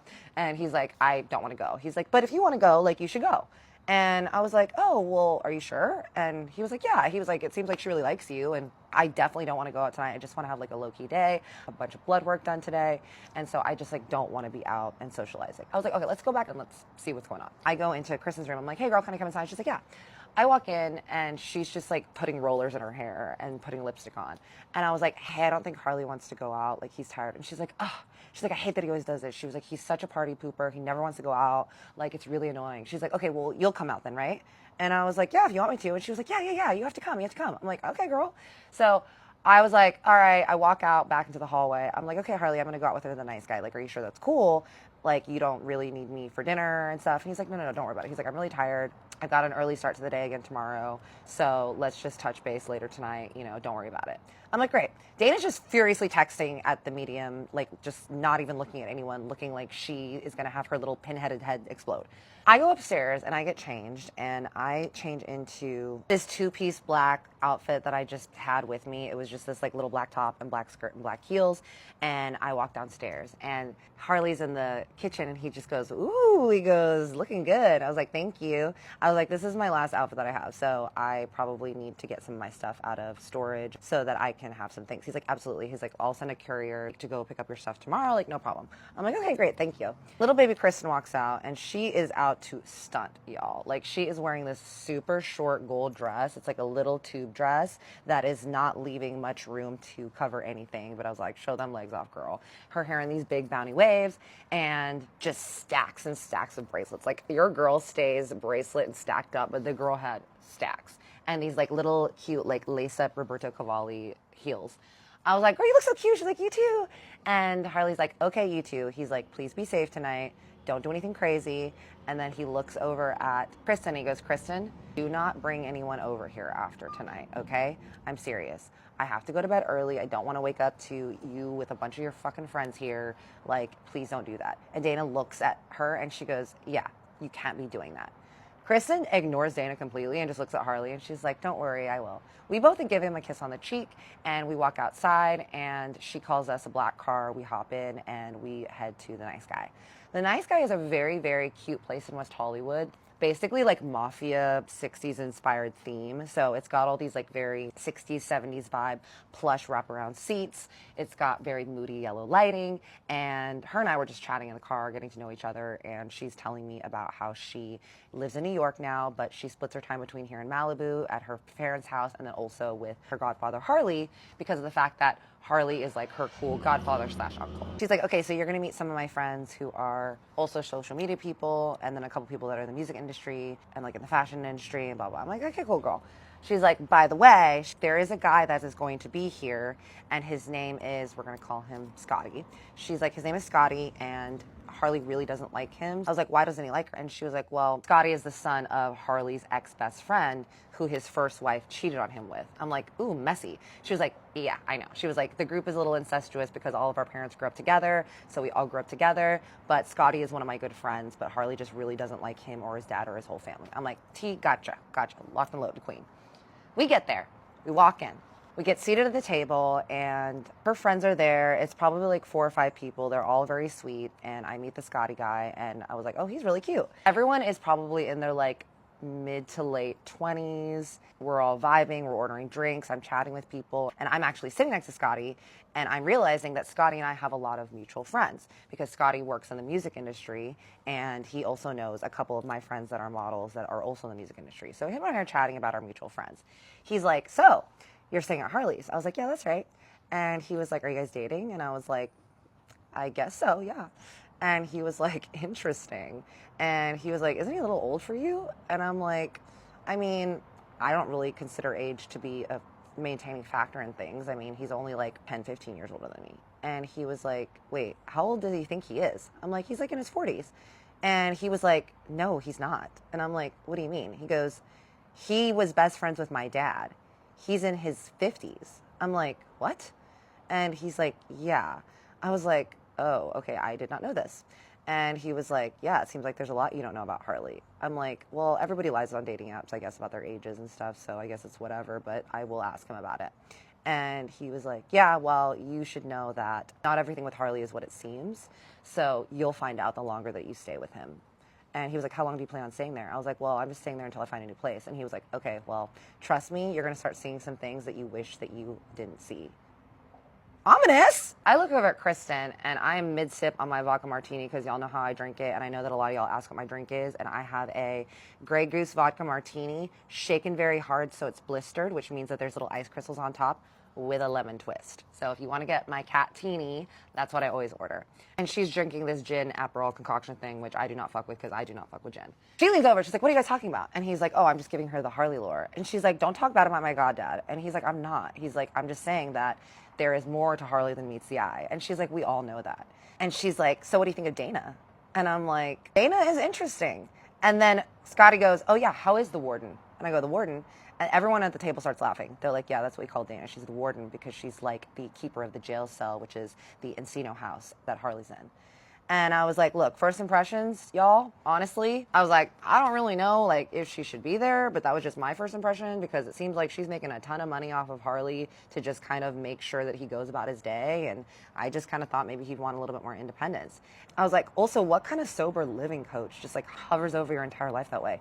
Kristen's like, yes, exactly. Scotty's like, oh yeah, this girl knows. She already knows. And Kristen's like, girl, let me give you the Dana tea. Kristen, Harley's goddaughter. She's like, here's the tea with Dana. She's like, oh my God. She's like, Dana is actually crazy, and we're all convinced that she's in love with my godfather. I'm like, okay, tell me more. So apparently, they were all at the retreat house, the rehab house together, and Dana was one of the living coaches there. Now, she had become very close with Harley, and obviously, because she is working at the retreat, she is close with everyone. Harley ends up getting really close with a girl who is in her mid-30s that is at the rehab center as well, who we're going to call Teeny. Now, Teeny is the daughter of some big, successful San Francisco development man, because remember, this is a very high-end, very expensive, bougie-ass rehab center, so everyone that's going there is really rich. He starts getting close with Teeny. Teeny is borderline personality disorder and is dealing with a very extreme eating disorder and sex addiction. But she starts getting really close with Harley. Harley is also now very close with Dana. Dana and Teeny start having like a weird beef thing to where Tina and Dana are kind of acting like jealous over each other over with Harley. Dana starts telling the board and the other people that work at the rehab center that she thinks that Teeny is bad for Harley because she thinks that Teeny is going to cause him to go down the unpath of righteousness and is a bad influence and all this stuff. Teeny and Harley start hooking up on the down low together, and then Dana ends up finding out from one of the other rehab patients about it, and she's pissed, and she's like yelling at Harley, and she thinks that they should be separated. And then the next day, because Dana is apparently really good friends with one of the people that works that's high up in the rehab center, the next day, or 2 days after that, Teeny suddenly leaves and exits the rehab center and is nowhere to be found, and they don't know where she went, and she is not able to be contacted by anyone. She leaves the center.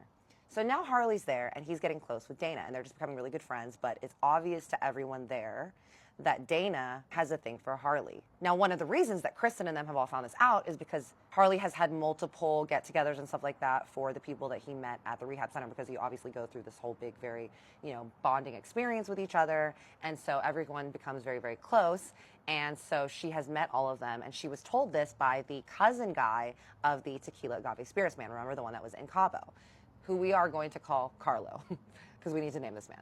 So Carla tells this to them because Carla's very close with Harley. Harley tells Kristen's dad, who remember he grew up with, who he's really good friends with, that he is ready to leave rehab. He feels like he's doing well. He wants to go and dive into taking over his dad's business now, really focus on his life and get his shit together. He goes before the board, he tells them his case, and he's saying like, hey, I really want to get out of this, blah, blah, blah. And they're like, yeah, that's great. They approve him, but then the next day, when they're about to start processing his paperwork, they bring him back and they're like, hey, we just want to bring this up to you that Dana thinks that it would be good if you had a sober living coach with you for a little while. So what do you think about that? We think it would be really, really beneficial. They're pressing him hard on this. So he acquiesces and decides that he's going to let Dana be his sober living coach and live at his house in his beautiful big fuck-ass mansion in Encino and live the queen sober living coach life for 6 months. They do a 6 months trial. 6 months turns into a year turns into 2 years, and now it's 3 years later, and that fucking warden lady is still in that house sucking on that teat, okay? Kristen's like, we are trying to get her out of there because we just think that she's taking advantage of him.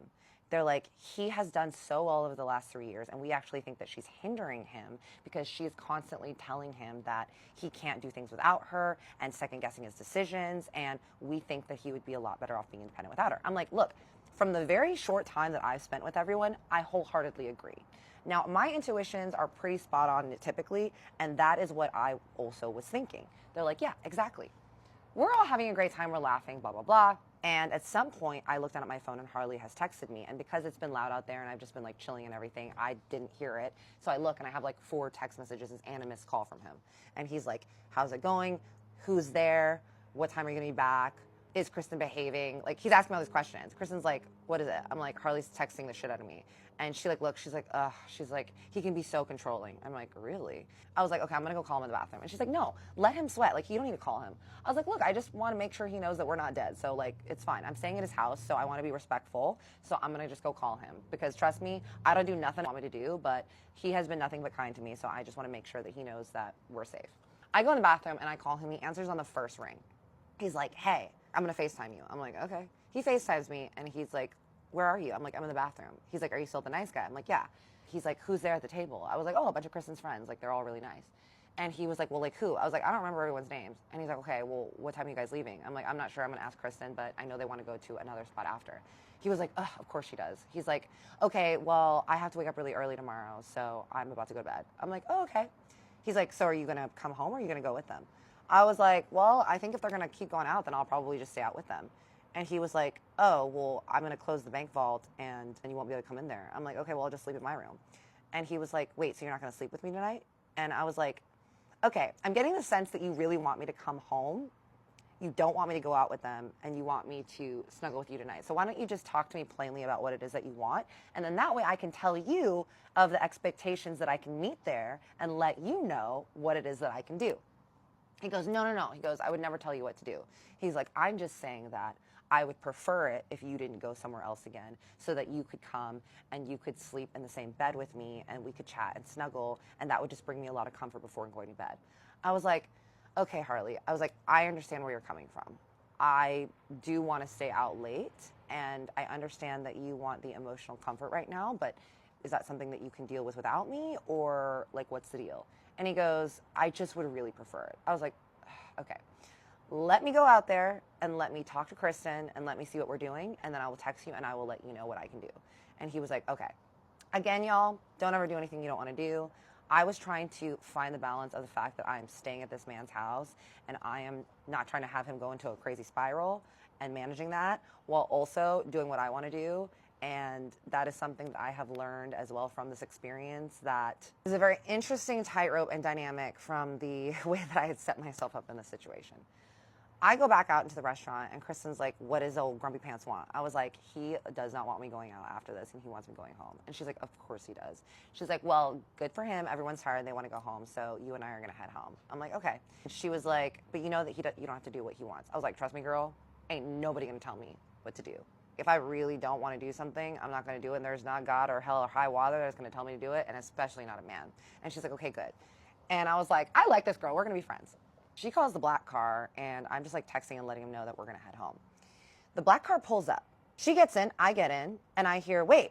I look, and Scotty and another girl, who we're going to call Gabby, they both get in. I'm like, oh, are we dropping them off? And they're like, all right, let's go. They're like, woo, la, la, la. I'm like, oh, where are you guys going? And they're like, we're coming to the house with you. I'm like, I look at Kristen, and she's like, this. I'm like, Kristen, you know that Harley said he doesn't want you having people over after hours. Especially, you just told me that he doesn't like Scotty because this is the son of his nemesis who his first wife cheated on him with. Like, what are you doing, girl? Kristen's like, don't worry, it'll be fine. She's like, by the time we get there, Harley will be asleep, and we'll be really quiet. We'll go outside to the backyard. We'll just have some drinks there, and then I'll send everyone home. Like, everyone just wants to come for one drink. I'm like, girl, this is not a good idea. Like, I am one to be in trouble and for the lore, but this is this man's house, and there's no way that this is going to go over well. But you know what? I'm not going to involve myself in these family affairs, so I was like, I am just along for the ride, and we're going to see what happens, I guess. I am like, well, I don't know if this is going to end well for you, little Kristen, but my hands are completely washed of this situation. I am just along for the ride. I am a guest in this family affair and this mansion of madness, and I am just here, and I have nothing to do with this. So we pull up into the driveway, we get out, and frickin' Gabby drops one of her shoes all loud, and they're laughing, and she drops her big clunky-ass heel on the ground. She picks it up. They're like, hee, hee, hee, hee. I'm like, y'all better be quiet. We walk over, we open the door. We're all walking in. They're like giggling like little schoolgirls. I'm like, y'all are acting like we're sneaking into your parents' house, which technically we are, I guess. And I'm over here being an accomplice, I suppose. And we walk in, the house is completely pitch black. So Kristen is using her little flashlight to shine the light on the way to meet our maker, apparently, because we go over. Kristen, Scotty, and Gabby, they stop at the bar, which is next to the kitchen, and they start like trying to make some drinks, and they turn on the very low bar light because there's like this one bar light that just illuminates the bottom of the bar. They're turning the bar lights on, and they're like, what do you want to drink? What do you want to drink? I want tequila. Well, I want this. And they're like talking about what they want. They're like, do you have mixers? Da da da da da. I'm like, damn, y'all about to get caught.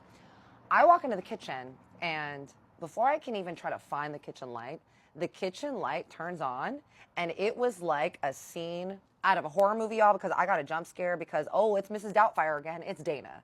Thank God she's not wearing her scary mask again, but I don't know why this woman just keeps creeping in the night in different places and scaring me. Turns on, I'm like, oh, God. She's sitting at the kitchen table, and she is just drinking a Pellegrino with a lime with her hair tied up in a huge T-shirt and sweatpants, and she's just like, late night? I'm like, Dana, good God, woman, make a noise, breathe or something. Jesus Christ, woman. I don't even acknowledge her, really. I just say hello, and I just walk to the fridge, and I just take out a water, y'all, because I am not a part of this. She walks over to the bar, and she just goes, Kristen, what are you doing? I'm like, uh-oh, well, I'm not going to miss this show. I grab my Pellegrino, and I walk over back to the bar. Kristen and her crew are pouring little shots into these tiny little shot glasses that Harley has over there that have all these like little Buddha people on each of them. And they're pouring them into the little Buddha belly shot glasses, and they're just taking them back. And they're like, do you want one? I'm like, fuck it, yeah. So I sit up there, and they pour me a glass of Jose Cuervo 1942, and I take a shot. Dana is standing there looking like her head is about to explode into the ether like a rocket ship. And I'm like, where's Harley? As soon as I think, where's Harley, I hear coming down the steps. I'm like, ooh, the show's about to start, y'all. Harley rounds the corner, and he goes, Kristen. Kristen's like sipping like, she looks over. She's like, Harley. And he was like, what did I say about having people over? And Dana was like, I was just about to tell her that. I'm like, okay, mama number two. Scotty's just standing there leaning on the bar. Harley looks over, and he goes, what the fuck is he doing here? Scotty is with a drink, and honestly, the cojones on this guy, because he was just like, cheers, man. Like, I like the new painting over here. That's new, right? Harley was like, no, you're not supposed to be here. You got to get out. Kristen's like, Harley, don't be mean tonight. Don't be rude, blah, blah, blah. She's like, we're all just having a good time. Like, Scotty's about to leave, you know, like, we got to leave the past in the past. I'm like, shit. Gabby's just over there sitting on the bar, just struggling to open a bottle of champagne. I'm like wondering if I should help her or not, because But still, I'm just sitting there with my little Buddha shot, just watching the show. Harley, 2 at a time, takes the stairs down, which I've never seen this man do because this man is the most slow pimp walking man I ever seen. But he hop, skipped, and a jump down those steps, lickety split. He marched his way over. He gets into Scotty's face right here, and he goes, "Get the fuck out of my house." I was sitting there being like, am I scared or turned on? Because I don't know. He's in Scotty's face, and Scotty's literally just standing there smirking at him like he don't give a damn, and he got no fears. And I'm thinking, this is very ballsy for a guy that is literally like 3 times less the age of this man, is standing there in his house. This man is a billionaire, so you know he's got the resources to make someone like disappear. And Scotty's just looking at him like, I was just leaving anyways, Harley. We're all sitting there like, and I'm just sitting there with my little Buddha drink like, oh my. He literally is like, all right, I'm out of here. He sits up, he puts his hand out to dab Harley. Harley looks at him like he's going to rip his arm off. And he's like, all right, buddy, stay big, king. I'll see you later. He looks at the girls. He's like, bye. He was like, it's nice to meet you, Kat. And he walks out the door to call his Uber. Harley's eyes literally follow him as he walks out. He doesn't even break contact with watching this man's back leave. And he says at the same time to Kristen, he's like, Kristen, is Gabby staying over tonight? Gabby's like, yeah, I guess I'll stay over. He's like, okay, I suggest you girls go to bed. They're like, okay, good night. And Harley's like, love you, Godfather. She runs over and kisses him on the cheek. I'm like, this girl's ballsy, but I'm here for it. I look at Harley and Harley's like, are you ready for bed? I was like, okay. I grab my water and I'm like, good night, Dana. And Dana is standing there just watching the whole thing and looking fuming and looking like she is going to make some major changes in this house, even though she already has. I walk up the stairs with him and I'm just kind of trailing behind. I'm like, okay, I'm going to go to my room and get ready and I'm going to wash my face and everything. And he was like, okay, I'm going to leave the bank vault open for you. I'm like, okay. I go get ready for bed and I put on my suit of armor to go to sleep and I walk into the bank vault and the wealth dungeon. He's just sitting in bed like this, y'all, just looking at his phone with his little reading glasses on, just looking at it. I get into bed and I look at him and he was like, so he puts down his phone and he's looking at me. I feel like I am a child in trouble with her father. And he's like, so did you have fun tonight? And I was like, yeah, I did. And he was like, so tell me, what do you think of Scotty? I was like, I think he is a nice dude, according to what I know about him. Why don't you tell me about Scotty? And he was like, I'm sure Kristen already filled you in. I was like, yes, but I would like to hear from you what your point of view is. And then you can ask me any questions that you like when I was out with him. And he goes, okay. He goes, Scotty is the son of, we're going to call the man Jim. Jim is Harley's ex-best friend. They grew up going to the same high school, Beverly Hills High School in LA, and Jim is the son of some Swedish businessman. Jim and Harley went to high school with Harley's ex-wife, and they were all 3 very good friends. Harley and his ex-wife started dating in high school, and they ended up becoming high school sweethearts, and then after school, they broke up because she ended up going to Loyola, and Harley was just kind of doing his thing, and they ended up reconnecting in their 20s, and Harley was still very good friends with Jim. Jim is in Harley's wedding party. Harley and his ex-wife get married. Harley says that him and his ex-wife are starting to have problems in their marriage, and so they decide they're going to open up their marriage and try experimenting in bedroom so that they can see if they can maybe save their marriage because maybe they need to add some spice to their lives. So they open up the marriage. They start having multiple parties in their bedroom, first with girls, and then she was interested in trying to have multiple partners with men, to which Harley agreed because he was trying to make her happy. Apparently, she said that she only felt comfortable with doing this with a man that they knew, and Jim being Harley's best friend and one of his good friends, Jim was like, I volunteer as tribute. Harley says that they all start having these sexy parties at the house with multiple partners and multiple people, and it becomes this whole thing in this lifestyle for them. Harley said that him and his ex-wife had one rule, and it was that they were always very open with each other about who they were adding into their bedroom, what partners they were having, so they could stay safe, and that the main thing was just communication fully and through, and they had agreed about this. He says that later on, he starts seeing that his ex-wife is spending a lot of time with Jim. They're spending a lot of time together, they're going out to dinners, and Harley is just kind of getting really deep into his snow addiction because they always had party favors and snow at these parties that they were having at the house, and he's noticing that his ex-wife is taking more and more comfort in Jim. He says then he finds out through another party that Jim and his ex-wife are actually having an affair behind his back and that they're actually having rendezvous with just the 2 of them without Harley involved. He confronts them, they admit to it. Harley and his ex-wife break up, and then Harley goes deeper and deeper into his snow addiction until everything just kind of is starting to unravel. I'm like, wow, okay, so did Jim and your ex-wife end up dating or being together after that? He's like, no. Everyone just kind of all broke up. My ex-wife is remarried to this man in the music industry. Later on, Jim has Scotty. Kristen's dad has her, and Kristen's dad is still really good friends with Jim. So Jim, Kristen's dad, and Harley, all in the same wedding party, all grew up together. Harley and Jim no longer friends. Jim and Kristen's dad friends. Kristen's dad and Harley still friends. Scotty and Kristen grew up together in the scene, and they are very, very close, to which Harley's like, I just never want Scotty around. And I was like, okay, I know, and I understand it's really difficult, but, the sins of the father, it's not really on Scotty. And he was like, look, I get it. He was like, it's something that I rationalize all the time, and I try to talk to my therapist about, and Kristen is always talking about because that's one of her best friends, but he looks exactly like Jim, and it's just very difficult for me. I was like, I get it. I understand. I'm like, sexy parties, eh? And he was like, it was the 90s. I'm like, wait, so if it was the 90s, then... And he goes, yes, I was having sexy parties when you were born. I'm like, but I thought you were in your 40s, Harley. He goes, no, I'm in my 50s. And I was like, but your dating profile said you were in your 40s. And he was like, oh, I don't remember what I put on there. I'm like, I would like to know the truth as much as possible about you. And he was like, okay, I'm sorry. I truly forgot what was on my dating profile. He was like, what do you think about the sexy parties, I was like, have you had any since then?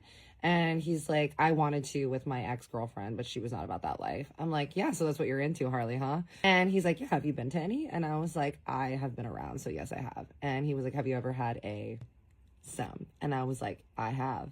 And he was like, girls or guys? I was like, both. And he was like, both as in a mix, or both as in like just guys, just girls. I was like, all three. Yes, guys, your girl has lived. I will just try anything once. And he was like, and what did you think? Did you like it? And I was like, I always have fun. And I was like, look, sometimes it's been a bit overrated. I will say that some people think that it is like the end all be all, especially men, of like fun and everything. But I've definitely had some fun with it. He's like, oh, did you prefer just girls or just guys? And I was like, I think it depends on the people, actually. And he was like, oh, okay. And I was like, what about you? And he was like, well, it started with my ex-wife to where it was just girls because that's what I'm into, obviously. And then with the guy thing, I just agreed that it was okay if she did that with a guy and then I just watched. I'm like, oh, okay. I'm like, so when it was her and a dude, you didn't participate. And he was like, no, I'm not going to accidentally touch a guy's thing. I'm like, okay, well, but then their things are all around you while you're with other people. He's like, yeah, but there are girls there and I'm not like near them. I'm like, okay, so you're okay with people watching you while you're doing your thing, or you watching people do their thing, but you don't want to be involved if there's a guy involved doing the thing. And he was like, exactly. I'm like, I see, I get you, okay. And he was like, so did you enjoy it when there was a girl involved? And I was like, Harley, clearly you want to know about this. And he's like, yeah, tell me about the first time. I'm like, okay. I was in high school. It was at a party. We were doing a lot of party favors. And it was two people that were at the party that were from another school. And it was a dude that we all knew about, who was a guy that was very popular at another adjoining school. Because if y'all know about me and have watched my private school series, which if you haven't watched it, because I have a lot of very, very interesting private school stories. I'm growing up in Dallas at a very strict, rich private Christian school. This guy was at an adjoining high school. He was a very popular football player, and he was throwing this big fuck-off party at his parents' house in a really nice area of Dallas. I was there with some of my girlfriends. There was a girl that he was kind of seeing on and off and dating, and we were all just like having fun. We were in a room together. It was very, very late. Everyone had kind of fallen asleep or passed out, and we were playing Truth or Dare. He dared us to like kiss. We did. One thing led to another, and we were all just having a good time.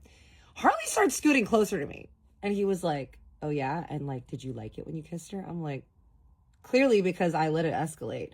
And he was like, had you been with women before? And I was like, yes, I had. And he was like, oh, so are you bi? And I was like, look, I consider myself to be very open to all experiences. I don't want to label myself because I don't want to try to claim something for myself that I don't necessarily know if I identify with. Like, I have dated mostly men. I am definitely attracted to men. Have I dated women? I have in the past, and I have been attracted to women. I want to be respectful to a community that I love deeply. I'm open to trying all experiences. The queer community is very important to me, so I always want to remain the most respectful to them. I was like, but let's be honest. I believe sexuality is a spectrum. So I just know that I like what I like. I meet someone I like. I'm down to clown, and that's it. And he was like, all right, I respect that. He's like, well, I'm definitely straight. I was like, okay, then. He turns back to me, takes off his reading glasses, and I can already tell y'all that something is different in his eyes now. And he puts down his phone, and he's kind of scooting next to me. And he takes his fingers and just like rubs it against my arm. And he was like, so tell me more about it. Was like the first time that you were with a girl. I'm like, Harley, we're not doing this right now. Like, you're getting way too turned on right now. And I am not having this conversation with you. Like, I'm going to bed. And he was like, what? I just want to like hear a little bit about it. And I'm like, okay, that's a story for another time. You're getting a little too excited before bedtime. So you can turn your little ass around, put on your sleepy armor, go into your sleepy dungeon, and we're going to bed because it is late now and I'm trying to go to sleep. And he was like, wait, just like tell me a little bit. I was like, Harley, no, I need you to respect my boundary. And I'm saying no more right now, okay? I'm open to talking about this another time, but I'm not talking about this with you right now while we're in bed. He goes, seriously? You come back late tonight with Kristen. Y'all brought people here when I asked you not to, and now you're not going to do what I ask? I was like, are you serious right now, Harley? And he's like, yeah, I'm just saying that y'all brought this guy that I don't like here, that you know is like the son of my enemy, and now you don't want to just do one little thing that I ask. I was like, all right, Harley, I'm going to go pee. While I go pee, I'm going to let you think about what you just said, because that is not what we do here. That is not how we fly. And if we're going to have something like this, I don't need to stay here and I can go and stay somewhere else tonight. I get up and I walk to the bathroom. And again, ladies, it doesn't matter what a man is doing for you. A man should always respect your boundaries, because your boundaries are not contingent upon what somebody else does for you. Your boundaries are your boundaries, and you don't need to explain them to anybody. You don't need to do nothing for nobody that you don't want to do. Prioritize yourself, prioritize your comfort, prioritize your safety, prioritize your needs. I walk back and he's sitting there. I'm like, Harley? And he was like, yeah. I'm like, are you good? He's like, yeah, we can go to bed now. I'm like waiting for an apology sort of, but then I'm realizing this man is not going to apologize. And I'm like, I just want to go to bed. I'm like, just to be clear, I did not bring Scotty there. We got in the car. I told Kristen that it was a bad idea that he come, but she is your goddaughter in your family, and she knows you a hell of a lot better than me. And I am not the one to control her. I'm not her babysitter. And she said that she was going to do what she wants to do. And he was like, yes, I know that nobody can control Kristen, and I know that she did what she did. So I don't blame you for that, because I know that these are not your friends, and she's going to do what she wants to do. I'm like, okay, great. He's like, I just don't understand why you can just tell me one little story that I wanted to hear. I was like, Harley, are we doing this right now? I'm not doing this right now with you.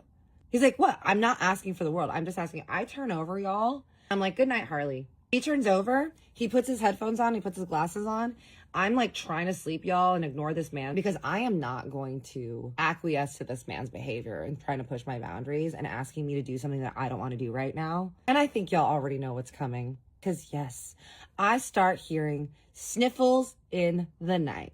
Yes, this man is crying again. I had a moment where I was like, should I turn over and comfort this man? But then I thought, I don't want to train this man to think that I'm here to manage his emotions, because that is not my job in this life. And I was in a very long-term relationship before where my entire identity and profession was managing this man's emotions, and I wasn't going to do it again, y'all. Especially this man who is in his 50s, who has a whole team of people on his payroll to keep his mental health in check. So if he needs me, he will turn over and get me. I just fall asleep. Next day rolls around and I feel someone like shaking me awake, you guys.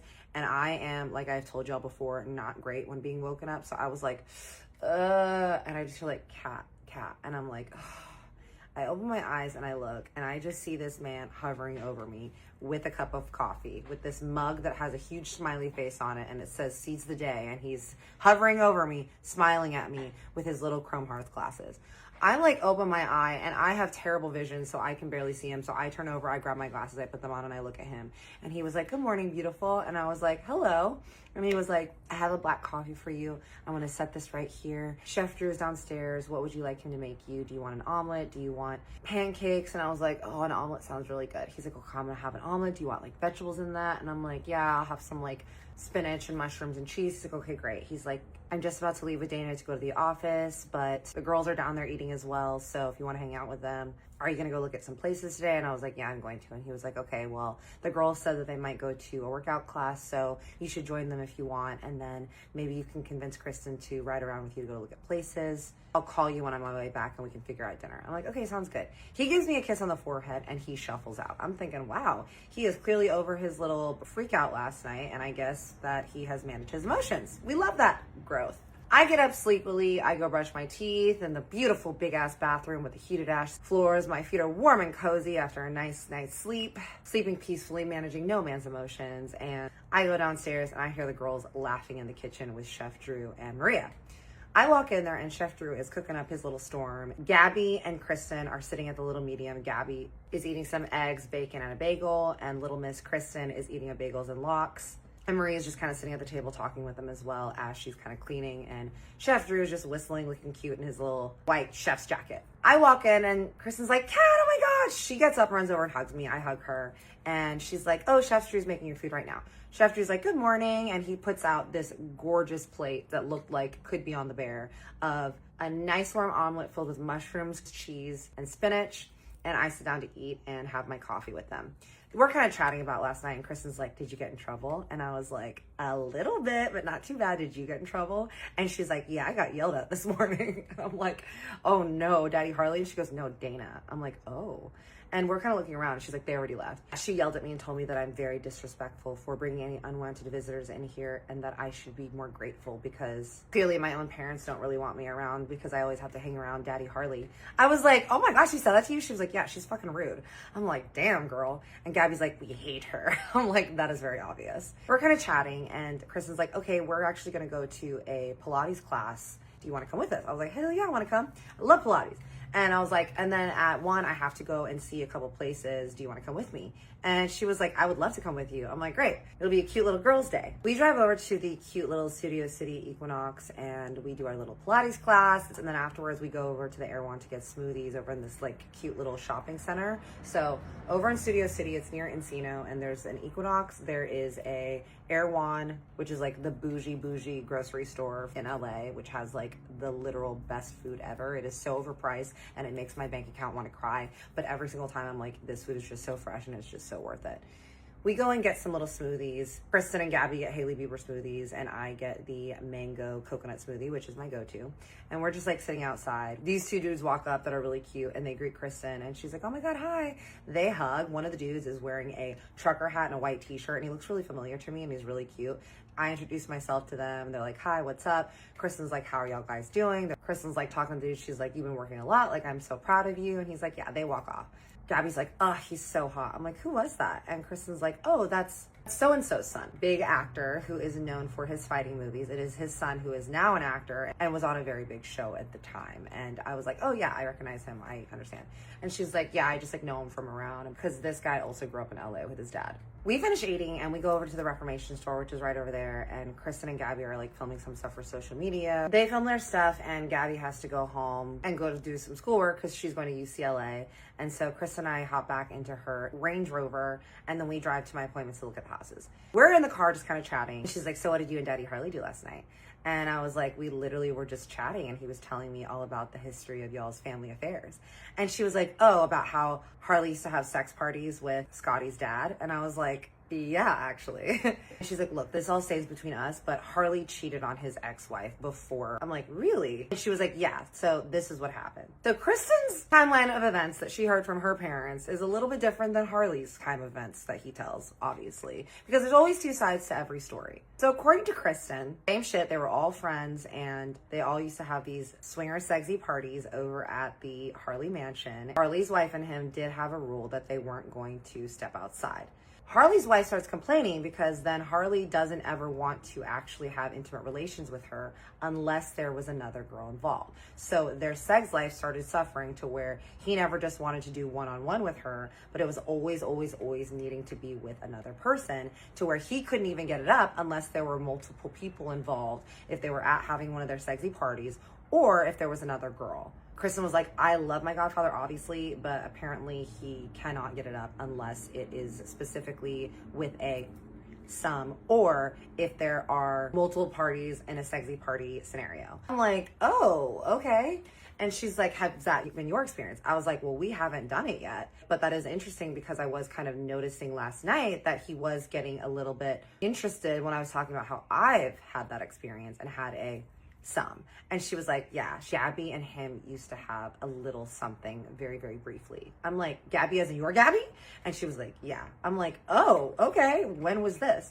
And she was like, it was a few months ago and it literally lasted a week. He took her on a date, they went out, and then they were kind of hanging out a little bit. But then Gabby complained because he never wanted to do anything with her. And then he suggested that they bring in another girl, but that freaked Gabby out and she didn't want to. And then I found out that Harley told her that. And so that made us all realize by putting two and two together that we don't think that he can actually get it up unless there's another girl around. I'm like, interesting. Okay, that's good to keep in my back pocket because that is not something that I have specifically experienced. And she's like, so he hasn't tried to do anything with you? I was like, the only time was last night. He was kind of trying to make a move, but he's really only tried to snuggle with me. And she was like, yeah, that's what Gabby said. He only likes to snuggle and everything, but he did try to eventually want to have a party with her with another girl. And I'm like, okay, that is good to know. And she's like, yeah. She tells me that Harley's wife ended up going to Harley and saying that she no longer wanted to have these little parties because the only time that Harley was getting off was when it was another girl and his ex-wife there, them having parties, or watching Harley's ex-wife do the deed with Scott's dad, aka Jim. So Jim and Harley's ex-wife would do their thing and then Harley would just sit in the corner like P. Diddy. Harley's wife starts complaining because also not only that, but Harley is doing a lot of snow. And so Harley's ex-wife is like, look, I want to just work on things, just the two of us. I don't want to have these parties anymore. Let's just have it be me and you, to which he was very upset about and did not want to do that. She tells him she doesn't want to have any parties anymore and she's just not going to do that. She ends up going out of town to Miami to visit some family for one weekend. And she ends up getting back early and walking in, and apparently Harley is in their huge ass shower, the shower that can fit like 16 people, and it's him and 6 other girls. So then she obviously gets mad and is like, I can't believe that you were doing this behind my back. He tells her that he's never going to do it again, and she tells him that he also needs to get his snow addiction down.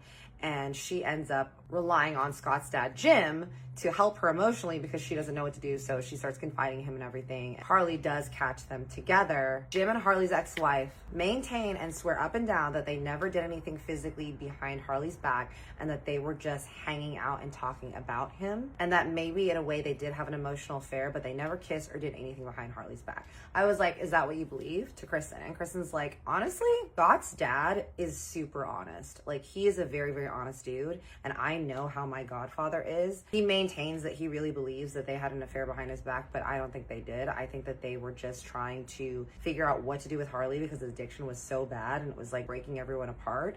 And Harley put it in his mind that they were sneaking behind his back and having an affair when really they were just really concerned about him. I was like, well, this is very addict behavior and it makes sense. And she was like, yeah. So now, y'all, I'm thinking, okay, there are some holes in Harley's story, but it makes sense because he is a straight man. So I'm thinking, all right, I'm going to keep all these observations to myself and I am going to continue to build this imagery that I'm seeing from him. Chris and I are looking at all these different places. And then at some point, probably around like 5 p.m., Harley calls me. And I was like, hey, I hadn't heard from him all day. And he was like, hey, are you and Kristen still out? I was like, yeah, we're actually going to be heading back to the house now. And he was like, okay, well, my dad wants us to have dinner with him tonight. So we're going to meet him at his house. And then we're going to go to Matsuhisa to eat because he really wants to see us. I was like, okay, great. He's like, can you ask Kristen if she wants to come? I was like, Kristen, do you want to come to have dinner with his dad at Matsuhisa? And she was like, no, I actually have to go to Malibu to my parents tonight for a dinner with them and my family. He's like, okay, great. I will see you both at the house. We get back to the Encino house and Kristen's like, I can't believe you've already met Harley's dad. And I was like, yeah. And she's like, what do you think? And I was like, you know, he seems like a sweet old man. Like, he seems like he's lost his memory. Like, I get that he wasn't a great father and he just seems like he is trying now. And she was like, trust me. She was like, that man's got lore. That man has secrets. That man has been through some stuff. She was like, he was not a good dad to Harley and he was a very bad husband. But it's really strange because now he's all nice and sweet because he doesn't remember what a bad dad he was. I was like, yeah, that's like the story that I'm getting from Harley.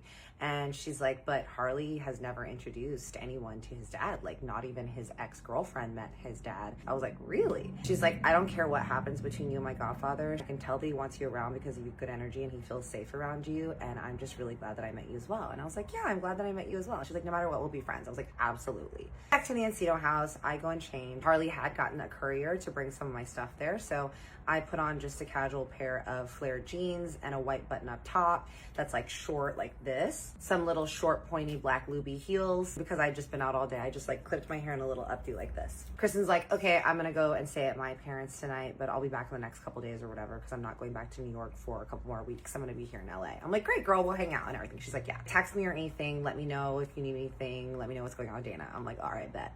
She leaves. Harley walks in with Dana, and he seems to be in a really good mood. He walks in, and he's wearing his signature little black t-shirt, jeans, little Birkenstock slides, and his Chrome Hearts glasses. And this time he's actually wearing a baseball cap, and it's a Chrome Hearts baseball cap, and I've never seen him in a hat. And I'm like, wow, you look really cute in a hat. And he's like, oh, my hair looks like shit, blah, blah, blah. I'm like, that's okay.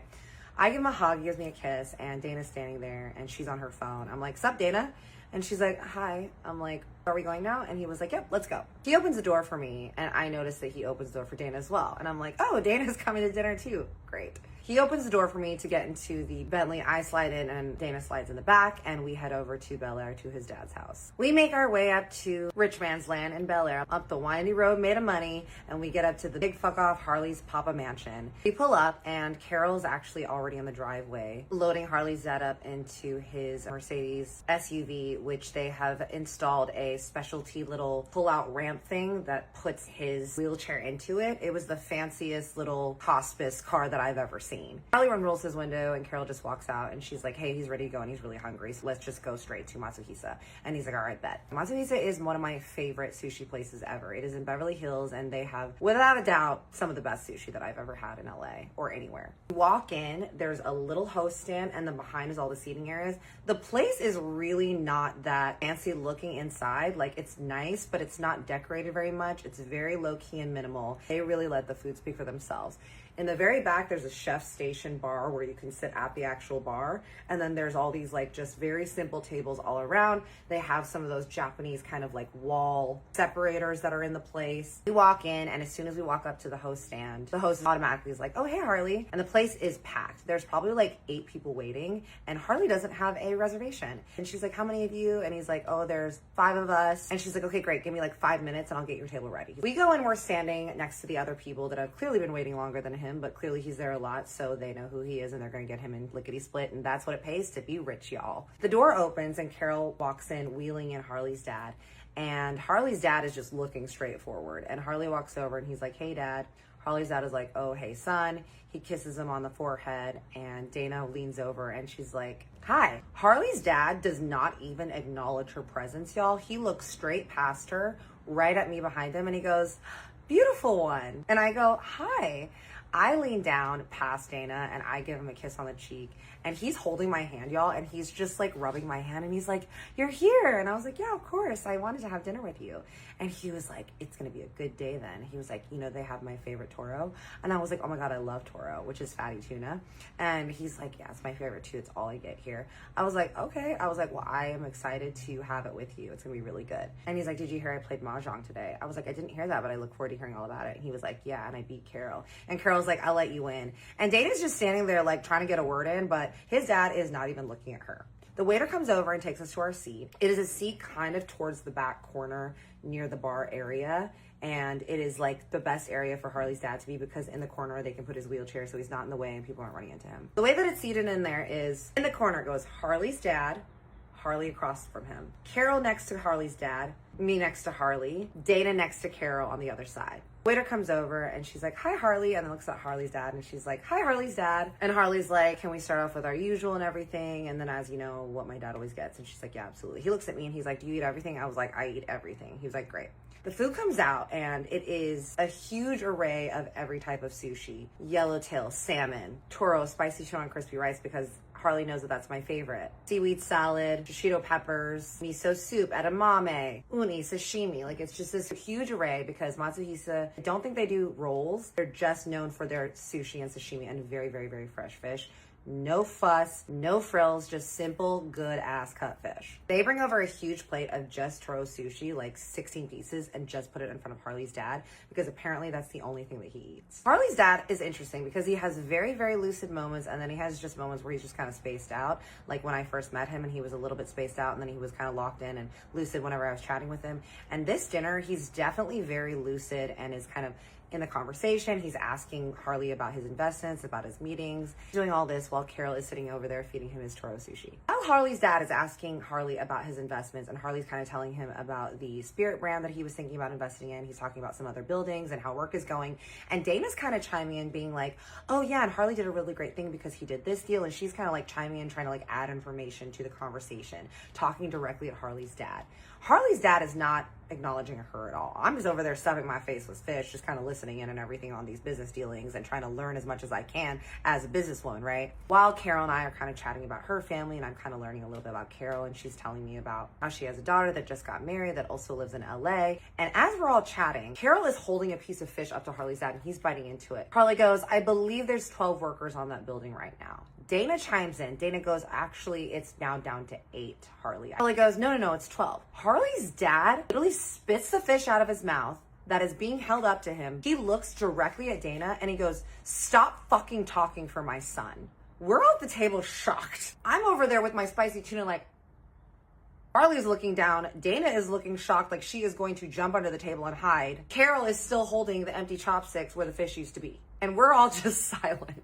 And I'm like, looks like Kristen and other people aren't the only ones that don't like Dana. We're all just like, I'm all mid-bite of my crispy, like, uh-oh. And Harley looks at his dad and is like, Dad, come on. Carol looks at him and she's like, sir, that's not very nice now. Well, we talk about being nice in public. And he's like, I don't care. He's like, you know what? He literally just smacks the fucking chopsticks out of Carol's hand. They crash onto the table and we're like, oh my. I'm like, I need to have another sip of this sake because it's about to get good, y'all. I take my sake, I take a sip, and I'm ready to just absorb all the information. He leans over and looks at Dana and he's like, you have been taking advantage of my son for too long. For too many years, he has been under your tyrant rule.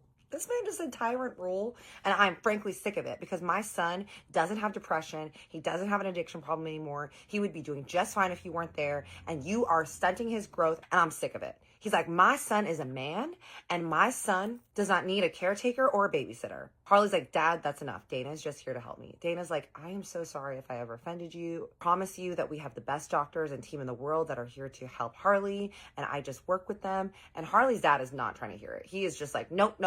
He keeps talking over her. He's like, no. And Carol's like, all right, do you need to step outside? Do you need to get some air? And he's like, no, I don't need to get some air. He's like, I need to get out of here. We're like, okay. He's only had like maybe 4 pieces of his sushi. And he's like, nope, I'm done. He sits there, this old ass man with his white ass hair, crosses his hands across his little Ralph Lauren teddy bear sweater and starts pouting. Harley looks at me and he was like, I am so sorry. And Harley's dad was like, don't apologize for me.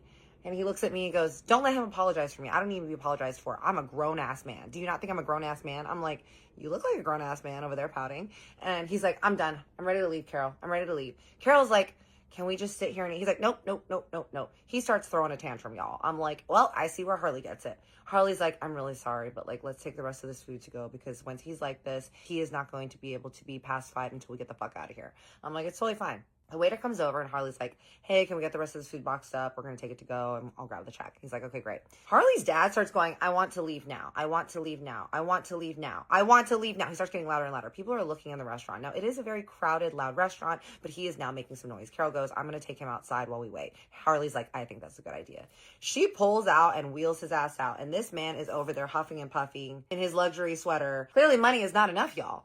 He pulls him out and Harley puts his black card out for them to pay. And Dana's just sitting there sipping on her little Sprite with lemon and just looking down. And Harley's like, Dana. And she's like, this isn't good for you, Harley. It's not good for your dad to be saying things like this to you. I'm thinking, obviously you don't like him saying things like this to him because it's about you, girlfriend. She's like, this is really bad. You know, are you sure that it's okay for you to be around your father right now? Harley's like, what are you talking about? Like, it's my dad. Of course I have to be around him. Like, I'm not going to go spiral and jump into a bush and start railing lines because my dad is telling me that he thinks that he knows how I should live my life. Dana's like, well, I just think that that sort of reactive behavior is not good right now for your recovery. I'm sipping my sake, y'all, and I can't keep quiet because I'm like, what? I'm like, well, it just seems that his dad really just wants what's best for him. And it seems like he's just speaking his mind because he is truly wanting to make sure that his son has the best treatment, best team around him, and that he is doing okay in his recovery. I mean, it has been 3 years. Dana looks at me like I just shot her in the chest. She's like, Kat, we have Harvard professionals and people that do scientific studies on behaviors and addiction that are all part of Harley's team. I assure you, he is getting the best round-the-clock treatment. I'm like, but you're the only one that lives with him that's giving him the treatment. She's like, I know that you're new here, but Harley is doing Zoom meetings with his therapist and psychiatrist multiple times a week. He goes to doctor's appointment 3 times a week, and I am making sure that his levels are all copacetic each time a week. And I was like, yeah, and how much are all these people getting paid? Harley's not saying anything. He's just over there paying the tab. She's looking at me like she wants to say a lot more, but she decides to shut her mouth. Harley pays the tab. We get our food, and then we walk over to valet to get the Bentley. Carol's already got old Mr. Harley strapped in, and she's like, hey, do you want to come back to the house for a little bit? It'll probably make him feel a lot better if you at least come and see him at his house and just make sure that he goes to bed and is okay, because I think he'd probably really like it if you put him to bed tonight. Harley's like, he looks at me. I'm like, that's totally fine. Like, we can go there for sure. Right? We can just finish eating our food there. And Carol's like, yeah, I think that'd be a good idea. Dana's like, Harley, we have a really long day tomorrow, so I think it'd be better if we just went home because it seems like your dad needs rest. I look at Dana. I'm like, girl. I look at Carol. I'm like, well, what do you think, Carol, since you're his dad's caretaker? What do you think would be best for him? Because Harley obviously wants to do what's best for his dad. She's like, I think it would be great if Harley could come and at least spend a little bit of time with him, at least put him to bed, see him off to bed, and you guys can finish eating there. And Harley's like, that's totally fine. Dana's like gonna try to say something again, and Harley looks at her and she just shuts the fuck up. We get in the car, and as soon as we start heading over to Harley's dad's, Dana starts going, Harley, I want to make sure that your dad is not going to influence your recovery in a bad way. Harley's like, Dana, not right now. I need to be there for my dad, and he really just needs me to hear him and see him. I'm the only person that he has. Like, I don't want to hear it right now. We're going to get home. We're going to get everything done. Like, don't worry. I'm like, oh, does your sister not come and see your dad? And he was like, no, she doesn't come and see him that often anymore because my dad does not like her husband. I'm like, oh, really? And he's like, yeah, my dad blames her husband for her not wanting to take over the business. He likes to say these things because he's just mad about the fact that my sister decided to be a stay-at-home wife, not to be a businesswoman, and not take care of the business because of him. So they have a very strained relationship. It takes a lot for her to come see him because he's always talking shit about her husband. So really, it's on me to come and see him all the time. We get to the house and Dana's pouting in the car. We go inside and Harley's dad is in front of the TV now in his little wheelchair. The TV's playing like Entertainment Tonight and he's just watching it and sitting there, and he's now wrapped up in a cute little Hermes blanket, and Carol is putting some tea in front of him. Harley's like, do you want to go eat at the dining table? And I was like, no, why don't we go and set it up in front of the coffee table where your dad is and we can eat with him? And he's like, are you sure? I'm like, yeah, of course. We should go keep him company. Harley brings the food in, and Carol and the housekeeper start setting up the food in front of his dad. And I just sit on the ground at the coffee table and I'm just looking at him, and his dad just looks over at me and smiles. And he goes, are you Native American? And I said, I do have some part Native ancestry. And he goes, I really like Native American women. You guys are so classy. And I said, I'm a very big mix, so I have a lot of things. And he was like, what are you? I was like, I'm Filipino, Spanish, Native American, Thai, and Polish. And he was like, oh, that's a great mix. And I was like, what about you? What are you? He goes, oh, I'm just a white boy. I was like, what kind of white boy are you? He was like, Scottish, Irish, Norwegian, Swedish. I'm a whole ass mix. I was like, all right, I see you. We're chatting and having food, and I end up sitting next to him, and I'm feeding him the Toro sushi, and him and I are just eating, and we're just sitting in there. Dana has fucked off somewhere else in the house, and Harley is in the kitchen with Carol, and I'm just chatting with his dad. And in this moment, his dad is very with it, y'all. He is very quick, and he is just completely on it and focused with me. And he's like, my son's okay, right? He's treating you well? I said, yeah, your son's all right. And he goes, is he being nice to you? And I said, yeah, for the most part. And he was like, for the most part? I was like, I'm just kidding. He is being nice. He was like, good. He's like, I raised him to be a man and to make sure that he always leads. And I was like, I see that. I was like, is that how you lived your life? And he's like, yeah. I worked really hard and I worked really long hours and I made sure that I provided for my family, but I do wish that maybe I hadn't worked as much because I could have spent more time with them. I was like, well, do you think that now is a good time for you to tell your son that you do appreciate him and that you love him? And he was like, I do. And I was like, oh, do you? And he was like, I think I do. He goes, I mean, I show him that I do. He's like, look at the house that he grew up in. I gave him everything that he wanted. Look at all the things that he has. He has all that because of me. Everything he has is because of me. And I was like, I understand that you opened the door for him in a lot, but he has done a lot with his life as well. And I think that it would be nice, though, if sometimes you told him that you loved him or hugged him or things like that. He'd probably really appreciate that. And he was like, we're men. We don't do that. I'm like, men do that too, as well. And he's like, oh yeah? I'm like, yeah. I was like, I tell my brother I love him. And he's like, what about your dad? I was like, I don't talk to my dad. My dad's an asshole. And he was like, do you wish your dad had told you that he loved you? And I was like, probably. And he goes, I think that Harley and his sister probably think that I was an asshole too. And I was like, well, there's no time like the present to try to be the dad that you want to be and to be the dad that he needs, right? And he was like, I guess so. He's like, do you like movies? I was like, I love movies. And he was like, I'm really interested in Egypt and Egyptian movies. You remind me of an Egyptian girl, an Egyptian princess. I was like, oh, thank you. I think I was an Egyptian princess in a past life. And he was like, I really like movies like Ben-Hur and The Mummy and stuff. I was like, oh, okay. And he's like, would you come watch it with me sometime? And I was like, how about this? When we leave, you tell Harley that you love him, and then I will come and watch any movie that you want this week. And he was like, really? I was like, yep, that's all it takes. And he goes, doesn't seem very manly. And I was like, it is very manly. Affection, male energy like that, and gentle masculinity is very, very manly. So you should probably tell him. He's like, he already knows. I was like, well, if he already knows, then he'll just hear it twice, right? And he was like, fine. I'm like, okay, great. We finish eating and Harley comes inside. He's like, all right, we gotta go. I'm like, you didn't finish eating. He was like, I'm done eating. I'm like, okay. Dana has not come in at all to that room. I stand up and I'm like, okay, Mr. Harley, I'm leaving now and I will be back to watch a movie with you this week, okay? As long as we do what we remembered. And he goes, okay. I hug him and I'm over standing by the door and I'm just kind of watching, and Harley goes and leans down to hug his dad, and his dad just kind of pulls him down and Harley leans back down and his dad says something in his ear. Harley goes like this. He sits up, he nods at his dad, he shakes his hand, and then he walks to the door. Dana's standing there with me, and we say goodbye to Carol, and we get into the Bentley. We're just driving back, listening to NPR, and Dana is just rattling off all the things that they need to do the next day. They need to go to meetings, they need to do this, they need to go to the psychiatrist, they need to go to the gym, they need to meet his workout partner. He has another meeting at the Ivy, a lunch meeting, and blah, blah, blah, blah. Harley's just silent. We get back to the mansion of madness, and Dana's like, all right, well, I'm going to bed. And then she kind of gives us this look like, don't stay up too late. And I'm like, girl, get out to all business. She goes to bed, and Harley looks at me, and he's like, you want a little nightcap? I'm like, absolutely. He's like, whiskey? I'm like, absolutely. He's like, should we smoke a little cigar as well? I'm like, abso-fucking-lutely. He goes to the bar and gets 2 Whiskey Rocks glasses out of his little whiskey mold that he has. I love those things, y'all. He pours 2 glasses of Japanese whiskey, which is my favorite. And he was like, I felt like this would go good post sushi. And then he has a little humidifier room that's in the back of his office, and he goes and picks out a Romeo y Juliet cigar for us to share. Walk out into the yard area, beautiful sky, Encino skies, end up sitting on 2 lounge chairs, just looking at the pool. He lights a cigar, we're having a sip of our whiskey and just enjoying the night sky. And he goes, thanks for being nice to my dad. I was like, yeah, of course. And he goes, it's a weird experience because on one hand, I really like seeing him nice and happy and kind to people. But on the other hand, I get flashbacks of what an asshole it used to be. And it's hard because sometimes when I remind him of things, he just doesn't remember. And I was like, I get that. He's like, what'd you guys talk about? And I was like, well, he just told me about how he wishes that he could have been around more as a father, and how he wishes he hadn't worked as much, but that he is really proud of you and he does care for you deeply. And I think that's why he went on that little tangent about Dana, because he doesn't want to see you getting taken advantage of. And he's like, so you're going to go watch a movie with him this week? I was like, yeah, he's a cool dude. I'll go keep him company. And he goes, my dad told me he loved me tonight. And I was like, oh yeah?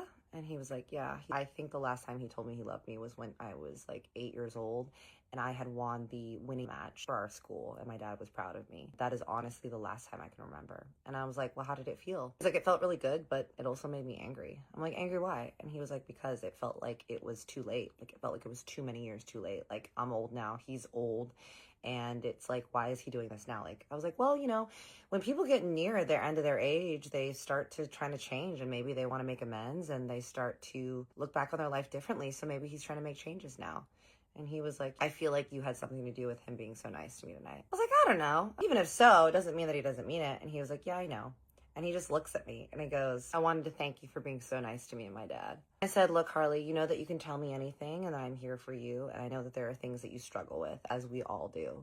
I just think it's important that you stay honest with me, with yourself, and the people around you. He was like, I made a lot of mistakes in my early 20s, 30s, and 40s, and now that I'm in my 50s, I'm trying to be a better man, and one of those things that I want to do is to be a better man to my dad, but it gets really hard because I just remember all the bullshit that he did.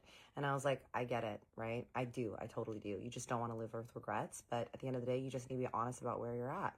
What is best for you as far as your healing journey while still prioritizing your dad, because you are the only family he has now. And I think continuing to see him and grow with him and seeing him and allowing him to be kind to you and give you the parenting that you wanted when you were a kid is a good idea. And he just looks at me and he goes, I'm really glad that you're here. Can you stay forever? And I was like, we'll see. And he goes, by the way, tomorrow we have an appointment. I said, oh, with who? He goes, my jeweler. He's going to come here to the house. I was like, oh yeah? He goes, yeah. He has a necklace that I commissioned that he was bringing to me. Plus, I figured it was time we got you a little something sparkly as well. I was like, say less, king, okay? We go to bed, there are no crying spells, thank God, and I wake up refreshed and just happy to be in the mansion of madness, thriving and happy again. I go downstairs and I hear the familiar sounds of just lovely Chef Drew making food, and I'm like, I could get used to this life. I walk down there, and Harley's actually down there eating breakfast with Dana and Jack, the assistant, and Harley is having a bowl of cereal The man is having a bowl of cereal. He is a professional chef and he's having Fruit Loops. Dana is having an omelet and a side of audacity, and Jack is having a fruit plate and some pancakes. And Chef Drew and everyone greets me. And Chef Drew is like, oh, there's the princess of the house. What can I make you this morning? And I'm looking at him and I'm like, what are you making over there? He goes, I'm making a scramble right now. I was like, you know what? I'll take a scramble as well. He was like, okay, great. This one's for Maria, but I'm going to make you a nice little scramble. We do like some vegetables in it. I'm like, why don't you throw some dill and some goat cheese in there, son? And then why don't you put some arugula on top and we'll call it a day. He was like, great. I walk over to Harley and he's just like sitting on the little chair and he reaches his hands out and just pulls me in and like gives me a hug. And so I'm like hugging his head and he just kisses me right on the cheek. And Jack is looking at me and he's like, hey girl. I was like, hi, how are you? And he's like, how's it been going? How's your stay here? How's your search for apartments? I was like, my search has been going on. I haven't found anything yet that I really love. And Harley's like, oh yeah, I've been meaning to ask you, like, how's your search been going? I was like, I've been seeing some cute places, but things are a little bit out of the price range, or I'm thinking that some of them are not the quite area that I want to look at. And Jack is like, oh, what areas are you looking at? I'm like, I'm looking at Silver Lake. I'm looking at Hollywood.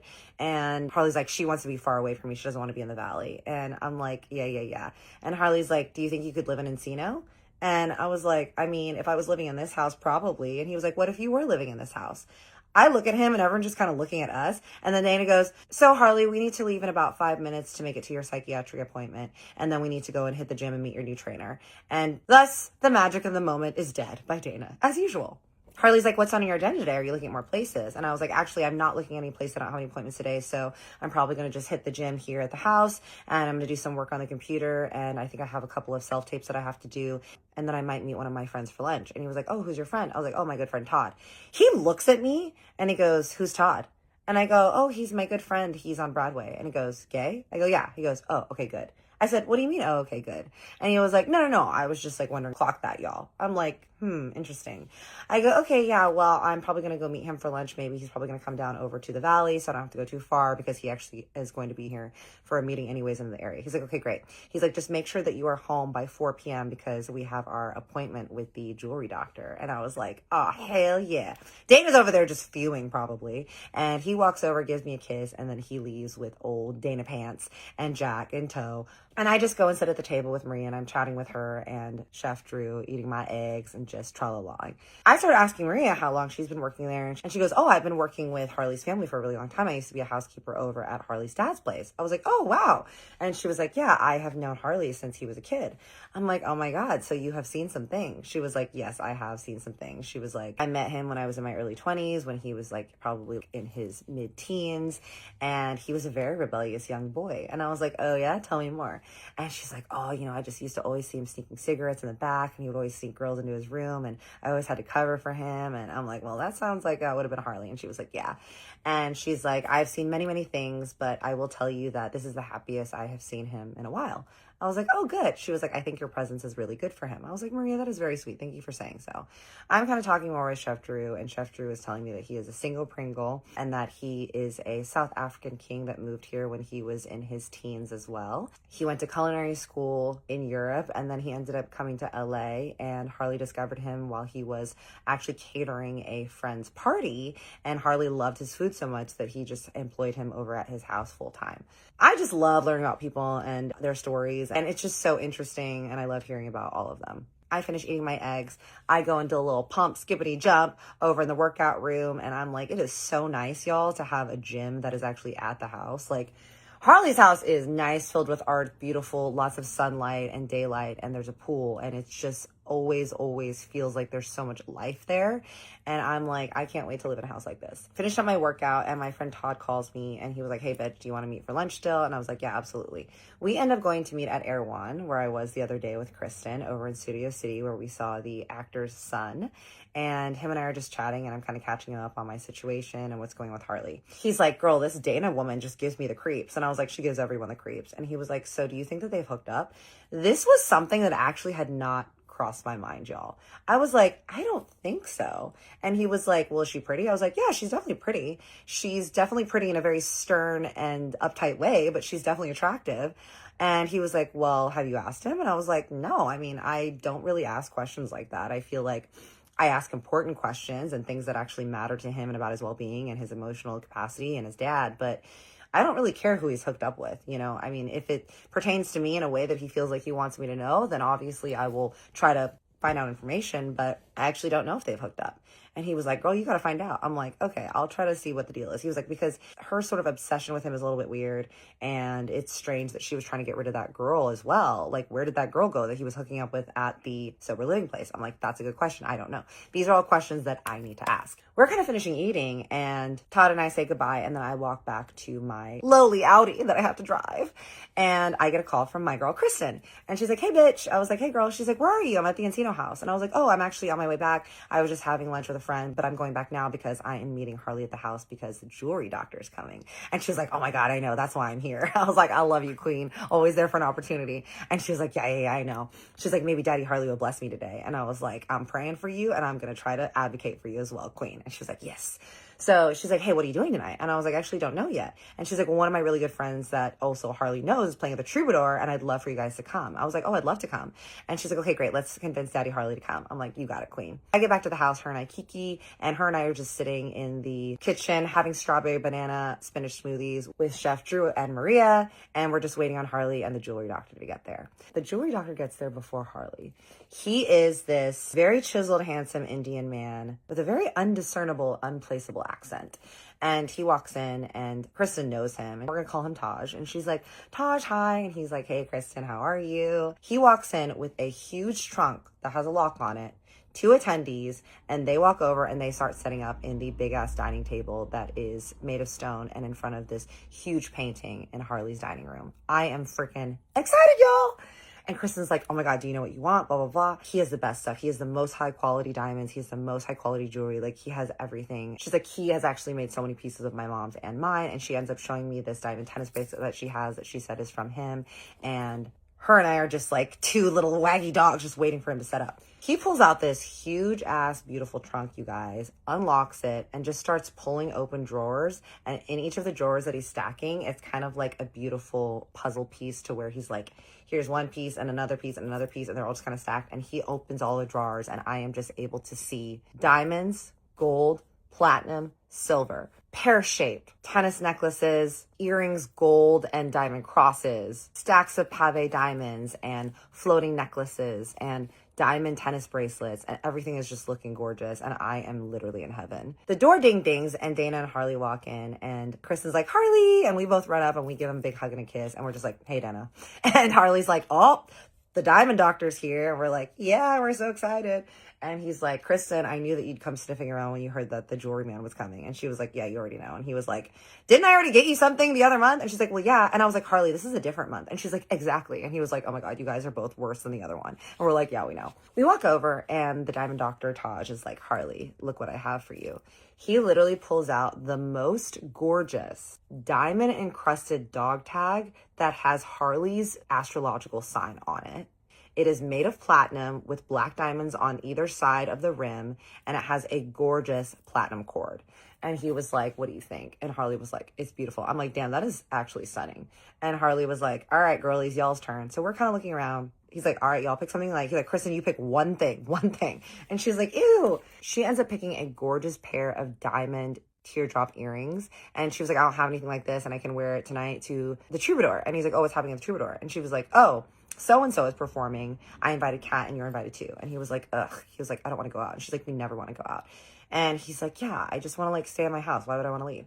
And I was like, Harley, I think it'll be really fun. And he's like, do you really want to go? I was like, yeah, I really want to go. And he was like, well, you can go. I was like, well, you should come too. Dana's like, Harley's had a really long day and blah, blah. I was like, you know what? I think it would be good for Harley to go out more. I was like, Harley, there's going to be people that you know there, aren't there? And he was like, yes, there will be. He's like, I actually got texts from some of my friends, actually, now that I think about it, talking about this show. I was like, well, I think that it's time for you to go out and socialize, and I think it would be a really good idea for you to go out. And Kristen's, of course, like, yeah. We're like, yeah. And he's like, ugh. He's like, all right, fine. I'll come out for a little bit. I'll have one drink.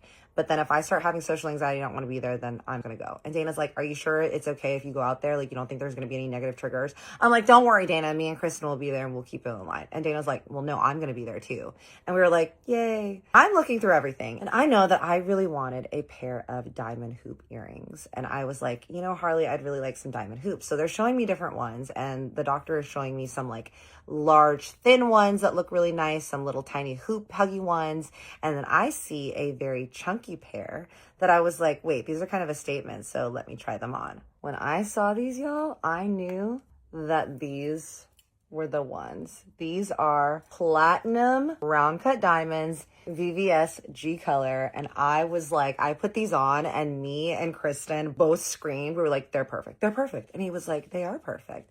And then, of course, Mr. Taj, because he wants to make that money and he's a smart seller, he goes, well, you know, it's a set. And I was like, what? And he goes, yeah, there's also a matching bracelet and necklace. And I said, what do you mean? I also need the diamond tennis necklace and bracelet. So yes, y'all, your girl got the whole earring, necklace, bracelet set. It's about 20 carats total, round cut brilliant, platinum set, VVS G Clarity. I just love the little crisscross sections because if you know about my other diamond tennis necklace, it's a very simple one that I wear on the daily, and this is more like for like a fancy dress. But I do love the earrings and I do wear the earrings a lot. Honestly, these are the things I've told you guys that I'm gonna be buried in. Kristen and I are very happy with our little Julies. I scream and I hug and I kiss Harley all over his face because I'm just a very happy girl. And he was like, I'm really happy you girls are happy. I walked back into Kristen's room and she's like, girl, the set. She's like, you really made out well. I was like, well, so did you, girlfriend. And she was like, all right, let's get ready and we're gonna head over to the Troubadour. I'm like, great. I go and get ready and I end up wearing a little two-piece set. It is a tan tank top that's kind of tight and a matching skirt, very 90s, with some tan little heels. And I wore my hair down in some little waves. And I decided to do a little red lip. You know, I don't always do a red lip, but when I do, we do it good, y'all. I walked out and Harley is surprise, in his typical plain t-shirt. This time it's a gray one. It is an All Saints t-shirt and he's in some Chrome Hearts black jeans that have little crosses on them. He's wearing some black Doc Martens and his signature Chrome Hearts black glasses, and we are ready to roll. Dana is wearing what looks to be something that you would wear to a funeral because she's wearing a black button-up suit jacket and pants. And I'm like, you know, we're going to like a rock concert place, right? And baby Kristen is wearing a little long sleeve black off the shoulder short dress with some little gold heels and her hair snatched up in a cute little bun. We head over to the Troubadour. The Troubadour is a place in Hollywood that's very popular for having a lot of bands, and it's a little bit grungy, but it is also very nice, and a lot of really nice musicians and kind of indie rock bands play there. And we walk in, and the space is very, I would say, a little bit rock rustic. Like, there is a nice wooden bar that's got all these records and guitars and everything above, and then you've got the stage up there with lots of like blue and purple lights, and then there's a little bit of a seating area around, or you can just kind of stand around. And we walk in, and immediately Kristen's like, oh, there are some of our friends. The friends over there are Gabby and some other people that they know. And then Harley ends up seeing some other dudes that are around his age that are some people that he also knows. And I introduce myself and they're all just sucking his butt as usual. They're like, oh my God, Harley, you're out. It's so nice to see you out. What's up, Dana? Everybody knows who Dana is. And they're like, and who is this? And I'm like, I'm Kat. And they're like, okay, nice to meet you. And Dana's like, Kat's staying with Harley. And I'm like, yeah. And Harley's like, well, this is my date. And I'm like, yes, I am. And they're like, oh, okay. Kristen drives me over and she introduces me to her friends that are over there. And I say hi to Gabby and we're just kind of all chatting. And Harley walks over and he's like, what do you want to drink? And I was like, I'll have a vodka soda with lemon. And Kristen's like, make that too. He's like, great. He goes and gets our drinks. He brings our drinks back and he's drinking a Modelo. And I was like, are you going to get in trouble? And he was like, Dana can kiss it. I was like, all right. We cheers and we're just kind of chatting and waiting for the band to come on. As we're waiting, I see Kristen look over my shoulder as I'm talking to Gabby and other people. And she goes, hey!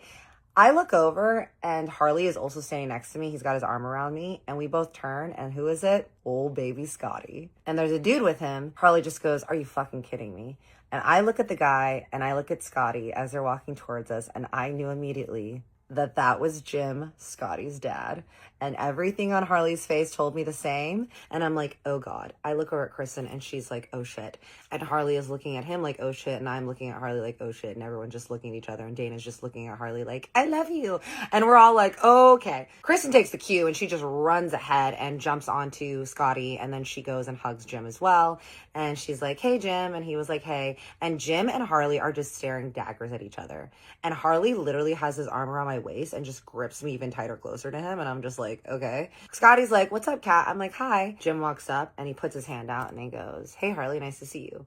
Harley just looks at his hand and he was just like, mm-hmm. Jim looks at me and he goes, hi, I'm Jim.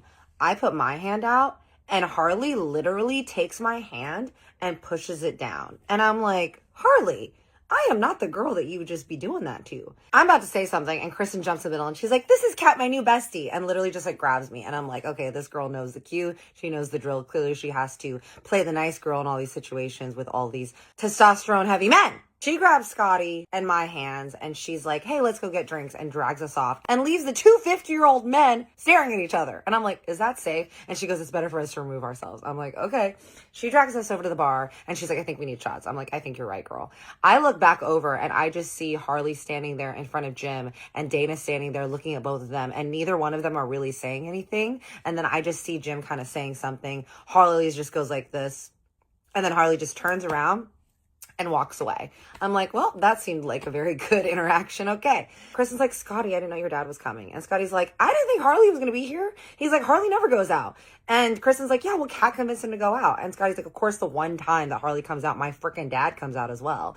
And I'm like, well, we're all here. And you know, it is a big space. So let's just hope that we can all just keep it copacetic up in these parts. Scotty and Kristen are like, yep, here's hoping. And we take a tequila shot and then we walk over on our merry way. And we're just kind of bobbing to the music that's playing for the performers before the main people come out. I'm standing there talking to Kristen and Scotty and Gabby, and Jim is just standing with Dana talking to her. And then there's like a couple other dudes that are their age that are talking to Jim, who I'm assuming are their other friends.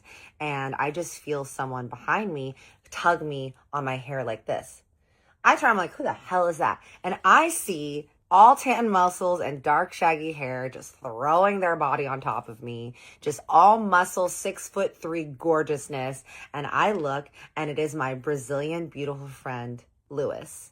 And he's there with his beautiful fiance, James. And I'm like, oh my God. He's one of my friends that I used to go out in the neighborhood in West Hollywood a lot with. And he and his fiance are looking cutesy as ever. And I start hugging them and I'm like, oh my God, it's you. He is the sweetest, most gentle man. And James is his cute little Twinkie fiance. And I just absolutely adore them. I introduce them to Kristen and Scotty and everyone. And they're all kikiing and we're all having a good time. And the music starts playing and we're dancing. And I'm just dancing with Lewis and James. And we're just like kikiing and I'm dancing Kristen. And as the music is kind of like getting to it and the main people are going on and everyone's cheering and everything, and I'm kind of looking for Harley, but I don't see him. And I'm assuming that he like went to the bathroom or something. I look over and Dana is nowhere to be found either. And I see Jim is just standing with some of his friends. And so I'm like, okay, well, I'm sure he'll find me. I'm like, do you know where Harley went? And Kristen's like, I don't know, but he'll probably find his way back in. I'm like, okay.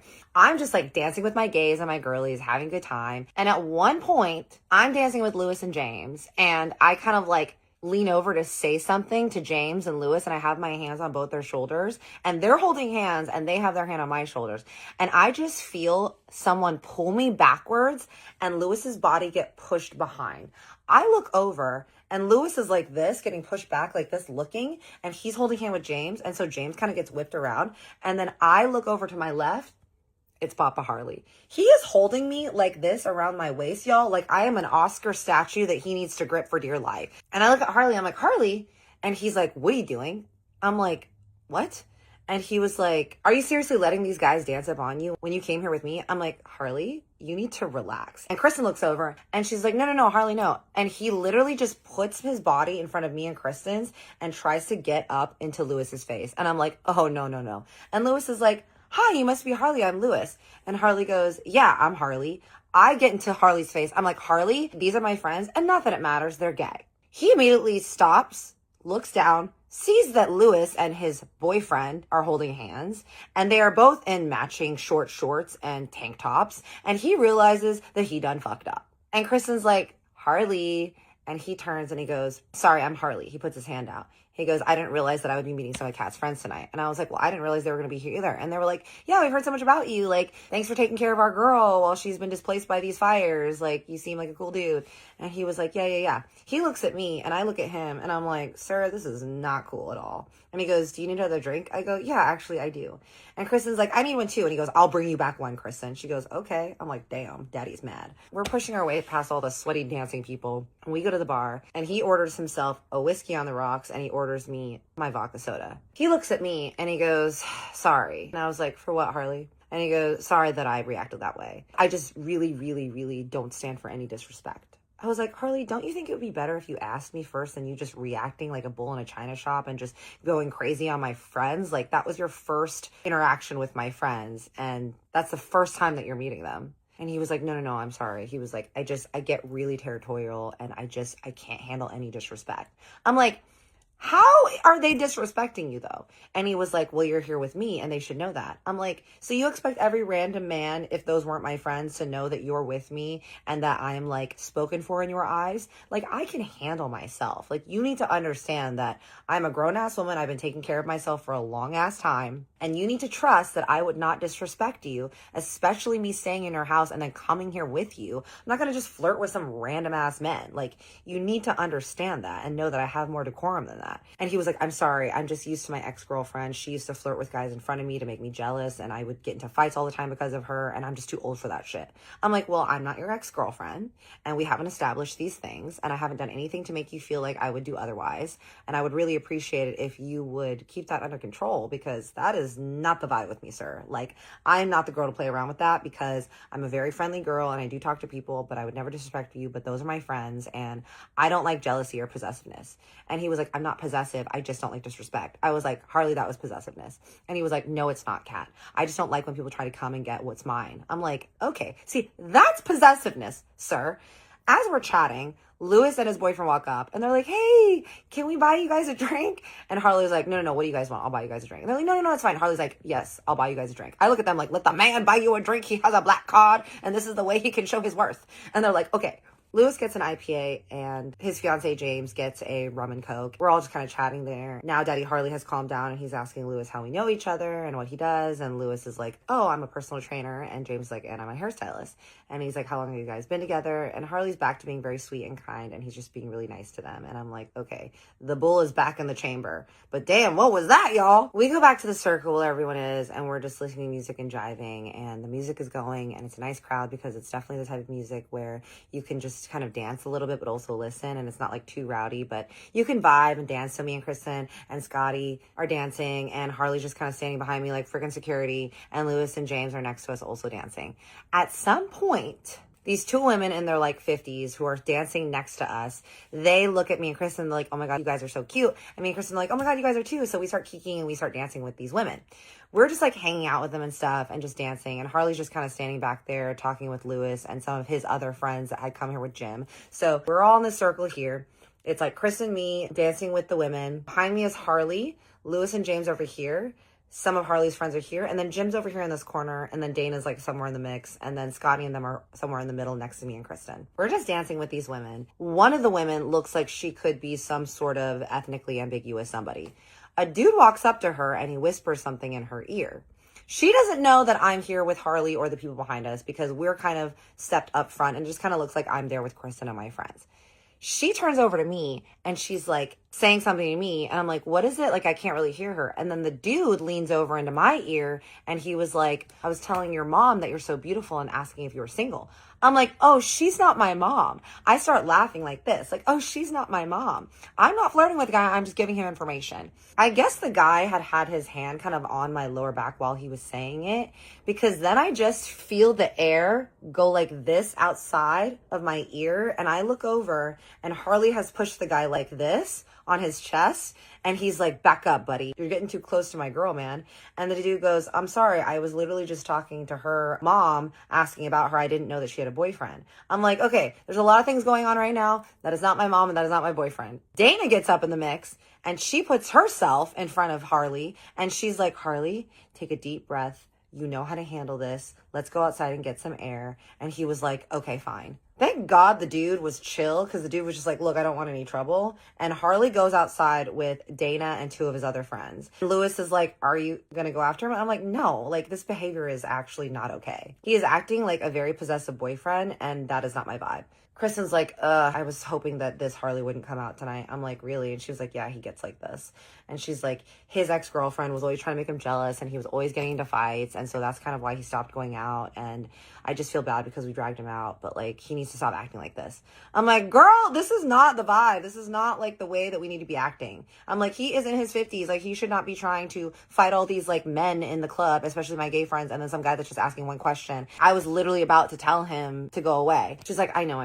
And I'm like, should we go check on him? And she's like, no, let him stew. I'm like, I feel like I should go check on him. And she was like, okay, I'll come with you.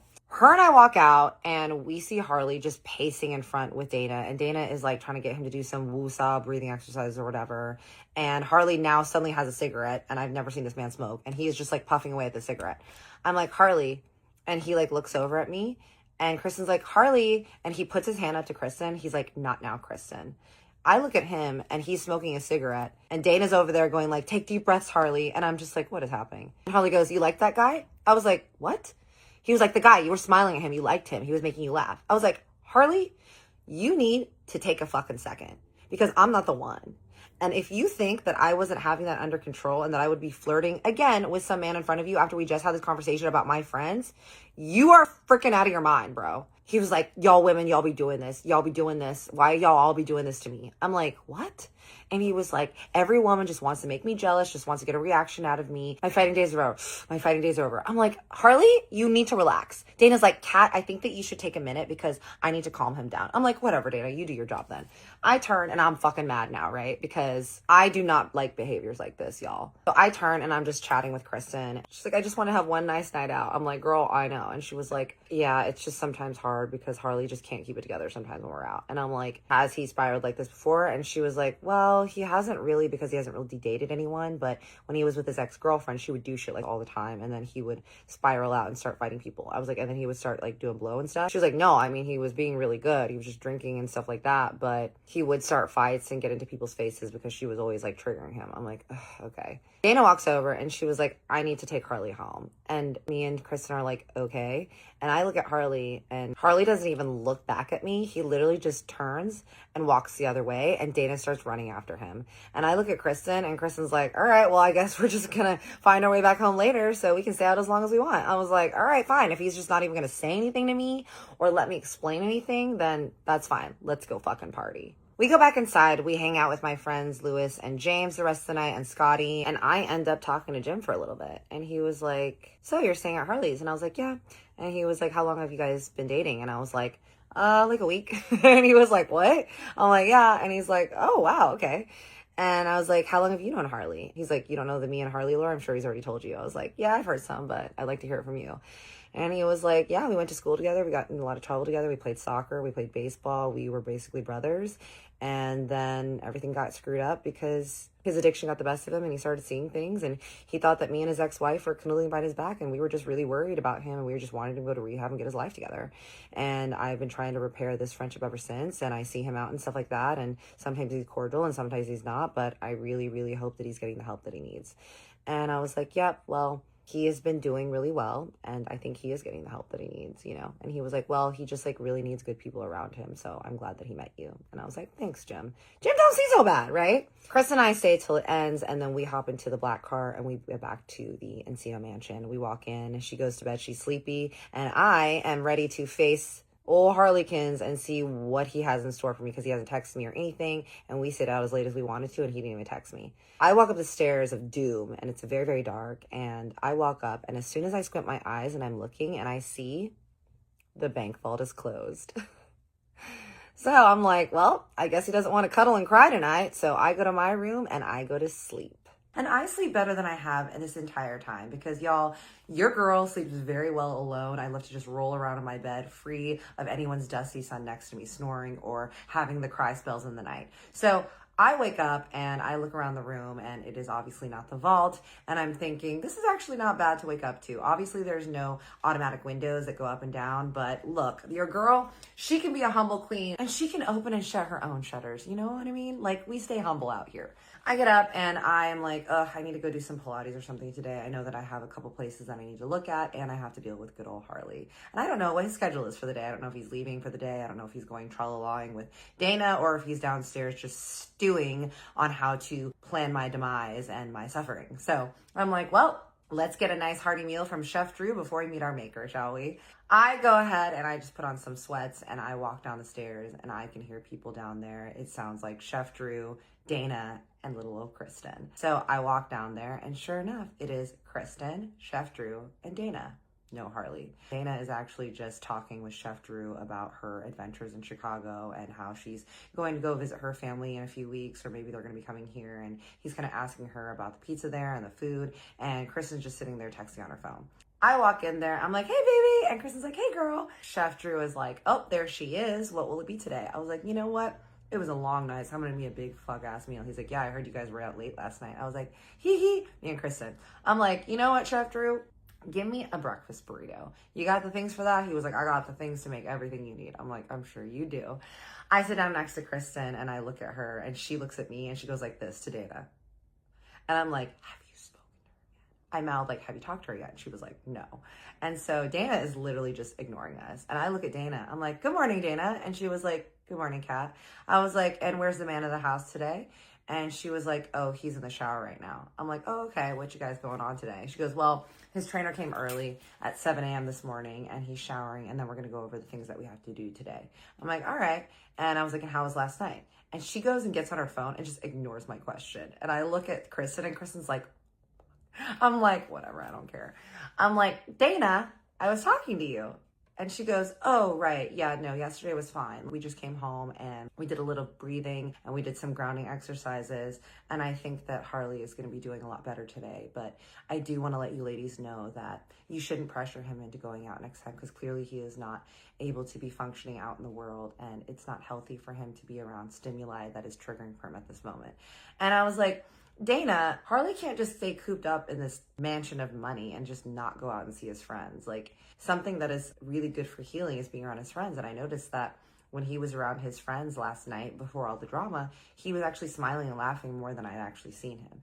And she was like, that may be true, but him being in situations where a girl that he cares about is possibly doing things to get a reaction out of him. I was like, whoa, whoa, whoa, lady. I have not even had my coffee yet. And this lady is shots fired at me. I was like, whoa, Dana. And Kristen goes, yeah, Dana, like Kat wasn't doing anything on purpose.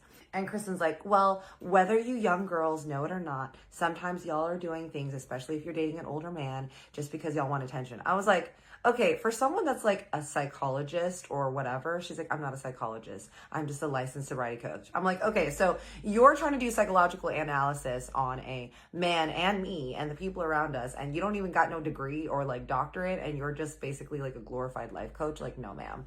I'm like, Dana, I appreciate that you always want to put his needs first, because obviously that is your job.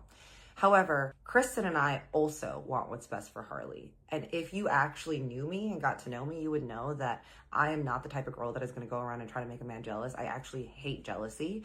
I have dated men that have been very, very jealous. I value my independence a lot, though. I'm a Sagittarius, and I don't like it when I feel like I'm being boxed in or possessed. And I am a very respectful girl, and I would never do anything to disrespect Harley or try to make him jealous, because that is just not my vibe. And she was like, Kat, we've all seen you and you have a very flirty nature. And Kristen's like, no, she does not. She's just a friendly girl. I was like, yeah, I'm literally just a nice girl.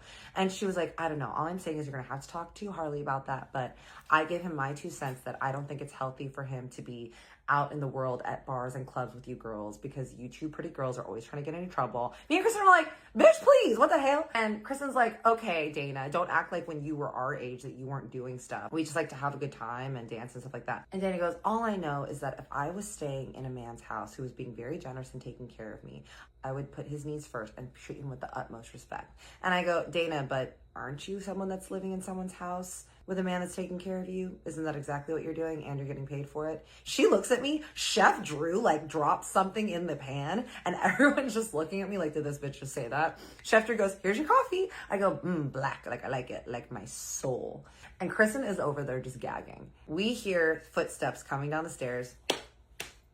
Heavy, heavy steps. Here comes Daddy Harley. He comes downstairs and he has a towel that he's just kind of using on his hair. He's just wearing gym shorts and a white t-shirt and little Hermes house slides. He walks down and he walks into the kitchen and he does not even acknowledge me and Kristen. And he just goes, good morning, Chef Drew. And Chef Drew goes, hey man, I made you some protein pancakes and some egg whites and your post-workout protein shake. He goes and sits on the couch in the living room. So the way that it's set up is the kitchen is here. All the medians are here.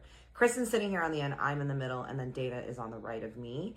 And then he is sitting in the living room area, which is over here, but it's an open concept, so we're all in the same room. He goes and sits there and he turns on television and he's just laying there watching television. And me and Kristen are looking at each other like, are you kidding me right now? Like, he's not going to say anything. I'm like, okay, I do not play this passive aggressive shit. Like, you are a grown ass man. We need to talk about this like adults. And Dana was like, hey, Harley, I just wanted to go over. And Harley goes, not now, Dana. I just want to relax. That was a really tough workout. I just want to sit here and turn my brain off. I'm like, well, that sucks for you because we're going to have a chat. So I have to leave soon to go to an appointment for my apartment. So I look at Kristen. I'm like, what are you doing today? And she was like, oh, I got to go film some content. And then I got to go by my parents and see them because my grandma is in town. So I'm going to go have like lunch with them and stuff. And I was like, oh, okay. Well, I was going to go look at some places. She's like, yeah, I'm sorry. I can't come with you today. I was like, it's all right, girl. So I look at her and I'm like, I'm going in. And she's like, good luck. So I walk past Dana and I go and I just sit on the edge of the couch, which is like a foot away from him. And I'm like, hello, sir. And he goes, good morning. And I said, would you like to have a chat today? And he was like, if you want to. I was like, I do. Why don't we go outside, just the two of us with our coffees? Let's enjoy the day. It's a beautiful day before I have to leave. And let's have a conversation, shall we? And he goes, all right. I grab my black coffee and he grabs his little cappuccino and we walk outside and we sit on the two lawn chairs that are facing the pool and the beautiful scene of Encino. Because who can be mad out there, right? In this beautiful city. I sit and I just turn directly and I face him and I go, all right, what's going on? Tell me your thoughts. Talk to me. What's up, dude? And he goes, I don't know, Kat, last night just brought out a side of me that I really didn't like, that I was really trying to keep buried deep down that I haven't seen in a while. And it really scared me. And I was like, okay, so tell me more. And he was like, when I was with my ex, she was always trying to talk to guys, flirt with guys, dance with guys to make me jealous because she felt like I didn't show her enough that I cared about her. And she was the one that was also jealous because I wasn't allowed to look at other girls or chat with other girls. And so I was constantly on eggshells around her. And then she was constantly trying to make me jealous. So I'm just very hypersensitive about that. And I really haven't dated anyone since you. Like, as you can tell, I'm not very good at this. I just kind of exist in my house and I try to keep shit together and I go about my daily routine, but I'm not very good at this. Like, I wasn't a very good husband and apparently I wasn't a very good boyfriend to my ex. And I had gone on a couple dates before we met, but I've never had a girl live with me that wasn't my ex. And I feel like I just don't really know what I'm doing. I was like, Harley, two things. One, I understand about your ex. We all have trauma, we all have triggers. I get it. I also have triggers and everything like that. But two, if you are actually wanting to make an effort in order to move past these triggers and heal and not have these same sort of reactions and not hold these behaviors against every girl that you ever date, you're going to need to work on this. Now, whether it be that we end up together or you end up with somebody else, this is a behavior that is going to hinder you from having a very healthy relationship, because trying to bring shit into a new relationship from old relationships is always going to backfire. Trust me, I have been there. I understand that this has been a non-traditional route in our dating, so if you want me to leave, I can go find a place to stay while I find a new place. Like, I've appreciated so much you letting me stay here, but if this is feeling like we're playing some like weird house game and you don't really know and you want me to leave, he was like, no. He was like, you don't understand. He's like, that's what's scary, is I like you being here. We don't even necessarily have to be a couple. Like, I just like you being here because you bring a lot of peace and joy in this house. And I just appreciate how happy and lighthearted you are, because for me, it's really hard for me sometimes to look at the bright side. And I was like, okay, so what do you feel like would be best for you? You tell me what you need, and then I'm gonna tell you what I need. So you tell me what you need for us to coexist here in this house. And if you really want me to stay here, like I said, I don't need to be here. I can go somewhere else. It is not gonna hurt my feelings if you want me to leave. But then if you want me to stay, I'm gonna tell you the things that I need. And he was like, okay. He was like, I don't like knowing that you're going out with guys and I'm not there. And I was like, okay, well, that's just not going to be a thing, Harley, because you can't control everything that I'm doing when I'm out. Because it seems like your girlfriend was jealous, but it seems like you're also jealous. And he was like, I just hate the thought of someone like trying to take what's mine. I was like, okay, that is something to talk to your therapist about, because we don't own people. We don't possess them, even when we're in relationships with them. I am my own person and you are your own person. Even if we were together, lifelong partners, or married, you still do not own me and I'm not your property. So you cannot control the things that I do when I'm out. And I need to let you know that that is the quickest way to push someone like me away. Big Sagittarius energy. I fucking love my independence. It is the most important thing to me. Now, I can be in a relationship with someone and be very committed to them and loyal as fuck, but still I need my freedom to be able to feel like I'm not being controlled and watched over. Because if I tell you that I am not going to do something and I'm going to be loyal, I mean it. So you need to trust that.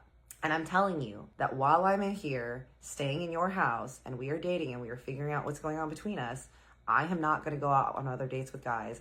I will not entertain the idea of going out with other guys if that's what you want. And he was like, that is what I want. I was like, but I cannot control that if I'm out like with my friends or Kristen, if guys talk to me, like I can't control that. And you can't get mad at me if I am nice to people. And I have guy friends and I do hang out with them. And he was like, are they straight? I was like, I do have straight guy friends. And he was like, see, that is something that makes me nervous. And I was like, Harley, if I wanted to date my straight guy friends, I would have dated them a long time before you. So you need to understand that. Like, if I wanted to, I would. These are things that are insecurities of your own that I can't absorb. And he was like, I understand, that is something that I'm working on. And if we're gonna go out again together, that behavior of you rolling in there like Captain Save-A-Ho, you will know if I need you. But I'm very capable, and I would have been able to tell that guy that he needed to fuck off. And if I needed you, then I would have looked for you. But I don't need you fighting my battles for me, especially when the guy wasn't being crazy or creepy. Like, if a guy walks up to me and is being crazy automatically from the get-go, yeah, obviously, yes, I would expect you to step in. But if a guy's just talking to me and you see that I can handle it, let me handle it. And he was like, okay, this is something that I can work on. What is it that you need? I was like, I need to feel the freedom that I can do what I want, when I want, hang out with who I want. Understand that I am here because I want to be, but the moment that I feel uncomfortable or I want to leave, or you feel like you want me to leave, we need to agree that we will let me leave. And he was like, I'm just starting to get very used to having you around, and it just feels really good to be able to know that you're there, because it feels like a very healthy, safe space for me that you create. And I was like, that's great, but someone else can't be your safe space. Like, you need to create the safe space within yourself. And I've also been through this. I have depended on other people to be my safe place and to regulate my emotions, but it is not other people's job to regulate our emotions. Like, we have to learn how to do that on our own. And he was like, I know. He was like, it's something that I'm working on with my therapist, but it's kind of hard because my therapist tells me that I need to work on things like that, of trying to create a safe space within myself and validating my own feelings. But then Dana thinks that I should just remove myself from situations that trigger me altogether. And I was like, yeah, I mean, Dana's not a psychologist. So I think she's coming from a sobriety standpoint where she's like, hey, just like, don't be around the things that trigger you. Like, don't be around drugs and shit like that. But when it comes to emotions, it's a very different thing. You can't just lock yourself away in a mansion of madness and then just never be around people ever again because you might get triggered. That's no way to live. Like, you were really happy when you were with your friends the other night. And he was like, no, it was really good to see them. He's like, I want to spend more time with my friends. He's like, I really want to go out more and be able to healthily be around people and everything, hang out with my friends and not get triggered. But it is something that I'm having to work on. And I was like, well, something like that, it's going to unfortunately have to be like exposure therapy. You're going to have to be putting yourself in uncomfortable situations more and more and more so that you can learn to manage your social anxiety. And that's just something that you're going to have to do. And he's like, I know, and it just feels like Dana just doesn't want me to put myself in situations like that. She wants to manage the way that I live my life so much. And I just want more independence. I feel like if I was just able to have my independence more and not have someone managing my life for me, I would be able to step into doing things on my own better. And I was like, then Harley, send Dana home. And he was like, I want to, but like, I just feel like she depends on me now. I was like, what do you mean? And he's like, well, here's the thing. I know that her ex-husband doesn't make that much money, and so really her salary is the one that's taking care of the kids mostly and paying for their house in Chicago.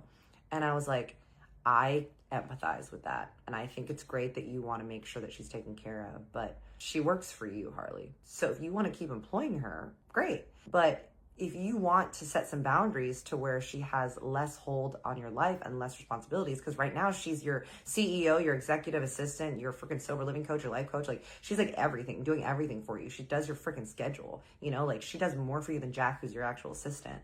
And she oversees Jack doing your schedule. Like, it's kind of crazy how much she controls your life. She even has a say in the investments that you do. That's not a normal sober living coach.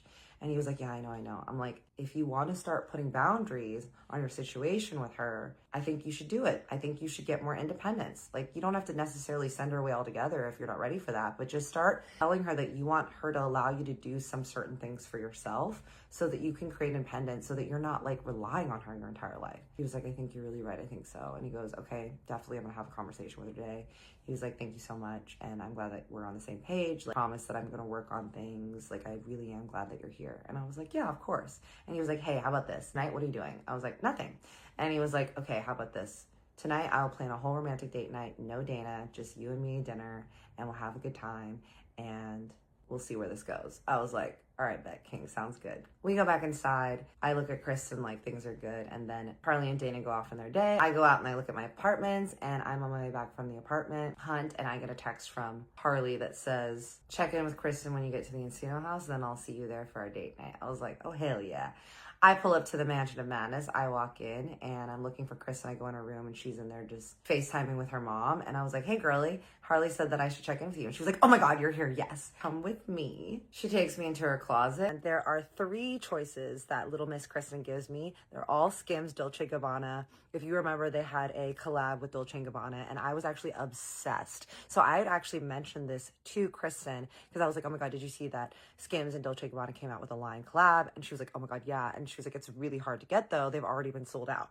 So here I am with 3 choices of the dresses that Harley procured somehow, and I was super excited. There was this option that was like the tight leopard print option. There was this tight black option, and then there was this long flowy with the high ass slit Angelina Jolie style leopard print version. And I tried them all 3 on, and the one I went with was this. I was like, I'm loving this leg, and me and Kristen were like, ee, we were so happy. Get changed, and I hear the ding ding of the downstairs, and it's old Mr. Harley coming in. I'm so excited. I'm already ready. Like, I have my hair all in waves and I put my makeup on. And so I run down the stairs in my little lubies that I had paired with them. If you remember, and you've been following my Marriage Story, Who the Hell is series, my ex-husband, Takis, had gotten me these beautiful Louboutins with little silver detailing. So I clickety-clacked my way down the stairs, and I just see Jack coming in behind him, and I see Dana and Harley, and Jack is like, oh, well, hello, these are for you. And he's holding this big box of Venus de Fleur roses. If you guys know, these are the roses that last for like a year or a couple years. And this is big bouquet of baby pink, because he knew that I love baby pink. And he was like, oh, there she is. Are you ready for our date? I was like, absolutely. And he was like, okay, Jack, go put those in her room, and then I will just get changed really quick and then we'll go. I look at Dana, and Dana is literally carrying like 3 stacks of papers like this, some books, and she's wearing glasses and her hair in like a little tight bun on the bottom. And she is looking like a schoolboy's wet dream of a school teacher that is going to dominatrix you, but also hurt you, but also you kind of like it, but also you're scared. And I was scared for sure. Dana goes, oh, so do you know where you guys are headed tonight? And I was like, nope, I don't. And she was like, okay, well, Kat, as Harley's coach and caretaker, I was like, yes, tell me, what is it that you need? She goes, it does make me uncomfortable that I am not going to be there, but I'm trusting that you'll be able to take care of him and make sure that he doesn't go crazy and blah, blah. I'm like, lady, this man is a grown ass man. I was like, if I see any suspect behaviors, then yes, I will let you know. But he's a grown ass man, and I'm going to let him do what he wants to do. And if he wants to have fun and do whatever, like, we're going to have drinks and stuff, I'm going to let him. And she was like, okay, well, I'm just saying, like, just be careful. I'm like, all right, girl. I'm sitting in there waiting, and then Harley comes down like 5 seconds later, and he's wearing his signature black jeans, chrome hearts. These actually have white crosses on them. Little Gucci slides, his white t-shirt, and he throws on a blazer. And this time he changes out his glasses for a pair of Cartier glasses. I'm like, well, the man has something other than chrome. He's like, you ready? I'm like, absolutely. He's like, all right, you choose what car we take. And I was like, you know what? I know that we've been taking the Bentley a lot, and that's great. And he was like, I'm sorry that we can't go to the garage and get a different car, but the only cars that we have here are the Bentley, the Lambo, the Audi, and the BMW. I was like, let's take the Bentley. Like, it's a comfy ride. It's nice. Like, let's do it. He's like, okay. We get into the Bentley and we head over. I'm like, where are we going? And he was like, we're going to a really good sushi place that a friend of mine just opened. It's in West Hollywood. And I was like, Uchi? And he was like, yeah, you've heard of it? And I was like, absolutely. Y'all, this is kind of like one of the places that has been talked about a lot that's opened up in LA. It's really, really good. It's in West Hollywood, and it's just known for being kind of a very understated fancy place in West Hollywood that has just really, really, really good sushi that has very unique combinations. We roll up to the valet. The valet is like, nice Bentley. He opens the car door for me, and the guy puts his hand out to take my hand. And I don't know if Harley literally ran over to the other side because he was still getting out of his side when I was getting out. But suddenly Harley appeared and put his hand out in front of the valet guys and helped me out of the car. I'm like, oh no, Harley, are you getting jealous of a valet man even like giving me his hand? Because I'm not going to let this bother me right now, but this is something to clock. He takes me out and we walk up, and it's on the corner. We walk in and it's very beautifully organized with a very huge outdoor view. And there's all these like little booths, and the girls are like, hey, what's your reservation? He tells them, and we walk straight over to this cute little booth. You walk in, there's all these little tables and areas. There's huge, like almost garage style opening windows that look to the outside to Santa Monica Boulevard. And then you see in the back, there's like an open concept where you can see like the chefs kind of cooking, and they're just sitting all around. Immediately see sitting there is Kate Bosworth. And I'm like, Kate Bosworth, interesting. I haven't seen you in a while, but she's so pretty in person. And as we're walking by and the girl's taking us, these two dudes that are sitting there, one is in a turtleneck and the other guy is in a low cut sweater that could rival on a little too low, but I guess we are in West Hollywood, so it's okay. And they were like, yo, Harley. And he was like, oh, hey guys. And they kind of like dab him up. And one of the guys that stands up, Mr. Deep V, is super freaking tall. And I'm like, what the hell? And they're asking him about like how his trip to Mexico was, because apparently everybody knows that he went to Mexico. And he's like, it went really well. I'll talk to you guys about it later. They're like, okay, great. We go and sit down, and we're sitting on a little corner. So I'm here on the booth side and he's over here on the little seat side outside. And I was like, oh, how do you know those guys? And he goes, oh, that guy is a former basketball player and now he's a coach at blah, blah, blah. And that other guy, that his friend, is a big time investor in a bunch of teams and places in LA. I was like, oh, okay.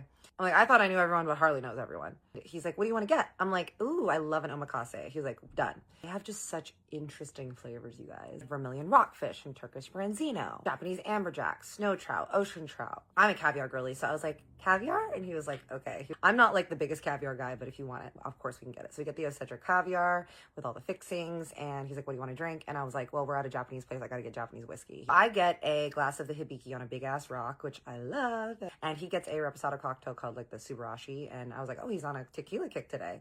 And he was like, yeah, lately I'm on this tequila kick. I'm like, yeah, so what is going on with the Agave Spirits Tequila Company?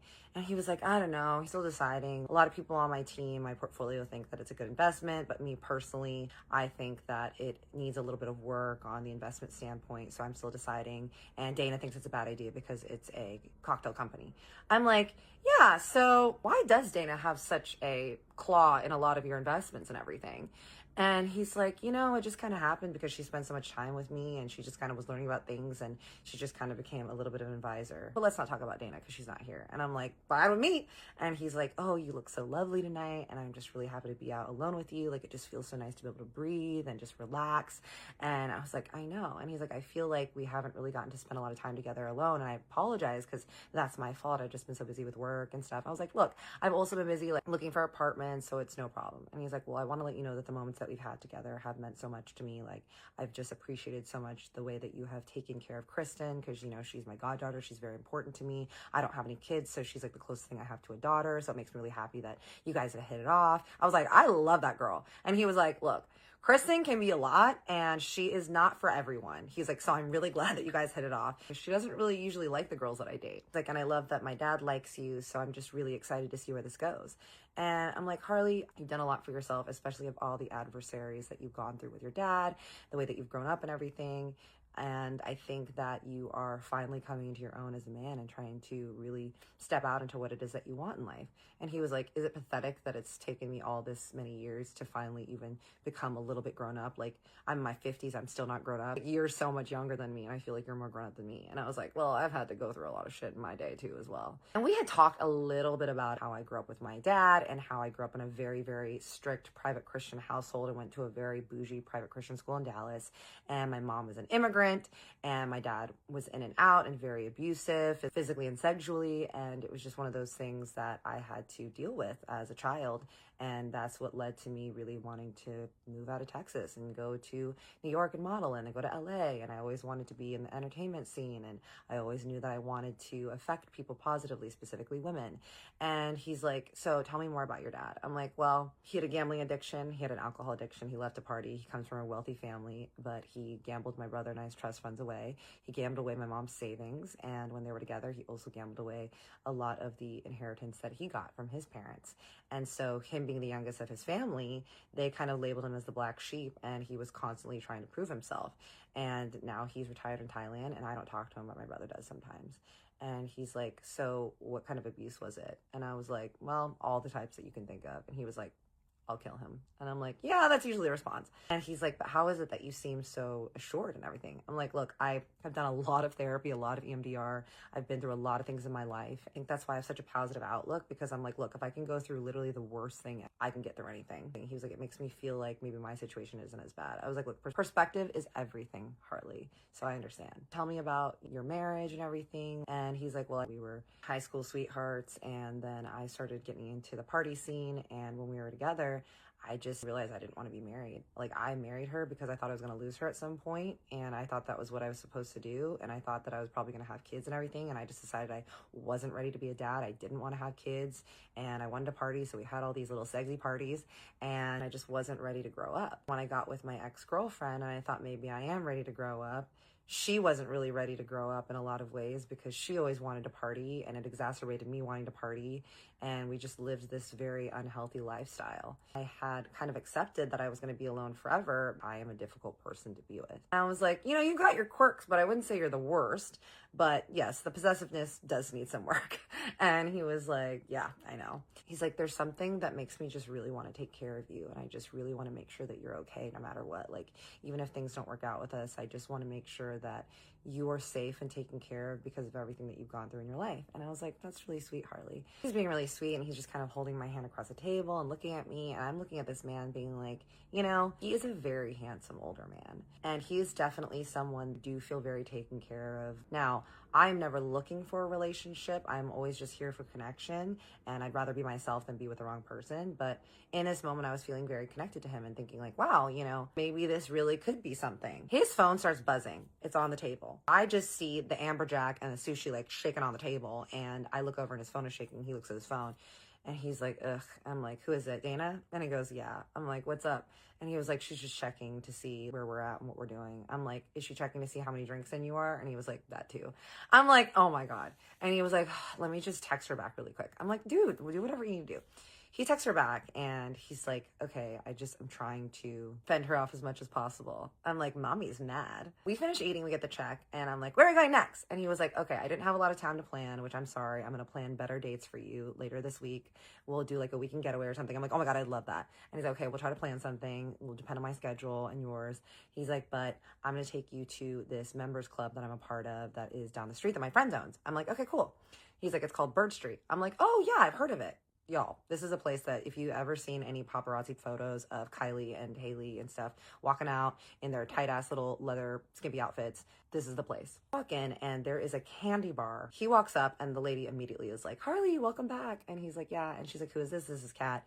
We walk over the elevator, we take the elevator up, and we go to the rooftop. The rooftop is super beautiful with a view of LA and Hollywood and West Hollywood, and there's all these little umbrella seats and everything, and it's really not that packed in there. It's pretty chill. So we go and take a seat, and he's like, what do you want to drink? I was like, I want to switch to my vodka drink. He was like, all right, I know exactly what you want. The Cat-tini. I was like, the Cat-tini. For some of y'all that wanted to try the Cat-tini, remember, it is a vodka martini, Grey Goose, shaken very, very cold, shaken very, very hard, colder than a polar bear's butthole, which we call blistered, which is what a bartender that has experience will know what it's called, with a lemon twist. He goes and gets it, and I'm just sitting there, and I'm just kind of looking around at the crowd, and it's like some young Hollywood guys that you can tell are like trust fund kids. They're kind of sitting by the piano having drinks, and then there's like some cute girls in little short outfits, and some dudes that look to be about Harley's age that are in like nice little sweaters and Sandro jackets and stuff like that, and seeing a lot of Chanel flats from the ladies. He walks back over with the drinks, and now he has switched to just reposado with club soda on the rocks with a lime. I'm like, ooh, daddy's getting a little bit more spicy. And he was like, yeah, I was feeling it. So we're chatting, and we're just having a great time laughing and connecting. connecting, and he's sitting next to me in the booth, and we're just like snuggled up. And he goes, okay, I know you like diamonds. What other jewelry brands do you like? I was like, well, obviously I like Cartier. And he's like, yeah, I see that you have the love bracelets. And he was like, what about Van Cleef? And I was like, I mean, I've always wanted a Van Cleef. I've always wanted specifically a baby pink Alhambra, which I know is a limited edition because it only comes out during the holidays and stuff, and they don't sell them on the store anymore, and I know you have to source them. And he was like, baby pink, okay, is that the mother of pearl? And I was like, yeah. And he's like, okay, what finish? Gold, rose gold, silver? I was like, would love a rose gold because I love rose gold and pink, then gold second, and then white gold third. He's like, okay, what else? What other purse brands and stuff like that do you like? I was like, well, I'm a Chanel girly. He's like, aren't you all? And I was like, and I've always wanted a chrome bag. And I see that you're a chrome daddy. And he was like, yeah, I am a chrome daddy. And he's like, okay, cool. If you don't mind, could you just make a little note in your notes app, screenshot that and send all that to me with like the brands that you like, and then I'll send them to Jack. That way I can just have a record of it. I was like, literally, those are the hottest words you've ever said to me, Harley. And he starts laughing. His phone is buzzing again, y'all. He looks down and he goes, ugh. I go, what is it? He goes, Dana. I was like, what does she want now? He goes, she's outside. I was like, what? He was like, yes, she's outside. Apparently she has something that I need to sign that needs to be done right now. I'm like, Harley, are you serious? Like, who needs something signed at like 10 p.m. at night? We're going to be home later. Like, no, I know. He's like, okay, let me just go downstairs and see what she wants. I'm like, okay. I'm just sitting there sipping my cocktail. And as I'm doing so, these two dudes walk up and they were like, hi. And I'm like, hello. And they're like, how are you? I was like, I'm doing well. And one dude's like, I'm Jeff or whatever. And I'm like, hello, Jeff. They both look like finance bros. And I am just thinking, like, if Daddy Harley walks up at the same time, this is going to be bad news bears. And I hate that I have this feeling of dread of these men talking to me because I shouldn't have to feel that way. And they're like, oh, who are you here with? And I was like, I'm actually on a date. And they were like, oh, okay, sorry to bother you. And I was like, yeah, no, don't worry about it. It's all good. They're like turning to leave.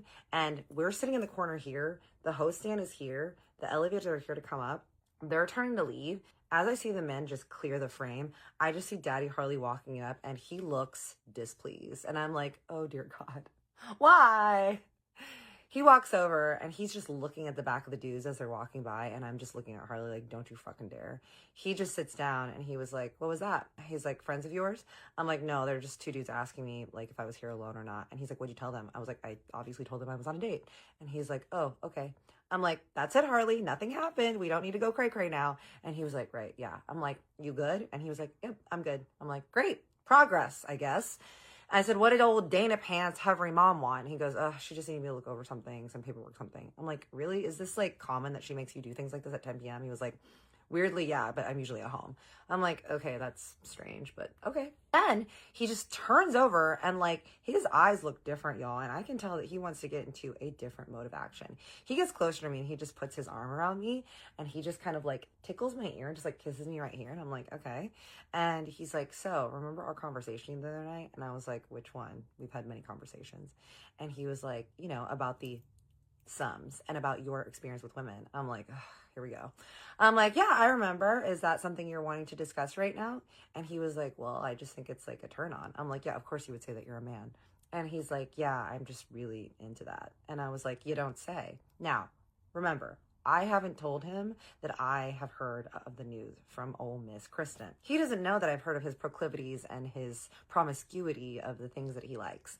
And I was like, so is that what just really like turns you on? And he was like, what can I say? I'm a man that just likes multiple women. I'm like, okay, so why don't you explain to me what is exactly that you're into? And he was like, well, why don't you tell me what you're into? I was like, well, look, I'm an open book. I'm very open-minded. I've pretty much tried everything. And for me, like, I'm down to clown. I'm down for the lure. I don't really make plans. I just kind of go with the moment. And then I'll know when I'm in it if I like something or I don't like something. And he's like, you know what I would like? I'm like, what, Harley? And he was like, I would love to see you and another girl in the position while I watch. I'm like, oh, okay, Harley. I'm like, Harley, you and I haven't even done anything. And he was like, no, I know. He's like, it's just, you're so sensual. And I just feel like the thought of you with another woman just like really, really like gets me going. I'm like, oh God, here it is. Here's the freak flag. Now, y'all, I am not by any means closed-minded to this. Like, I'm actually very open-minded and open to things. But if you and I haven't even done something yet, and now you're already talking about bringing in a third, like, that's just a little bit... Can we take it a little bit one step at a time first, and then I can see if I actually really like you before I add in another person, you know? And I was like, well, I think it's interesting that you actually haven't even really tried anything with me. And he was like, yes, I have. And I'm like, when? And he was like, that night when we were talking about like you and another girl. I'm like, so do you just not like one-on-one, like regular intimacy? And he was like, it's not that I don't like it. He was like, I just find that it's a little bit boring. I'm like, okay, so you don't just have regular sex. Like, you don't just do like one and the other person. And he was like, well, obviously I have. My ex-girlfriend, that was all she wanted to do. But to be honest, it's just not really my cup of tea. And I'm like, so you're telling me that you don't have the ability to have a monogamous relationship when it comes to the bedroom? And he was like, I have the ability. He was like, it's just not my cup of tea. I'm like, so you solely like just having multiple people in the bedroom? And he was like, well, multiple women. I'm like, Harley, when's the last time that you've had sex with just one woman, one-on-one? And he was like, oh, my ex-girlfriend. And I was like, but that was like 9 months ago. And he was like, yeah. But, you know, we didn't have sex for like the last year of our relationship. I'm like, what?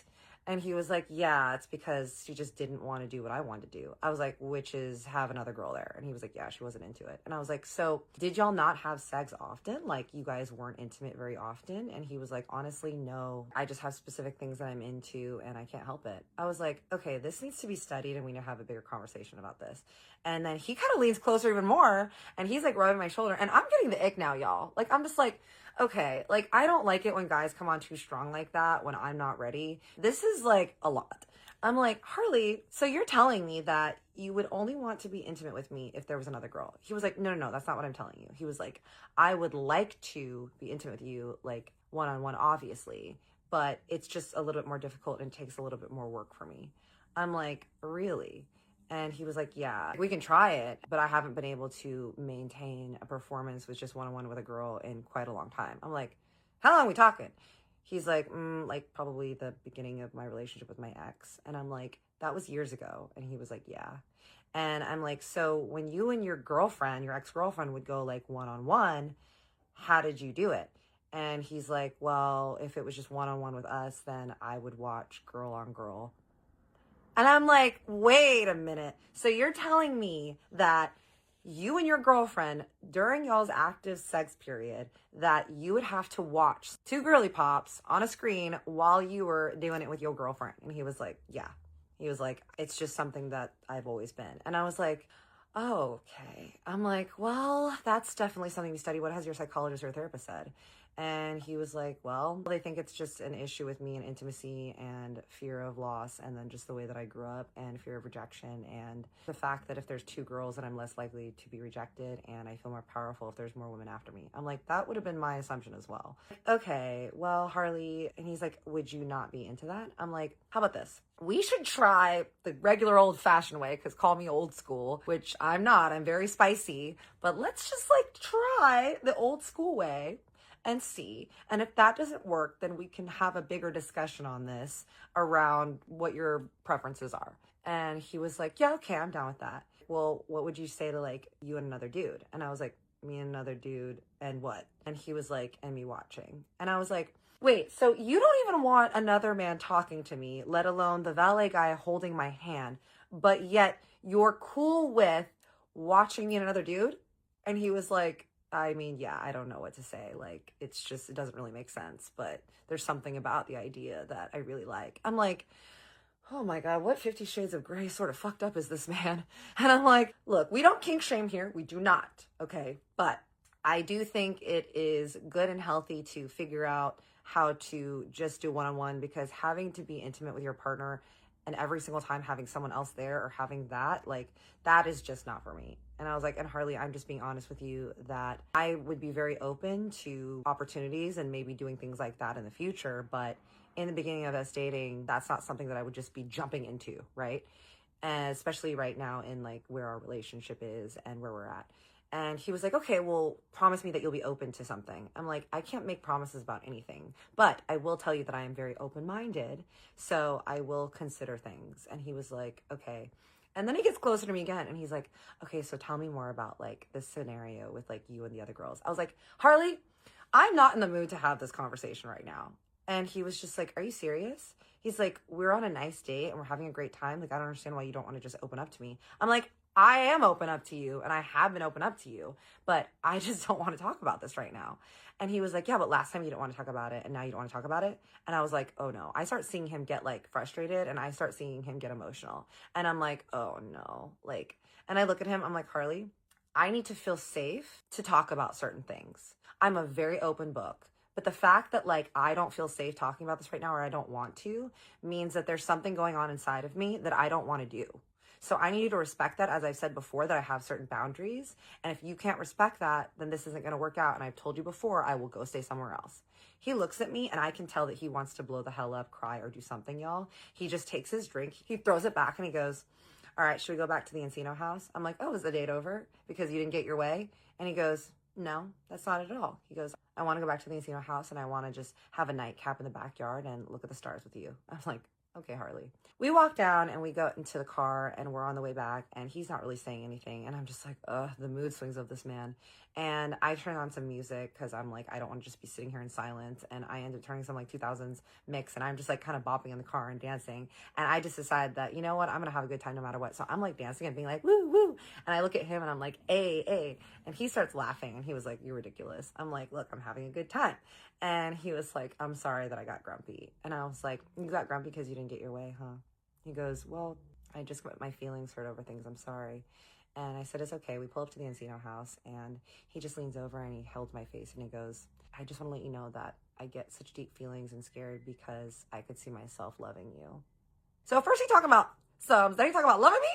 What's going on, sir? We walk in and the entire place is dark except for the pool lights are on outside, which means that my little baby Kristen is outside swimming in the pool. So we walk over and I look out and I see her there. And as we're walking into the kitchen, the lights just kind of like dim on a little bit. Like there was one little small light that was turned on next to the stove.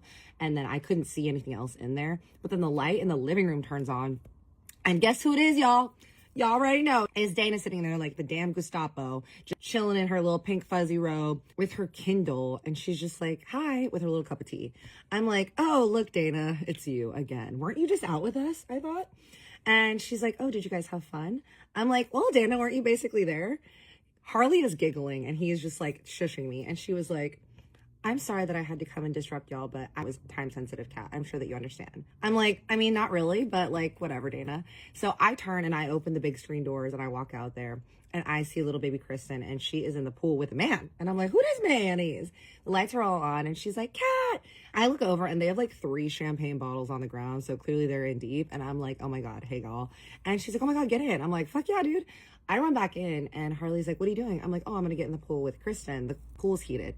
And he's like, oh, are you not coming to bed? I'm like, did I not just say I'm getting in the pool with Kristen? He's like, well, aren't we going to finish our date? I'm like, baby boy, we're back at the Encino house. The date is over. And I am not throwing another lady in the mix in this. And you have basically turned me off infinitely to all these conversations that we've had. So I want to get in the pool.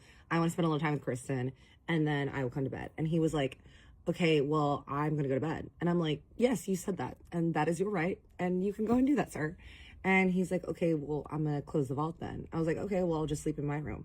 He gave me this look, y'all. Like I knew he wanted to blow a fuse, but he just apologized to me. And I'm looking at him like, try me. Try me. I would love for you to go ahead. And he goes, okay. And I go, thank you so much for a lovely date. I had such a fun time tonight and I really appreciate it. I'm glad that we had our talk and I look forward to having more conversations regarding this and boundaries, but I really appreciate you understanding where I'm coming from. And he was like, you know what? I'm going to get my bathing suit and I'm going to get in the pool too. I'm like, okay, daddy, let's go. And Dana's like, oh, you remember that we have an early morning? I'm like, y'all always have an early morning, Dana. Let the man live. And she just looks at me like, I'm like, Dana, do you want to get in the pool? It's heated. I'm thinking maybe it'll melt your icy exterior a little bit. She was like, no, I have things to do. I'm like, all right, girl. We go upstairs and I change into my bathing suit, which was like one of the only ones I had with me, which is my same little bathing suit that's got the red bottoms and the cherry top that's white. I change into and Harley changes into his bathing suit. I'm just kind of like looking at his body. I'm like, you know, if he just spent a little bit more time in the gym and then a little less time eating his feelings in a late night, like he would actually have like a really good body.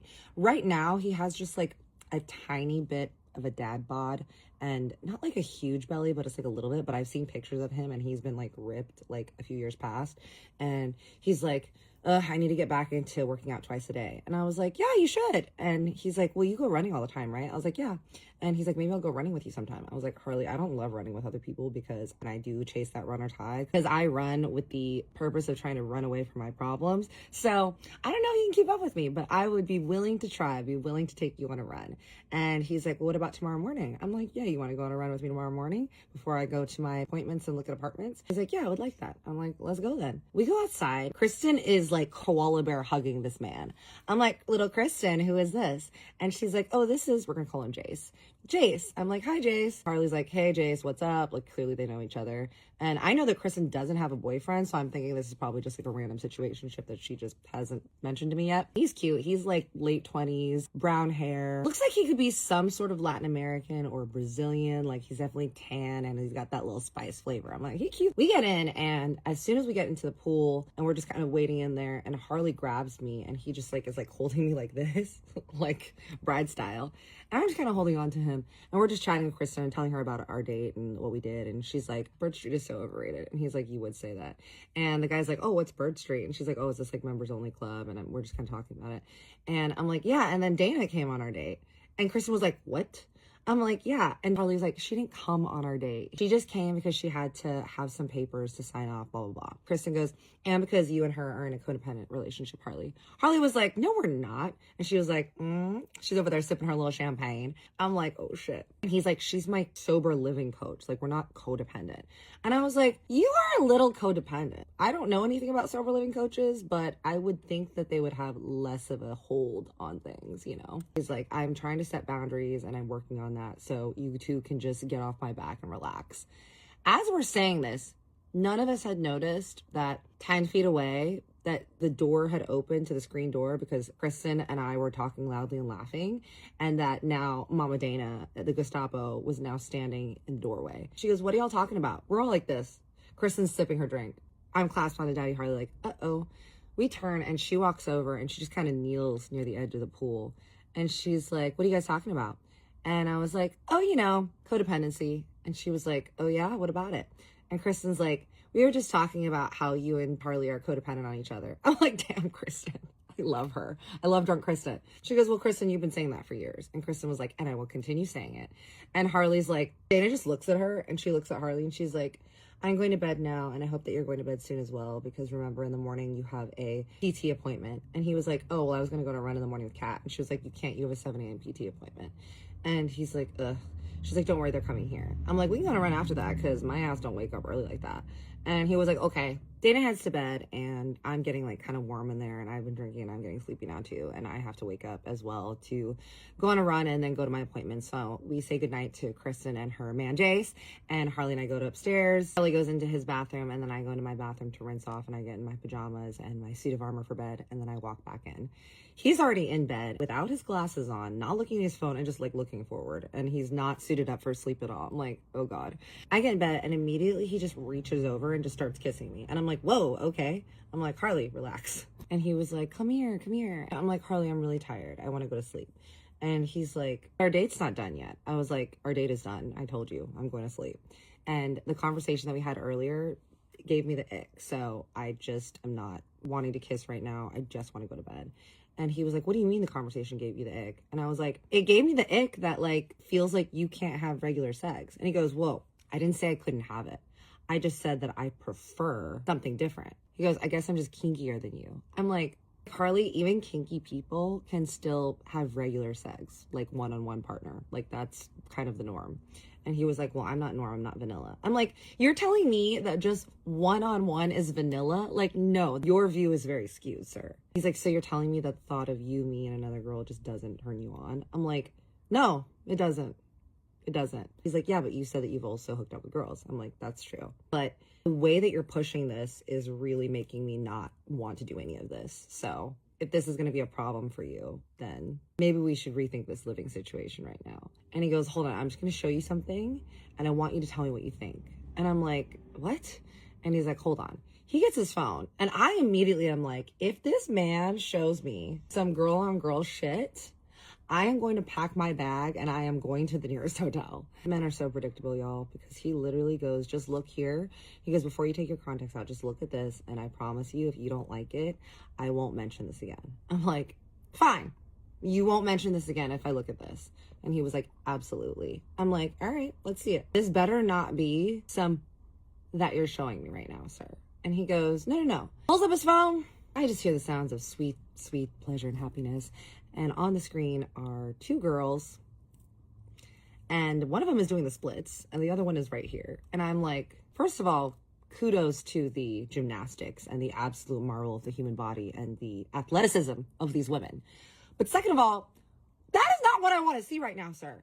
I literally was like, Harley, I shoved the phone in my face. I was like, you pushed my boundary once earlier and I gave you my boundary and you've pushed me again. And he goes, wait, you said that if you looked at it and you liked it. And I was like, I told you not to show me anything like that right now. He was like, I really thought that you weren't a prude. I'm like, don't gaslight me. I'm not a prude at all. But this is a boundary right now that you're pushing when I'm not ready for this. So you know what? I want you to get me a hotel because I'm going to go stay somewhere else tomorrow. And tonight I'm going to sleep in my room. And he goes, what? I was like, that's right. I've spent too much time having men push my boundaries. And just because you're freaking rich doesn't mean that you can too. I leave Harley in bed with his ladies on his video in his left hand, and I go to my room. I will not be stopped from having good sleep, y'all. I don't care if there's drama. I don't care what it is. Your girl's getting some sleep. I sleep like a little princess, and I am determined to make a plan for the next day. Nobody crosses my boundaries like that and gets to push me. I've been through way too much shit in my life to let another man railroad me over my boundaries and push me to my limit. Billionaire or not, putting me up or not, diamonds or not, I don't care. Ladies, decide what your boundary is and stick to it, because if you don't stand for that, you'll fall for everything. Especially as a young girl, I wish that someone had taught me that when I was in my early age dating and teens and preteens and even in my early 20s.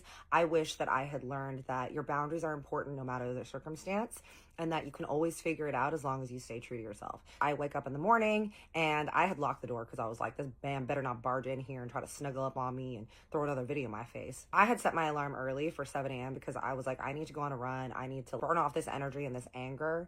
And if he is down there, I'm going to ignore him and I'm going to go about my day and I am going to figure out my next move. I walk out of my room and I look over and the vault is shut, which probably means that because Harley has a PT table in his room, that the PT person is there. So I walk downstairs and I'm looking for little Kristen, but she's not down there, so I assume she's still sleeping. Otherwise, I would have crawled into her room and crawled into bed and gobbled her ear off and told her what was going on. Jay's guy was probably slept over, and I didn't want to walk in and disturb anything there. So I walk into the kitchen, and it's just Chef Drew in there with Maria, the housekeeper, and Jack, the assistant. They're all just kind of like chatting and eating, and Jack is eating some eggs, and Drew's cutting up some fruit, and Maria is just wiping down the counters. And they're like, good morning. I'm like, hello. And Chef Drew's like, what'll it be this morning? And I'm like, you know what? I'm going to go on a run first, and then I'll come back. So make me something that can be good for post run, like whatever the flu you think, but I'm gonna go ahead and run an empty stomach because I want to get out of here right now. And they were like, oh, are you okay? And I was like, yeah, I just came down to get my coffee. I'll have a cold brew and then I go and change and then I'm gonna go on a run. And they're like, what else are you doing today? And I was like, oh, I'm actually gonna be going and looking at some apartments and see what else is going on. They're like, okay, well, how was your date last night? And I was like, it was fine. I was like, I will tell y'all about it later. And they're like, oh, okay. I go upstairs, I change really quick. I do not want to see Harley at this point. I get my little workout outfit on and I go out into the neighborhood. I exit the little Encino gates and I take a lovely little run around the Encino Hills. I run like 3 to 5 miles usually when I go. I was just kind of contemplating all the things that I'd gone through and thinking about what it was that I was going to do. And I was like, you know what? We're going to see how this man responds to me when I get there. We're going to see how I feel when I see him, because I have done so much work on trusting myself that I know how I'm going to feel immediately when I see him, and then that will dictate how I'm going to move forward. I get back, I'm like tired. I walk into the house, and as soon as I walk in, I hear his voice speaking in the kitchen to Kristen, and she's just like kind of chatting away, and I hear Jason there as well. And so I walk in, and Kristen's like, there you are. And I'm like, hello. Harley's just kind of looking at me like, and I look at Jace. I'm like, how you guys doing? How was your night? And they were like, oh, we actually stayed up really late. We were just chilling in the hot tub and then we went to bed. And Jace kind of has his arm like on Kristen's arm, just kind of stroking it. And I'm like, oh, they're actually a cute couple. And I need to make a mental note that I need to ask her what's going on with that. Harley's like, hey, he puts his hand out to give me a hug. I completely ignore him and act like I don't see him. And I walk over and I just kind of stand next to Chef Drew and I lean up against the counter and I'm like, did you make me a little protein thing? And he's like, I made you a protein scramble. He's like, I got you some smoked salmon with some eggs and a whole grain bagel. Does that sound good? I was like, dude, that's fucking perfect. Kristen's like, how was the rest of y'all's night? And I was like, ask Harley. And she looks at Harley and Harley's looking at me like, oh my God. And Kristen's like, Harley. And he was like, hey, do you want to come and sit outside in the yard and eat with me? And I was like, sure, Harley. Looking at his face and the way he's looking at me, I'm not happy. And I think this is going to keep going on. So I'm going to go outside and I'm going to tell this man that I need a couple days away from him to figure out what I'm going to do. So he needs to put me up in a hotel or something because I need to figure it out. We go outside and he is just carrying his little protein shake. He is wearing some little shorts and a little tank top and a backwards hat. And I'm looking at him and I'm like, ugh. I love a backwards hat though. He sits down on one of the lawn chairs and he just kind of pats the lawn chair so I can sit on the lawn chair with him. And I sit on the lawn chair next to him because I am not going to be next to you, sir. And I look at him and he goes, are you still pissed at me? And I was like, are you still a perverted boundary breaker? And he goes, I'm not a pervert. And I was like, Harley? And he goes, we all have our kinks, blah, blah, blah. I'm sure that you have your own things. And I'm like, uh-huh. And he was like, and I'm sorry, you just weren't ready to see mine. I was like, no, see? This is where you got me fucked up because you are blaming me and you're gaslighting me by saying that my boundaries mean that I'm just not ready for it. He's like, that's not gaslighting. I'm like, that is textbook gaslighting. You are not validating my feelings. You are not accepting that this is how I feel. You keep pushing me by being like, oh, I'm sorry that you got your feelings hurt. I'm sorry that you were uncomfortable. You don't get to apologize for me. You take responsibility for yourself, and that is how we grow as people, and that is how we can grow in this relationship or situationship or where the hell we were doing here. And he's like, you know, I don't ask much of you. I'm like, okay, here we go. He goes, all I ask is that while you're here, you feed into my preferences. I was like, see? Okay, here come the manipulation. Harley, you can get me a hotel room. I'm going to go stay there for a few days and figure out if I want to ever speak to you again. And that's going to be the hard boundary because you clearly don't understand the issue here. And he goes, I'm not going to get you a hotel room. Why would I do that? I want you to stay here. And I was like, okay, if you're not going to get me a hotel room, then I'll figure out somewhere else to stay. And he was like, where are you going to stay? I was like, I'll figure it out. I stand up and he's like, wait, we're not done talking. I was like, I'm done talking. I go inside. I'm freaking pissed. There is nothing more angering to me than being invalidated by a man, being told that I'm the problem, being manipulated and gaslit. I've gone through too much of my life to go through this shit again. I go in and Kristen looks at me and I'm like, I need to talk to you. And she immediately, because she's my girl, hops up and she goes, let's go in my room. I was like, all right. We walk into her room and she's like, what's going on? I tell her about what happened last night. She's like, ew. I'm like, yeah, girl. She's like, I'm not gonna lie, this is literally like almost exactly what happened with Gabby. And I was friends with his ex-girlfriend and she complained about this all the time as well. I just thought that he'd grow out of this at some point, but clearly he just cannot get out of this weird mindset that he has and just try to do things normally. I'm like, yeah, I mean, if he was open-minded and was like, you know what, like maybe that's something we can talk about in the future after we've been intimate and done the things that you were comfortable with. And then maybe we can introduce this if later there's trust built and you feel like you want to do this. But to say like, this is the only thing that I want, and then to say that the only thing you ask of me is to do this with you. So what, you're saying that this whole time, the only reason you've done all these things for me is so that you can get me in bed with another girl? Like, no. And Kristen's like, okay, what do you want to do? I was like, I told him that I want to go stay at a hotel for a few days. And she was like, no, I want you here. And I was like, I know, girl. She's like, well, why don't you go stay at my parents' house? And I was like, in Malibu. And she's like, yeah. I'm like, I don't know them though. And she's like, no, they're totally cool. And then she's like, actually, you know what? She's like, why don't you go stay at Scotty's? Because Scotty has a condo in Studio City nearby. He lives right next to the Equinox. I'm like, really? And she's like, yeah, he has an extra bedroom. Like, I'm sure he'd be happy if you stayed there. I was like, that would piss Harley the hell off. And she was like, I know, it's kind of great, right? I'm like, I love this girl. She's like, all right, how about this? Let's go out. I'm going to be like, Harley, you don't have to get her a hotel because she's going to stay at Scotty's. And then we're going to see what he says. And I was like, all right, bet. She calls Scotty on speaker while we're in there. And he answers. He's like sounding out of breath because I guess he was at the gym. And she tells him the situation. He's like, of course, Kat, you can stay with me as long as you need to. Like, I have a second bedroom and I split my time between Studio City and also my parents' house in Malibu. So you're more than welcome. I'm like, oh, I love having rich friends. He's like, yeah, you can go to Equinox with me and blah, blah, blah. I'm like, amazing. I'm excited now because I really like Scotty and I think he's a great guy and I think he's a good friend, and I'm excited to go to Erewhon and go to Equinox with him. Like, yes, someone around my age that I can just like go around with. And so we walk out. Harley is leaning on the counter just talking with Dana. Chef Drew is just standing there cooking and talking with Maria, and Jace is over there just chatting with Chef Drew as well. And they both look up and Harley's like, "Are you okay?" And I'm like, "Yeah, I was just talking to Kristen and she's figuring it out, so you don't have to figure it out for me. You don't have to get me a hotel." And he was like, "What?" And Dana's like, "A hotel." And Harley's like, "No, what are you talking about?" And Kristen's like, "Yeah, Kat's gonna stay at Scotty's until she can find her own place and figure out what she wants to do next." This man takes his fist and he slams it on the marble counter. Everyone's like, and he's like, "What?" I was actually like, damn, I have not seen this man mad like that. And I'm like, this is a red flag, because what is this anger right now? Dana's like, "Harley." Harley's like, "No, you're not staying with Scotty." I go, "Well, that's not really up to you, because as soon as I walk out those doors, I am not your problem anymore. And I'm also not your responsibility and not your property, so I can do whatever I want." Everyone's just in there like pretending to do things. Drew is doing up the skillet. Jace is over there biting into a sausage like, "Where am I?" Maria's over there just like dusting things, like listening at the same time. Dana is like, "What the hell?" I'm like, "All right, I'm gonna go pack my stuff." Kristen's like, "Okay." She goes and sits back next to Jace and she looks over at Harley, and Harley's looking at her like, "You are going to be disowned after this."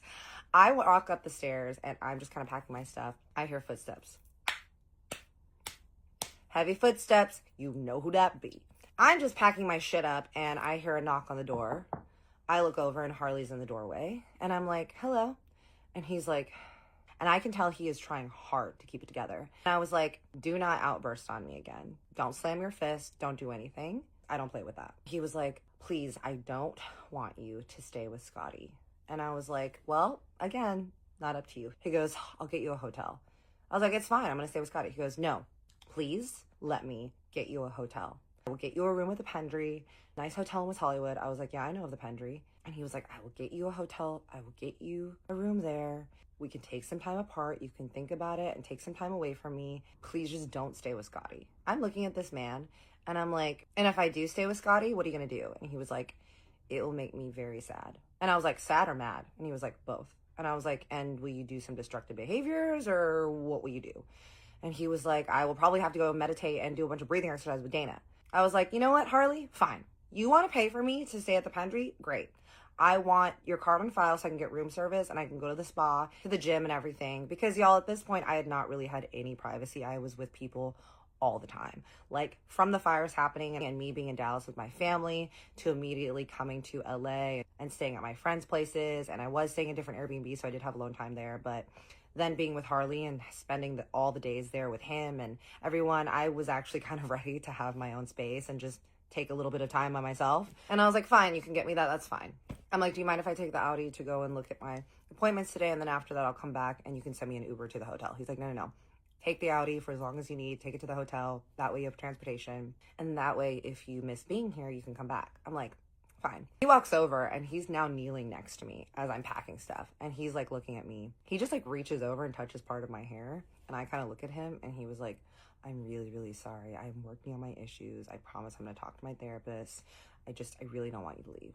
And I said, "Harley, I need at least a day away from here to gather my thoughts, think about how I feel about the situation, be away from you, and just get some alone time. Is that okay?" And he was like, "Yeah." He looks at me and he goes, "What if I never bring up the sums again? I can just try it the old-fashioned way." I said, "We can talk about that later, Harley, but not right now, because I really need to get ready and get my shit together." And he was like, "So there's nothing else that I can do to make you stay? Like, I'm an open book. Whatever you want, just ask me. Like, I'll make it happen." And then I remembered the conversation I had with my friend Todd. And I said, "All right, there's something you can tell me." He goes, "What is it?" I said, "Don't lie to me." And he goes, "Of course." I said, "Have you and Dana ever hooked up?" He looks at me like this. "No." I said, "Really?" And he goes, "No, of course not." Okay, clock that, y'all. When I'm ready, he carries down my stuff for me. I hug Kristen and he tells Jack to get the room ready. And Jack says that he's on it. I leave. I go look at my appointments in different places. And after I'm done, I start heading over to the Pendry in West Hollywood, which is a super cute, it is my favorite hotel in LA now. And I go to the front desk and everything is taken care of. I go up to my room and I was just like, I can relax, y'all.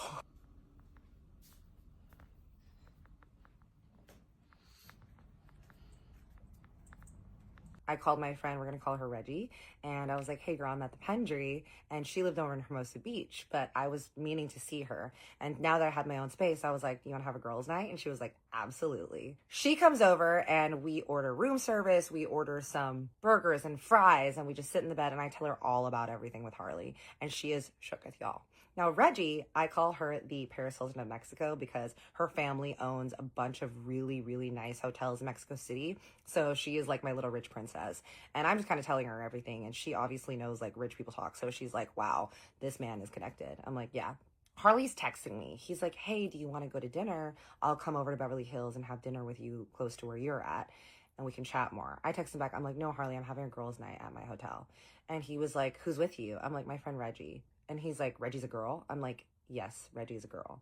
And he was like, okay. I know this man is thinking like, is she having a man at the hotel room? And I'm like, I would love if this man just busted up in here to see if there was a man there. Like, I would love it, right? Kristen's texting me. I'm kind of telling her what's going on. Reggie and I get wine drunk and rosé drunk, and then we fall asleep. We have all the blinds shut because me and Reggie love our damn sleep. No one sleeps better than a happy girl, I think. It's pitch black, and her and I are snuggled in the bed, and I just hear on the door.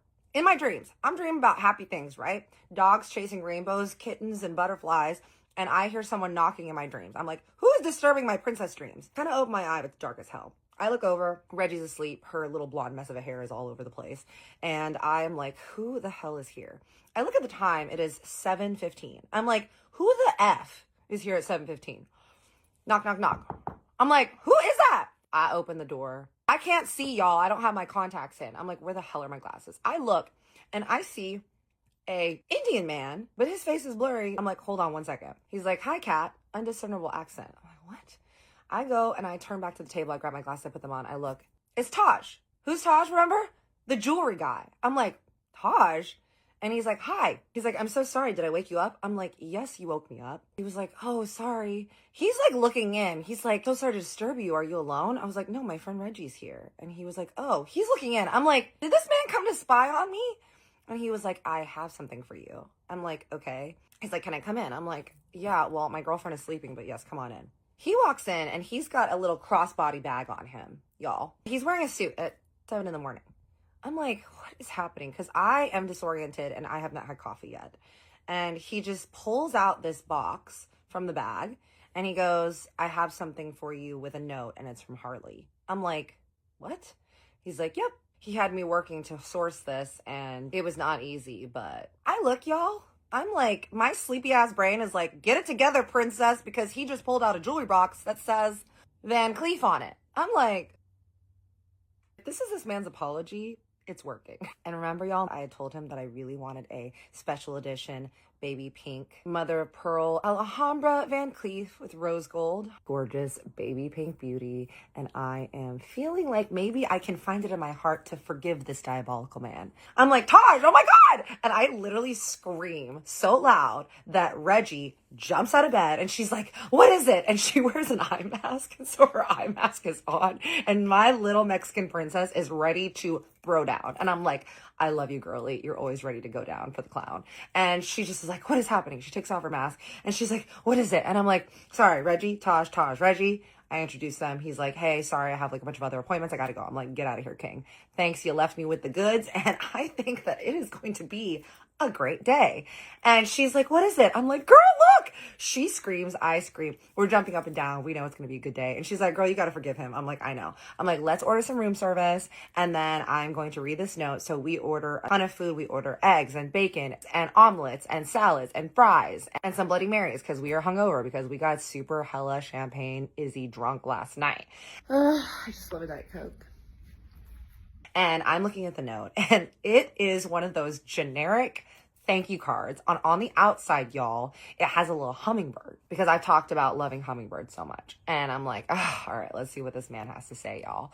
I look and the note just says, hi, your presence is already missed at the house. Love, Harley. I'm like, that's pretty cute. Man of very few words, but you know what? We are trying to figure it out now. I'm like eating my food, veggies. She has to leave because she actually goes to school at Pepperdine. And so she's like, hey, I got to eat and I got to leave. I'm like, you go, girl. We eat, we have a little tra-la-la. She leaves. And then I have my freaking nice ass food. I'm like, all right, time to enjoy the fruits of the labor of this wonderful hotel. So I walk downstairs and I go and I book an appointment so I can get a spa treatment that day. And then I walk over and I just start walking on the treadmill.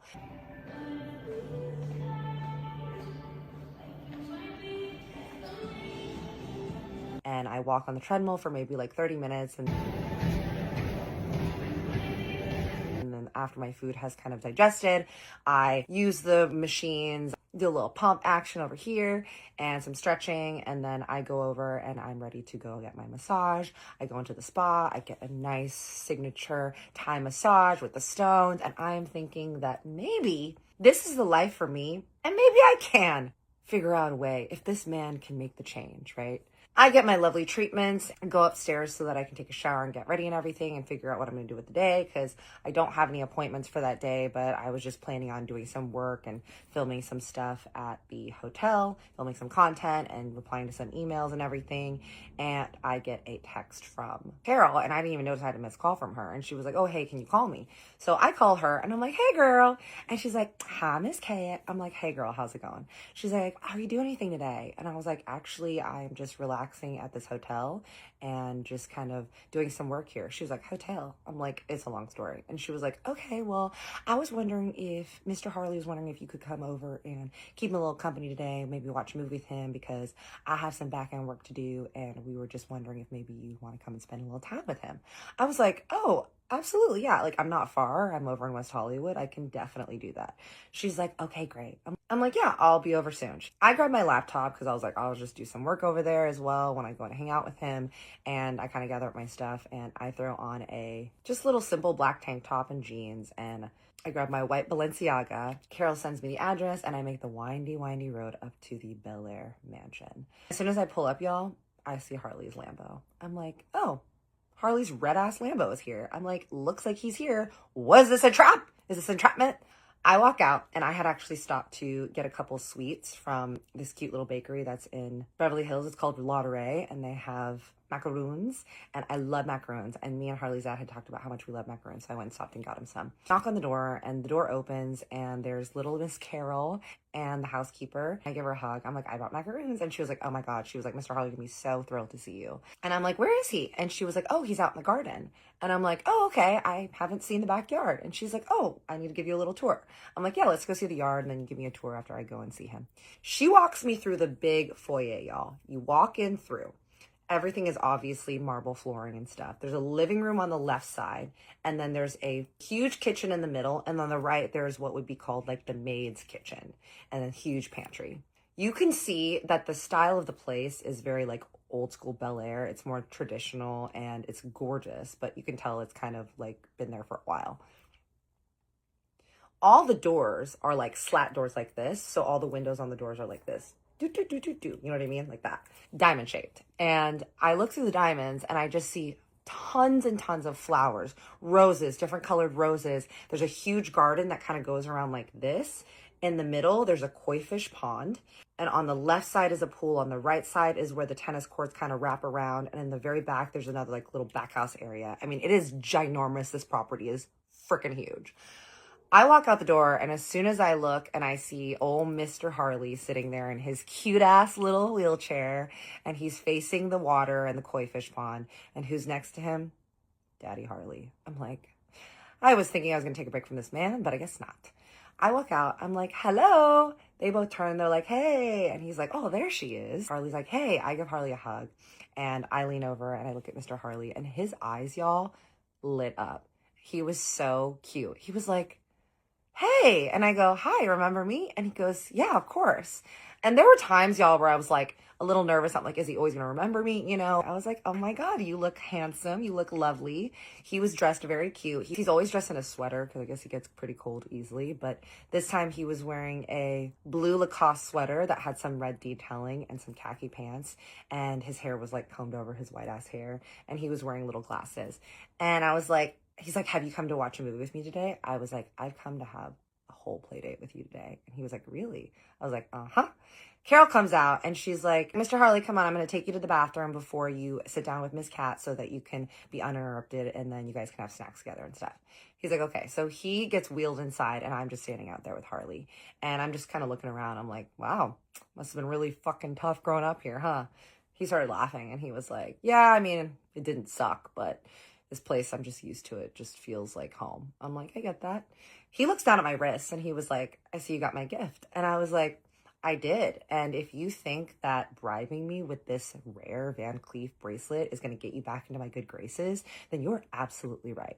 And he starts laughing. I'm like, no, I'm just kidding. I mean, this is very good step in the right direction, sir. He goes, wow, you are a tough crowd. I was like, look, this is a great gesture because you know that I love gifts. However, we need emotional maturity and we need emotional validation. He was like, I know. He was like, I slept terribly last night. I looked at my ring activity and I slept so terribly. I was like, I'm sorry. And he was like, yeah, I guess I just got used to having you around. I'm like, I haven't even been around that long. He was like, it feels like you've been here forever. I'm like, it does, huh? He was like, no, but like in a good way. He's like, I just feel like we've known each other for a really long time. He's like, thank you for coming over to hang out with my dad. And I was like, did you have something to do with that, Harley? He was like, I don't know what you're talking about. I'm like, did you know that I was going to be here? And he was like, of course I knew. And I was like, and did you plan to be here as well? And he was like, I know what you're talking about. And I was like, okay. And he was like, no, I actually can't stay very long. I have to go back and meet Dana. I was like, where is old Dana Pants? Like, she's not here. And he was like, oh no, she actually had to run some errands for me and I'm going to meet her at the office. So we took separate cars. I'm like, wow, you guys can be apart. He just like nudges me and he was like, but I really appreciate you being there with my dad. How's the room that you're staying in? Did you have a good time with your friend last night? I was like, yeah, it was great. And he was like, yeah, Taj said that you were really grumpy that you woke him up, but then you completely changed your mood when you saw the bracelet. I was like, you know that I'm not a morning girl. And he was like, yeah, I know. So do I get to see you at home tonight? And I was like, I don't know yet. And he was like, why, you're enjoying your space too much? I was like, it is nice. I was like, the Pendry is nice. He was like, well, I know that Kristen misses you. And I was like, I miss her as well. And he was like, okay, well, I would really like it if you came back tonight. I was thinking about having Chef Drew cook like a family dinner for all of us. And me, you, Kristen, Marie and Dana and everyone at the house can all eat together. I would really like it if you'd be there for like this family meal. I was like, okay, I will definitely be there for the meal. And he was like, okay, great. He gives me a quick kiss and then he walks out and I go back in to hang out with Daddy Harley. Harley's dad is sitting at the dining table that is over next to the piano. So in the opposing room for where he usually is sitting at. So remember you walk in, there's like the little foyer entrance room. On the left is where you usually see him sitting and he's watching TV and he's got stacks and papers and everywhere. And on the right is the dining room that's got the piano and lots of all the family photos. And he's just sitting at the dining room, sitting there eating some soup. And I walk over, I'm like, what you eating? And he was like, clam chowder. And I was like, ooh. The housekeeper's like, oh, would you like some? I was like, I love clam chowder, absolutely. So I sit right next to him and I'm just asking about what he's been up to. And he's telling me that he has been watching The Walking Dead and if I've seen it. We're eating the soup and he just looks at me. And it was interesting because it was like something in his eyes changed. He was staring at me and he just goes, hey. And I go, yeah? And he goes, let's go to Vegas. I was like, what? And he goes, yeah, I'm tired of being in here and I want to go to Vegas. What do you think? I said, well, I don't know if we're allowed to do that. And the nurses and nobody was in there. Like Carol, nobody was in there. And so I'm like, we're going to have to ask Carol. And he was like, screw Carol. She's no fun. And I'm like, well, she is the one that makes sure that you stay alive, taken care of, fed, burped, pooped, and bathed, sir. And he was like, why don't you give me my bath today? And I was like, are you being perverted? And he was like, no. He was like, I want to go to Vegas. And I was like, we can't go to Vegas right now. Like, I don't even know if you're allowed to travel. And he was like, why wouldn't I be able to travel? I was like, I'm not really sure, but when's the last time you traveled? He was like, Vegas. And I was like, and when was that? And he was like, recently, last week. I'm like, really? Last week you were in Vegas? And he was like, yeah, with my friends. And I'm like, your friends? Which friends? And he's like, yeah, for my boy's bachelor party. I'm like, you went to a bachelor party recently? I'm realizing that maybe he's remembering something else. So I'm like, well, maybe we should just think about like now, right now in the moment, because I really want to watch the movie with you. He goes, no, I want to go to Vegas. And I said, okay, well, how about this? We'll watch a movie and then we'll see if we can go to Vegas later. He goes, no, I want to go to Vegas now. I was like, Mr. Harley, are you getting cross with me? He slams his fist on the table, Harley style, and is like, I want to go to Vegas. I'm like, okay, I'm going to go get Carol. I rush over to the kitchen and I just hear him banging on the table. I run in and I'm like, Carol, I need you. And she's like, what's going on? I'm like, he's yelling about Vegas. And she's like, oh God. She runs in with the housekeeper and his assistant. This man has now flung the bowl of hot perfectly good clam chowder on the ground. He looks at me and he was like, "You bitch, you're gonna take me to Vegas." This sweet man yelled this at me. Carol's like, "Honey, I think it's best if you just like go in another room and stuff, because when he's like this, he is not going to be trifled with." I'm like, "Girl, say less." I go into the other room, I go into the kitchen. I'm in there chilling. I'm like, let me get some snacks and I'm gonna call Harley and tell him what's going on. I go into the snack room. Y'all, this snack place, you open up the huge ass pantry. It's a walk-in pantry and everything is labeled and in separate tiny little glass containers. This is my dream pantry. It is like oats, chips, cereals, you know, like everything is new and everything is in its place and everything is where it's supposed to be. And I just am like, my organized brain, even though I am very type B, is feeling very good. My alter ego type A is loving this shit. I get some little Swedish fish and some gummy bears and some Lay's potato chips. I open the big double wide doors. I step outside and I go into the beautiful fresh air and I go stand next to the koi pond. I'm looking at all the koi fish. They're living their life. I'm like, damn, y'all are living in actually the best place that you could live in, other than the ocean, I guess. Or where do they live? In Japan? Who knows? Y'all correct me. Let me know. I call Harley. He answered on the first ring. Has this man been waiting by the phone for me to call? He's like, "Hey, what's up?" I'm like, "Hey, your dad just lost his mind on me." He was like, "What?" I'm like, "Yeah, he wants to go to Vegas." He was like, "Oh God." He was like, "I'm so sorry. Did he yell at you?" I'm like, "Yeah, he actually called me a bitch." And he was like, "Oh my God. Okay, I am about to head into a meeting and then I can come over there." I was like, no. You don't need to drop everything that you're doing. I just wanted to let you know what was going on. What should I do? Like, how should I proceed? I want to stay here and help, but I'm not really sure if my presence is hurting anything. And he was like, "You should leave if you want to leave. If you're not comfortable there." He's going to calm down and then he'll probably like apologize, or he probably won't even remember, but most likely he's not going to remember. So it's honestly up to you. Just prioritize yourself. I was like, well, I'm going to stay here and see if Carol and them need me. Like, I want to help if I can be useful. I'm just going to kind of wander around your house and find the backstory on you. And he was like, "What?" And I was like, "Okay." And he was like, "All right, well, just, I'm going into this meeting now and I'll call you after." I'm like, "You do you, King." We hang up. I go into the house. I can hear Mr. Harley in there yelling up a storm and just like banging things. And it sounds like he is having a adult tantrum. And I kind of peek my head in and I look at Carol. I'm like, "Do you need my help?" And she's like, no, go. I'm like, okay. So I'm like, I'm going to take this opportunity to walk around the house of Harley and see what's going on here. I go up the stairs and the stairs are two like this that go up, balcony here. You walk through and the balcony circles the up top of the kitchen area. And then there's bedrooms on either side. I'm kind of looking and up the stairway is all pictures of Harley's family, young Harley, Harley's younger sister, and all these photos of their family and everything. And then I noticed there is a family photo of them like from the early days, 70s or whatever. And it is Harley's mother, Harley's father, Harley, his older sister, and then a young boy who looks younger than Harley. I'm like, who the F is that? Because from what I know is that there is Harley and Harley's sister, and I have not heard anything of a younger brother. So I'm like, who is this young blonde child with a little bowl cut that I'm seeing here in his little bow tie? Like, I need to clock that and ask Harley about that. I go upstairs and I'm looking, and on the little banister, they've got this little beautiful kind of chest case, and in it is all of Harley's dad's medals and stuff, because apparently he was a author and he'll won all these awards for certain things, writing and everything. I'm like, oh wow, I didn't realize that Harley's grandfather was this poet and writer. Like, that's pretty cool. I'm making my way down. I'm walking this way, right? So you can walk this way and this way, stairs this way. There are bedrooms this way, bedrooms this way. I'm like, let's go down this way and then we'll make our way around. And so I walk down this way, more pictures up there, more pictures of 3 kids. We've got Harley, Harley's sister, small baby Harley. I'm like, who is this tiny Harley brother that I've never seen before? And Harley's so cute. He has baby brown, sandy brown hair. His sister has blonde hair. And then this younger child, who I'm assuming is his younger brother that I've never heard about, has a bowl cut. I'm like, oh, that's so cute. And then I'm kind of walking more, and over next to one of the bedrooms, there is a big wall that is clearly dedicated to all the kids' accomplishments. So it's got Harley on a horse and his sister on a horse. And they're like championship polo players, and Harley's over there doing golf and his sister doing tennis. And I'm seeing all these like different things, and I'm not seeing the baby brother. So the baby brother photo that I saw looked like he was maybe 1, 2. Like, I don't really know how old children are because I'm looking at this and I'm like, are children actually small or are they just far away? If you get that reference, I love you. I'm thinking like, what's happening here? So I am walking and I am not seeing this baby child. I walk down to the end of the hallway. There's 2 bedrooms on either side. So there's 2 bedrooms here, 2 bedrooms here. At the very end of the hallway, next to a huge bay window, underneath is a beautiful ornate marble countertop table. And on top of it are 2 praying hands, flat like this, a big urn, and a plaque.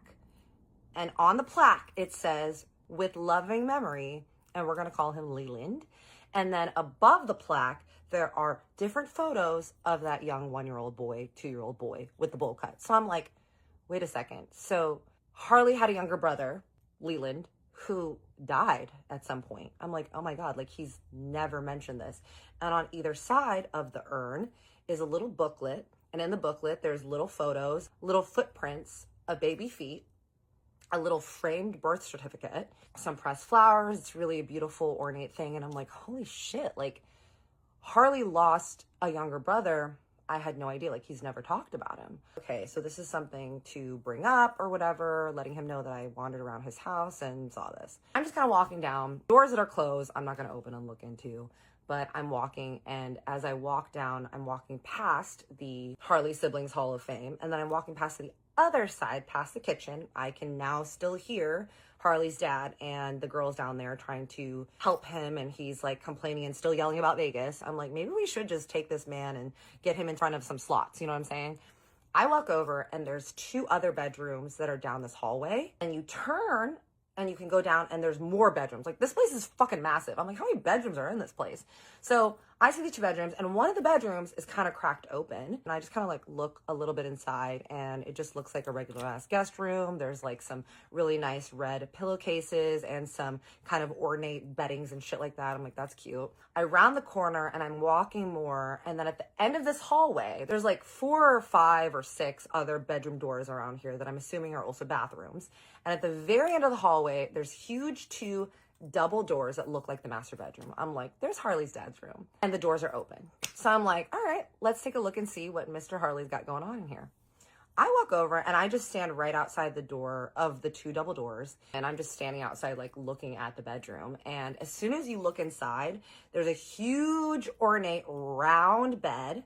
It's got some green covers, and it looks like it's definitely been made up. And it doesn't actually look like someone's been sleeping in there, but I know that he has.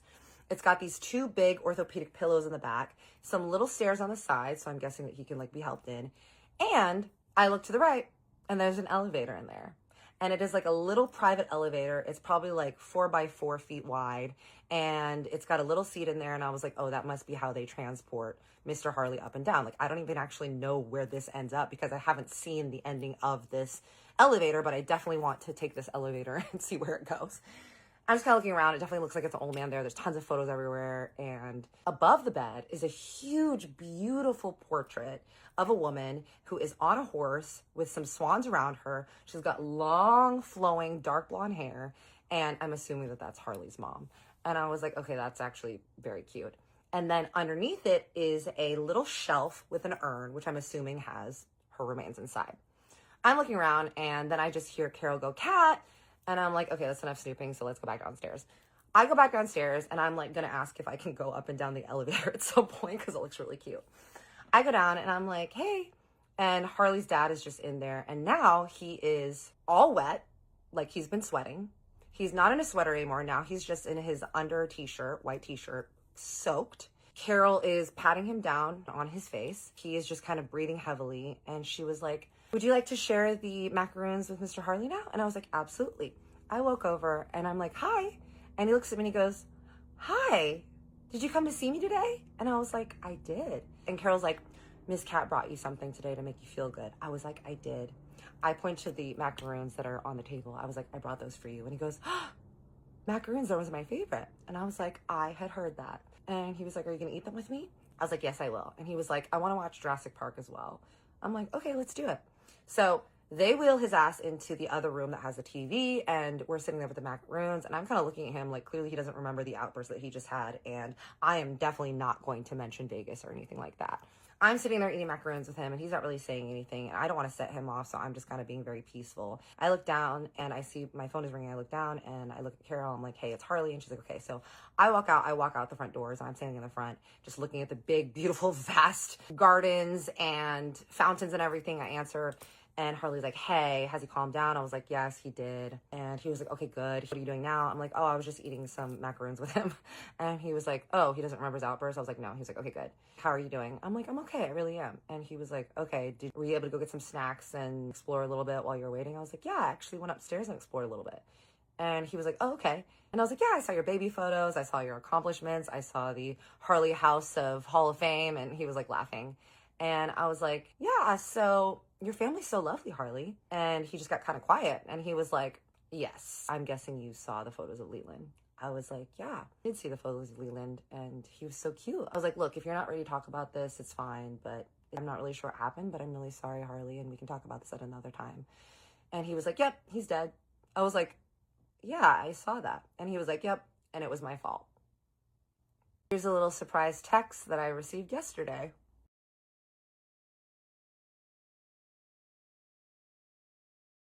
Back to the story.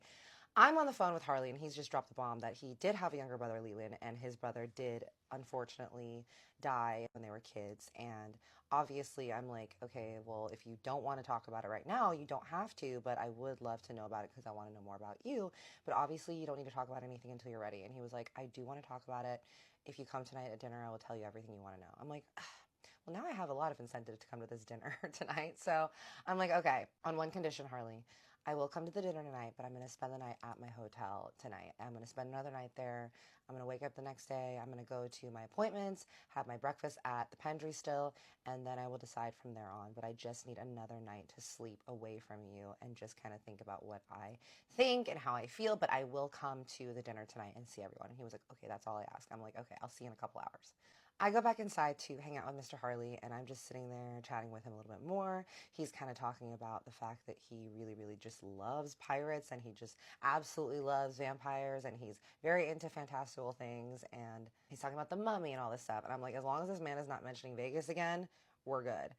I'm kind of looking at him, and I'm like, you know, I was walking around and I was looking at pictures of your family, and your wife was very beautiful. Your family was very beautiful. And he was like, oh, he's like, there was no one more beautiful than my wife. He was like, she could make anyone laugh. She made everyone feel comfortable as soon as she would walk into a room. She lit up the entire room, and she had just this wonderful way of making everyone feel like they were her best friend. And I was like, wow, well, she sounds like she was a really great woman. And he was like, she was. He was like, I miss her every single day. And I was like, that's really lovely. And he's like, you know, she was older than me. And I was like, oh, really? And he was like, yeah, she was 3 years older than me, and I called her my cougar. I'm like, that is not a cougar, Mr. Harley, but I love that for you. But good on you getting an older woman. Like, good for you. And he was like, yeah, we're kind of laughing. And I'm like, okay, this seems like things are good. And we finish our macaroons, and then I have to leave because I need to now make my way up to Encino. I'm going to get to leave, and I just give him a kiss on the forehead. I'm like, okay, Mr. Harley, I got to go. I'm going to go to your son's house and have dinner with everyone and all their friends. And he just looks at me, and he was like, okay, well, I'll see you tomorrow, right? And I was like, oh, I can't come tomorrow. I have to look at an apartment. I'm looking for a new place because my old place, unfortunately, got affected by the LA fires.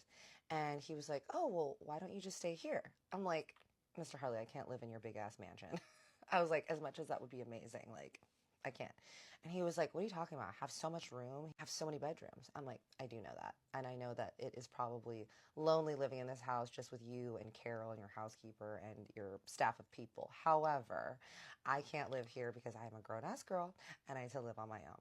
And he was like, okay, well, I'm just saying that it would be fun. Like, we could watch movies every day. We could play checkers. We could play chess. Like, don't you want to play games? And I was like, absolutely. But I will be back in a couple days, and I will come and play checkers and chess. You can teach me how to play chess because I don't know how to play, and we'll have a good time. And he was like, okay. I leave, I bid the girls adieu, I get into the Audi, and I drive over to Harley's house. I pull up in the whip, and outside I see my baby Kristen's Range Rover and a couple other cars outside, and I'm like, oh, I guess there's like more people here. I had texted Kristen on my way, and I was like, girl, I'm coming to dinner. She was like, yeah, I was gonna come yell at you if you didn't. I'm like, yeah, girl. I walk inside and I hear people like kind of laughing and just chatting and stuff, and I see Kristen Jace, the guy that she was chatting with, Gabby, and Maria all at the bar. And they're all just like drinking some white wine and just like chatting. And Kristen and I scream and we run up and I hug her, I hug Jace, I hug Maria, and I hug Gabby. And they're like, oh my God, how's it been going? Where were you? I was like telling them, oh, I was over at Harley's dad's house. And they're like, oh my God, Chef Drew is making so much food and it's going to be so great. I walk into the kitchen and Drew is in there and he's got all the things going, and he has a sous chef in there helping, and then they also have 2 waiters there helping out. And I'm like, hi, Chef Drew. And he was like, oh, look, there she is, back to start trouble. I was like, oh, did you miss me? And he was like, I can't believe that you are out eating hotel food and not here letting me cook you breakfast. I'm like, well, the hotel food is the pantry and it's pretty freaking good. And he was like, okay, yeah, you're right. And yes, y'all, from the video of all the Netflix casting that I would have, Chef Drew is very cute. So now you can imagine exactly what he looks like. I'm like, oh, where's Dana and Harley? And they're like, oh, they aren't home yet. I'm like, okay, so me and everybody else, me, Jace, and Gabby, and Kristen, we go outside into the yard to kind of wait for food being made, and I sit in the yard with them. And Kristen's like, okay, tell me everything, like, what's been going on? So I tell her that I was snooping around Mr. Harley's house, and I was, like, walking upstairs and walking around and seeing everything. And I was like, girl, I didn't know about Harley's younger brother. And she was like, oh, you didn't know about Leland? I was like, no, girl. And she was like, oh my God, it's a crazy story what happened. Like, it's really sad. And I was like, yeah, well, Harley said he was going to tell me about it today. And Gabby's like, yeah, it's really crazy and it's really sad. It's a sad story. And she's like, oh, what happened? And Kristen's like, oh, I'll tell you later. I'm like, I need to go to the bathroom. Kristen, come with me. And she's like, okay. I drag Kristen in the bathroom with its automatic lights and its automatic toilet seat that goes up. That did scare me the first time I went in there, and the heated ass floors. It's cute because every single one of the bathrooms that's in Harley's house all has like kind of a different theme. And this bathroom that's downstairs, it's the one that is down in between Kristen's room and the office, and it's got like a Hollywood theme. So it's got black marble floors, all these like gold squares everywhere and gold stars, and it kind of looks like a Hollywood powder room, I would say. So we're in there and I'm like, what's going on with this Jace guy? And she was like, oh, he's cute, right? His mom is a really big Brazilian singer. I'm like, oh. And she's like, yeah, he's just here because he wanted to come to LA and try modeling and stuff. We met through some mutual friends, but he's really hot. And I was like, yeah. And she was like, and he has I was like, okay, girl, we love to see it. While in the bathroom, we heard the ding ding of the front door, and we're like, oh shit, Daddy Harley and Dana are back. So we walk out, and I see Daddy Harley walking in, and he's in his signature little black chrome jeans and his white t-shirt and his little chrome glasses and his Gucci slides, and Dana is wearing a head-to-toe baby pink monochrome look that looks like pajamas, but they're meant to be like loungewear, you know what I'm talking about, where girls wear those like button-up silk pajama set things, but it's meant to be an outdoor wear thing. So she's wearing something like that. And as soon as Harley sees me, he gets the biggest smile on his face. And he was like, oh, there she is. He was like, there's the queen. And I was like, did you miss me?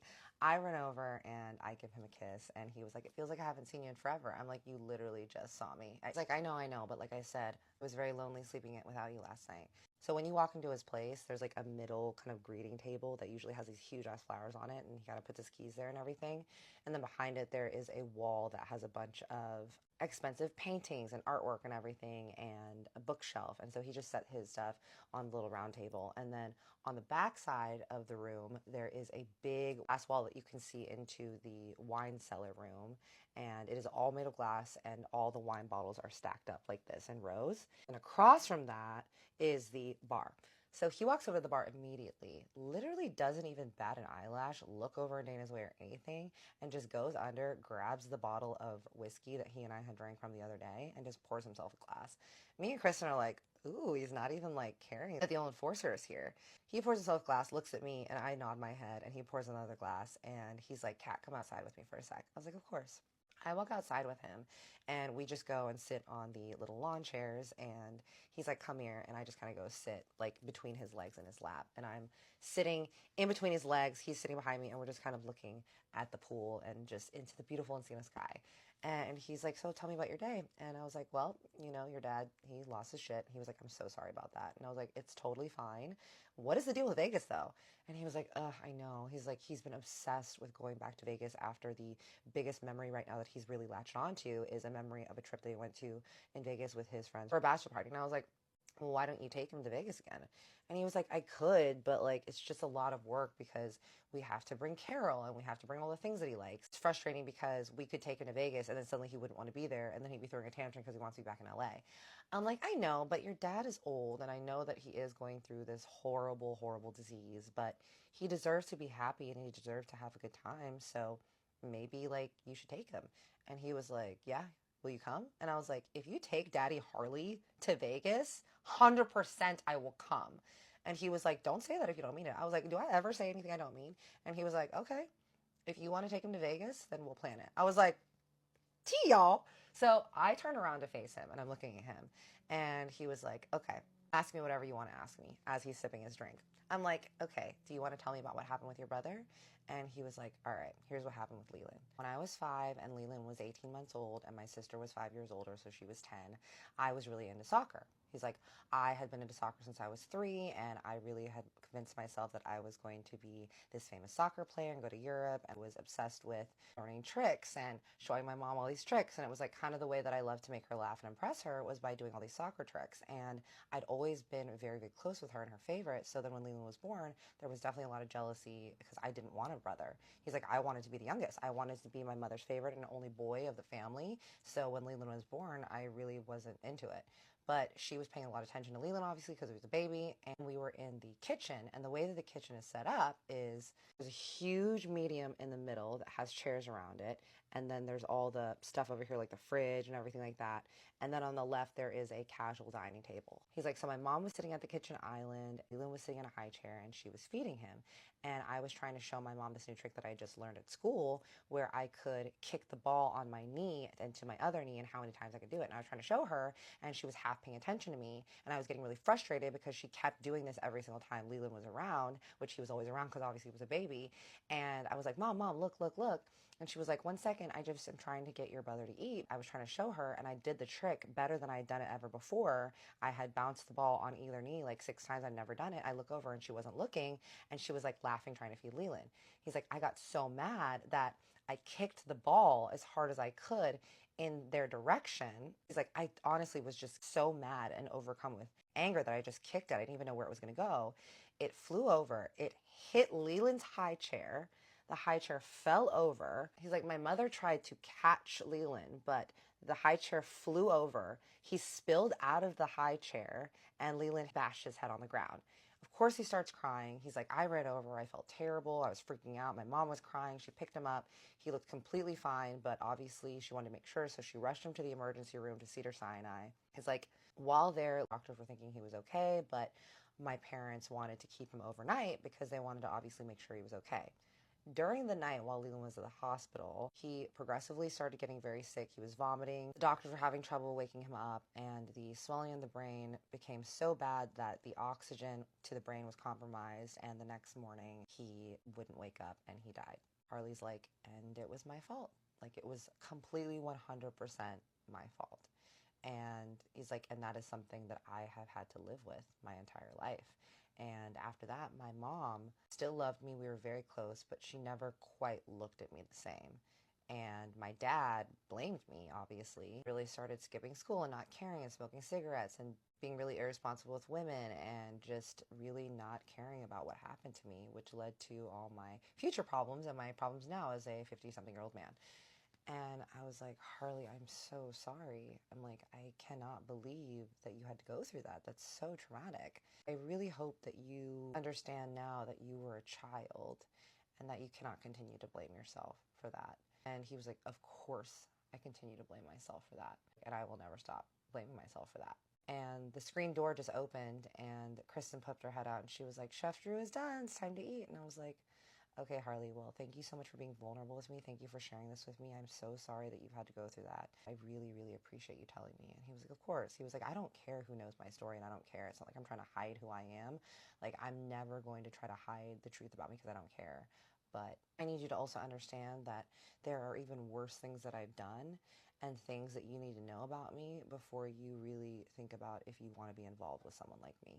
I'm like, Harley, you're the one that's been trying to convince me to be involved with you, and now you're dropping all this like I'm actually a bad man sort of lore? Like, what's happening here? Harley has just shared to me with his story of Leland and all the horrific things that he's gone through with his past and his childhood, and the reason that he no longer plays soccer, because promptly after that he quit soccer completely, stopped watching soccer, completely just went the other way and just focused on golf and tennis, and that is why he no longer ever wants to see a soccer ball in his life again. So we go inside and it is gorgeous, y'all. So Harley has a huge marble dining room table that seats 12 people. It seats 4 on one side, 4 on the other side, and then 2 on each end. So the way that it was set up was the door is over here, the table's right here, the small table that I was telling y'all where he drops his stuff off is over here. So here's the dining table, and the way that it was seated was at the head of the class over here was Mr. Harley himself. To the left of him, he wanted me to sit next to him. On this side, it went Kirsten, Jace, Gabby. On this side, it went Dana, Maria. The waiters start walking around filling glasses with sparkling water and then asking if each person wants a wine. And the first round was a Sauvignon Blanc, because the appetizers that they ended up bringing out were a gorgeous shrimp scampi served in these insanely cute little shells with a garlic butter garlic sauce. And then they had a big basket of breads, focaccias, that had scallion focaccia, tomato focaccia, and some little brown kind of like rolls. And then there was a small little egg appetizer that was a poached egg. On top was a caviar, creme fraiche, and a little bit of gold flecks. And then the other appetizer was a big Caesar salad, because Harley knows that I love a Caesar salad. I'm a Caesar salad girly.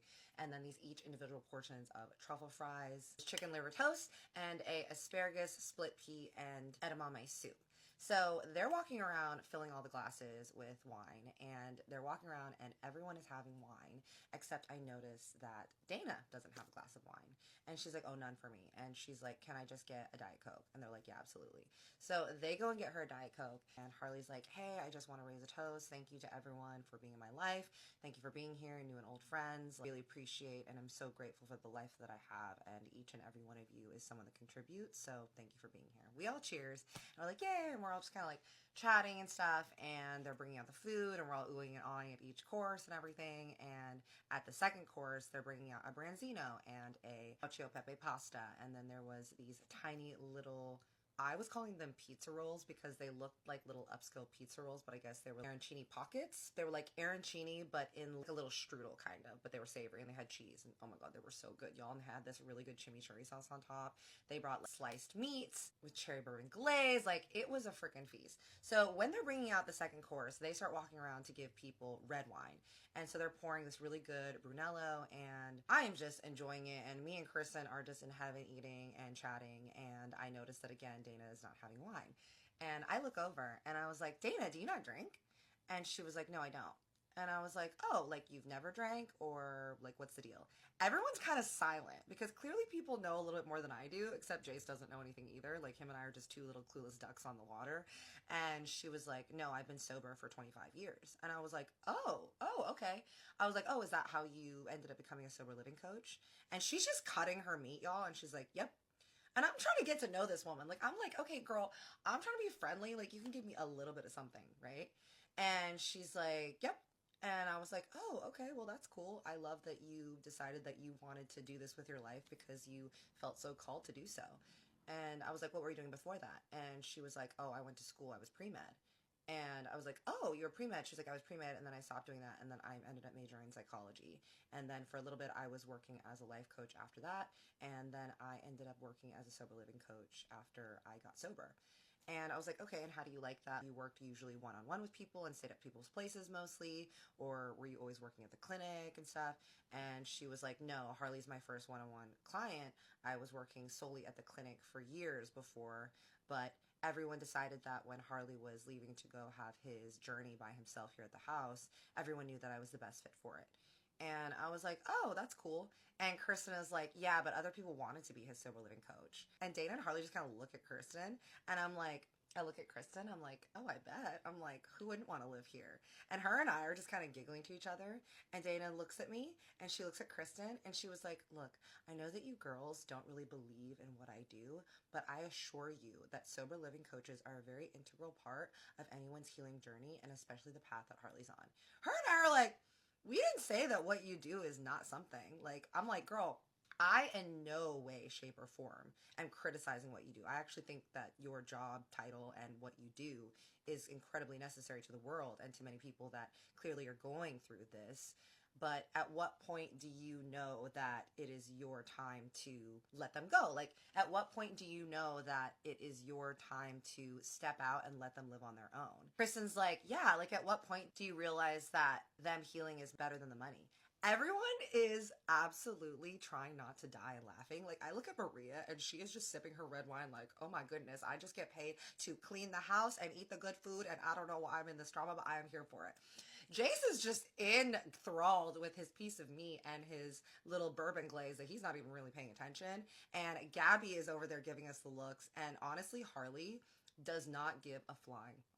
Like, he is just sitting there eating his food and he doesn't care. And I'm like, look, if the man of the house doesn't care that we're over here just kind of interrogating Dana, Kristen and I, we're gonna run with it. Dana just puts her fork down and she just looks at us and she's like, I don't expect two young women like you to understand. We were like, whoa, whoa, whoa. I was like, two young women like us? Girl, what you mean? And Gabby's like, yeah, do you mean like two young, very beautiful, very smart women like them? I look over at Gabby, I'm like, I'm dying. And Dana's like, no, I mean that two women that haven't struggled with addiction the way that Harley and I have. Like, addiction is the hardest disease ever, and you don't understand what it can do to people and destroy them and how integral it is to have help and support. I was like, girl, my father was an addict.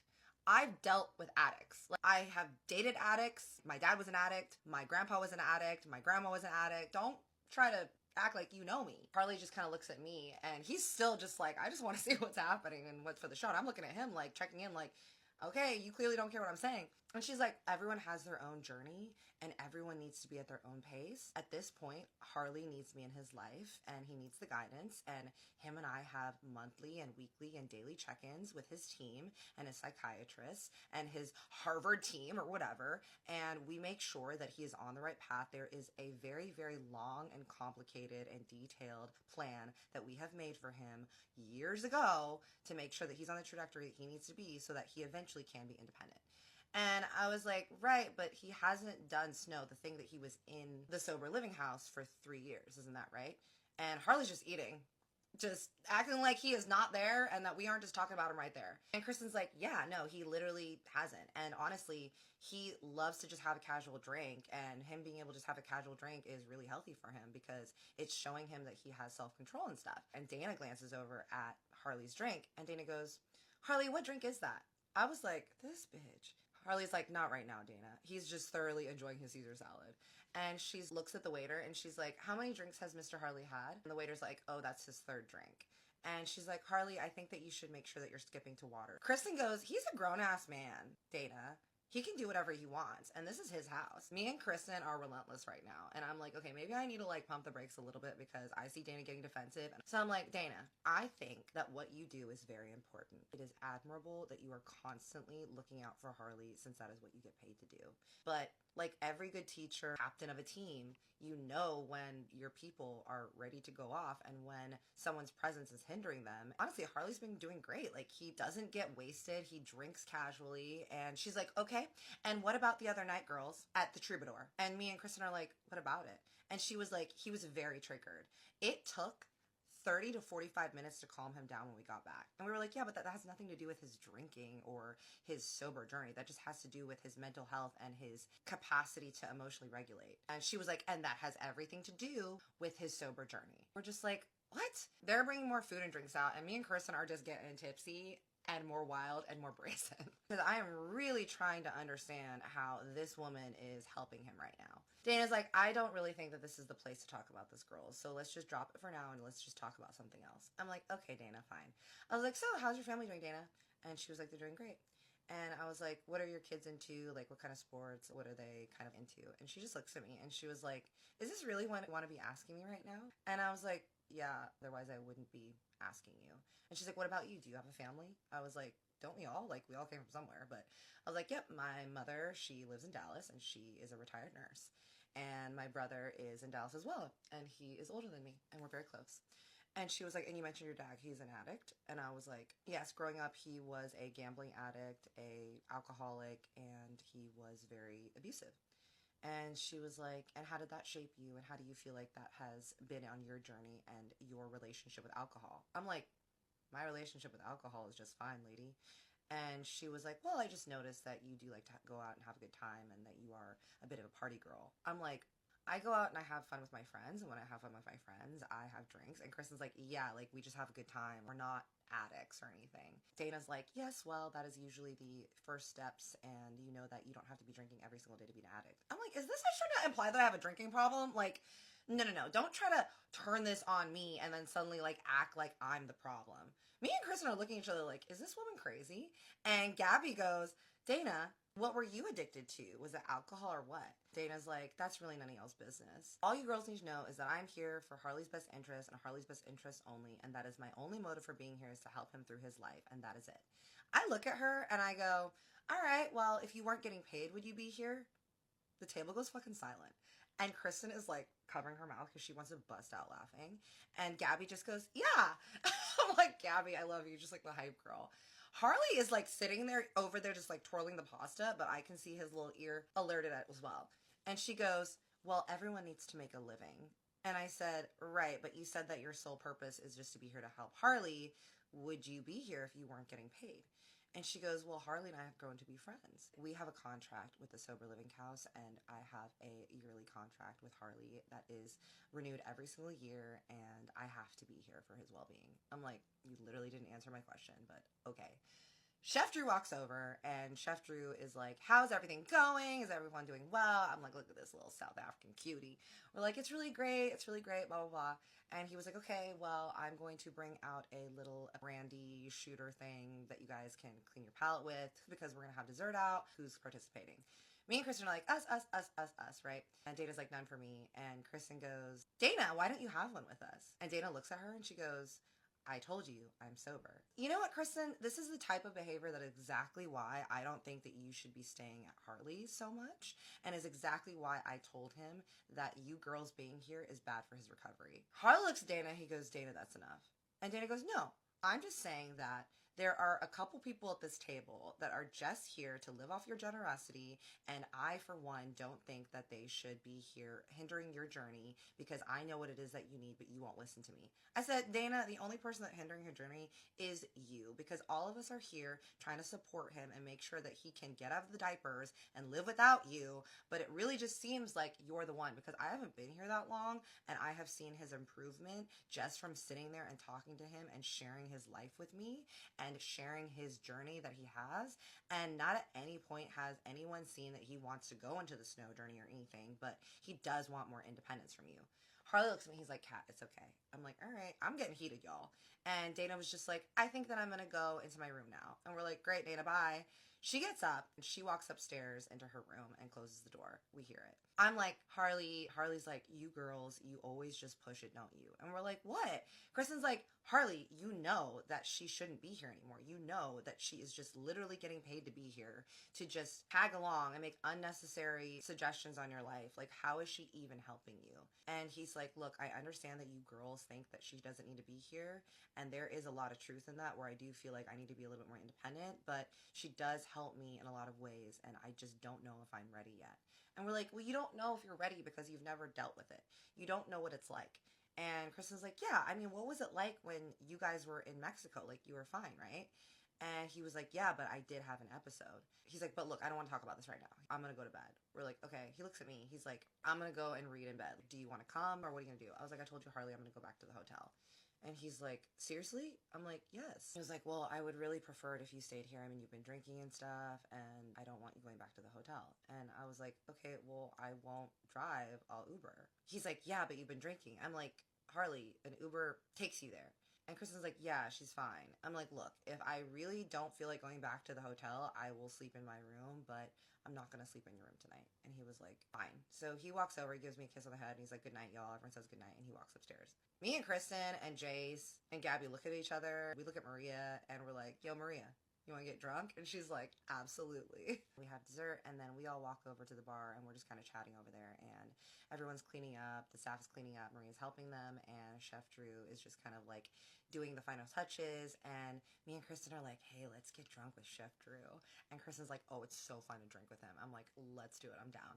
I popped my head in. I'm like, Chef Drew, are you gonna leave right after this? And he was like, oh yeah, I was going to. What's up? And me and Kristen are like, you want to get drunk with us? And he was like laughing. He's like, you girls are trouble. He's like, I will have a drink with y'all. We're like, great. So we pop a bottle of champagne, and Drew's like, I only drink bourbon. And we're like, said like a true manly man. Me, Jace, Gabby, and Kristen were just drinking, and then I want to put on pajama pants. So I walk up the stairs, and I am just like walking past Harley's room, and I just kind of glance over, and I see two bodies in the bed, and it is Harley sitting shirtless on the bed, and someone in a pink robe massaging his shoulders, and it is Dana. And I am like, what the hell?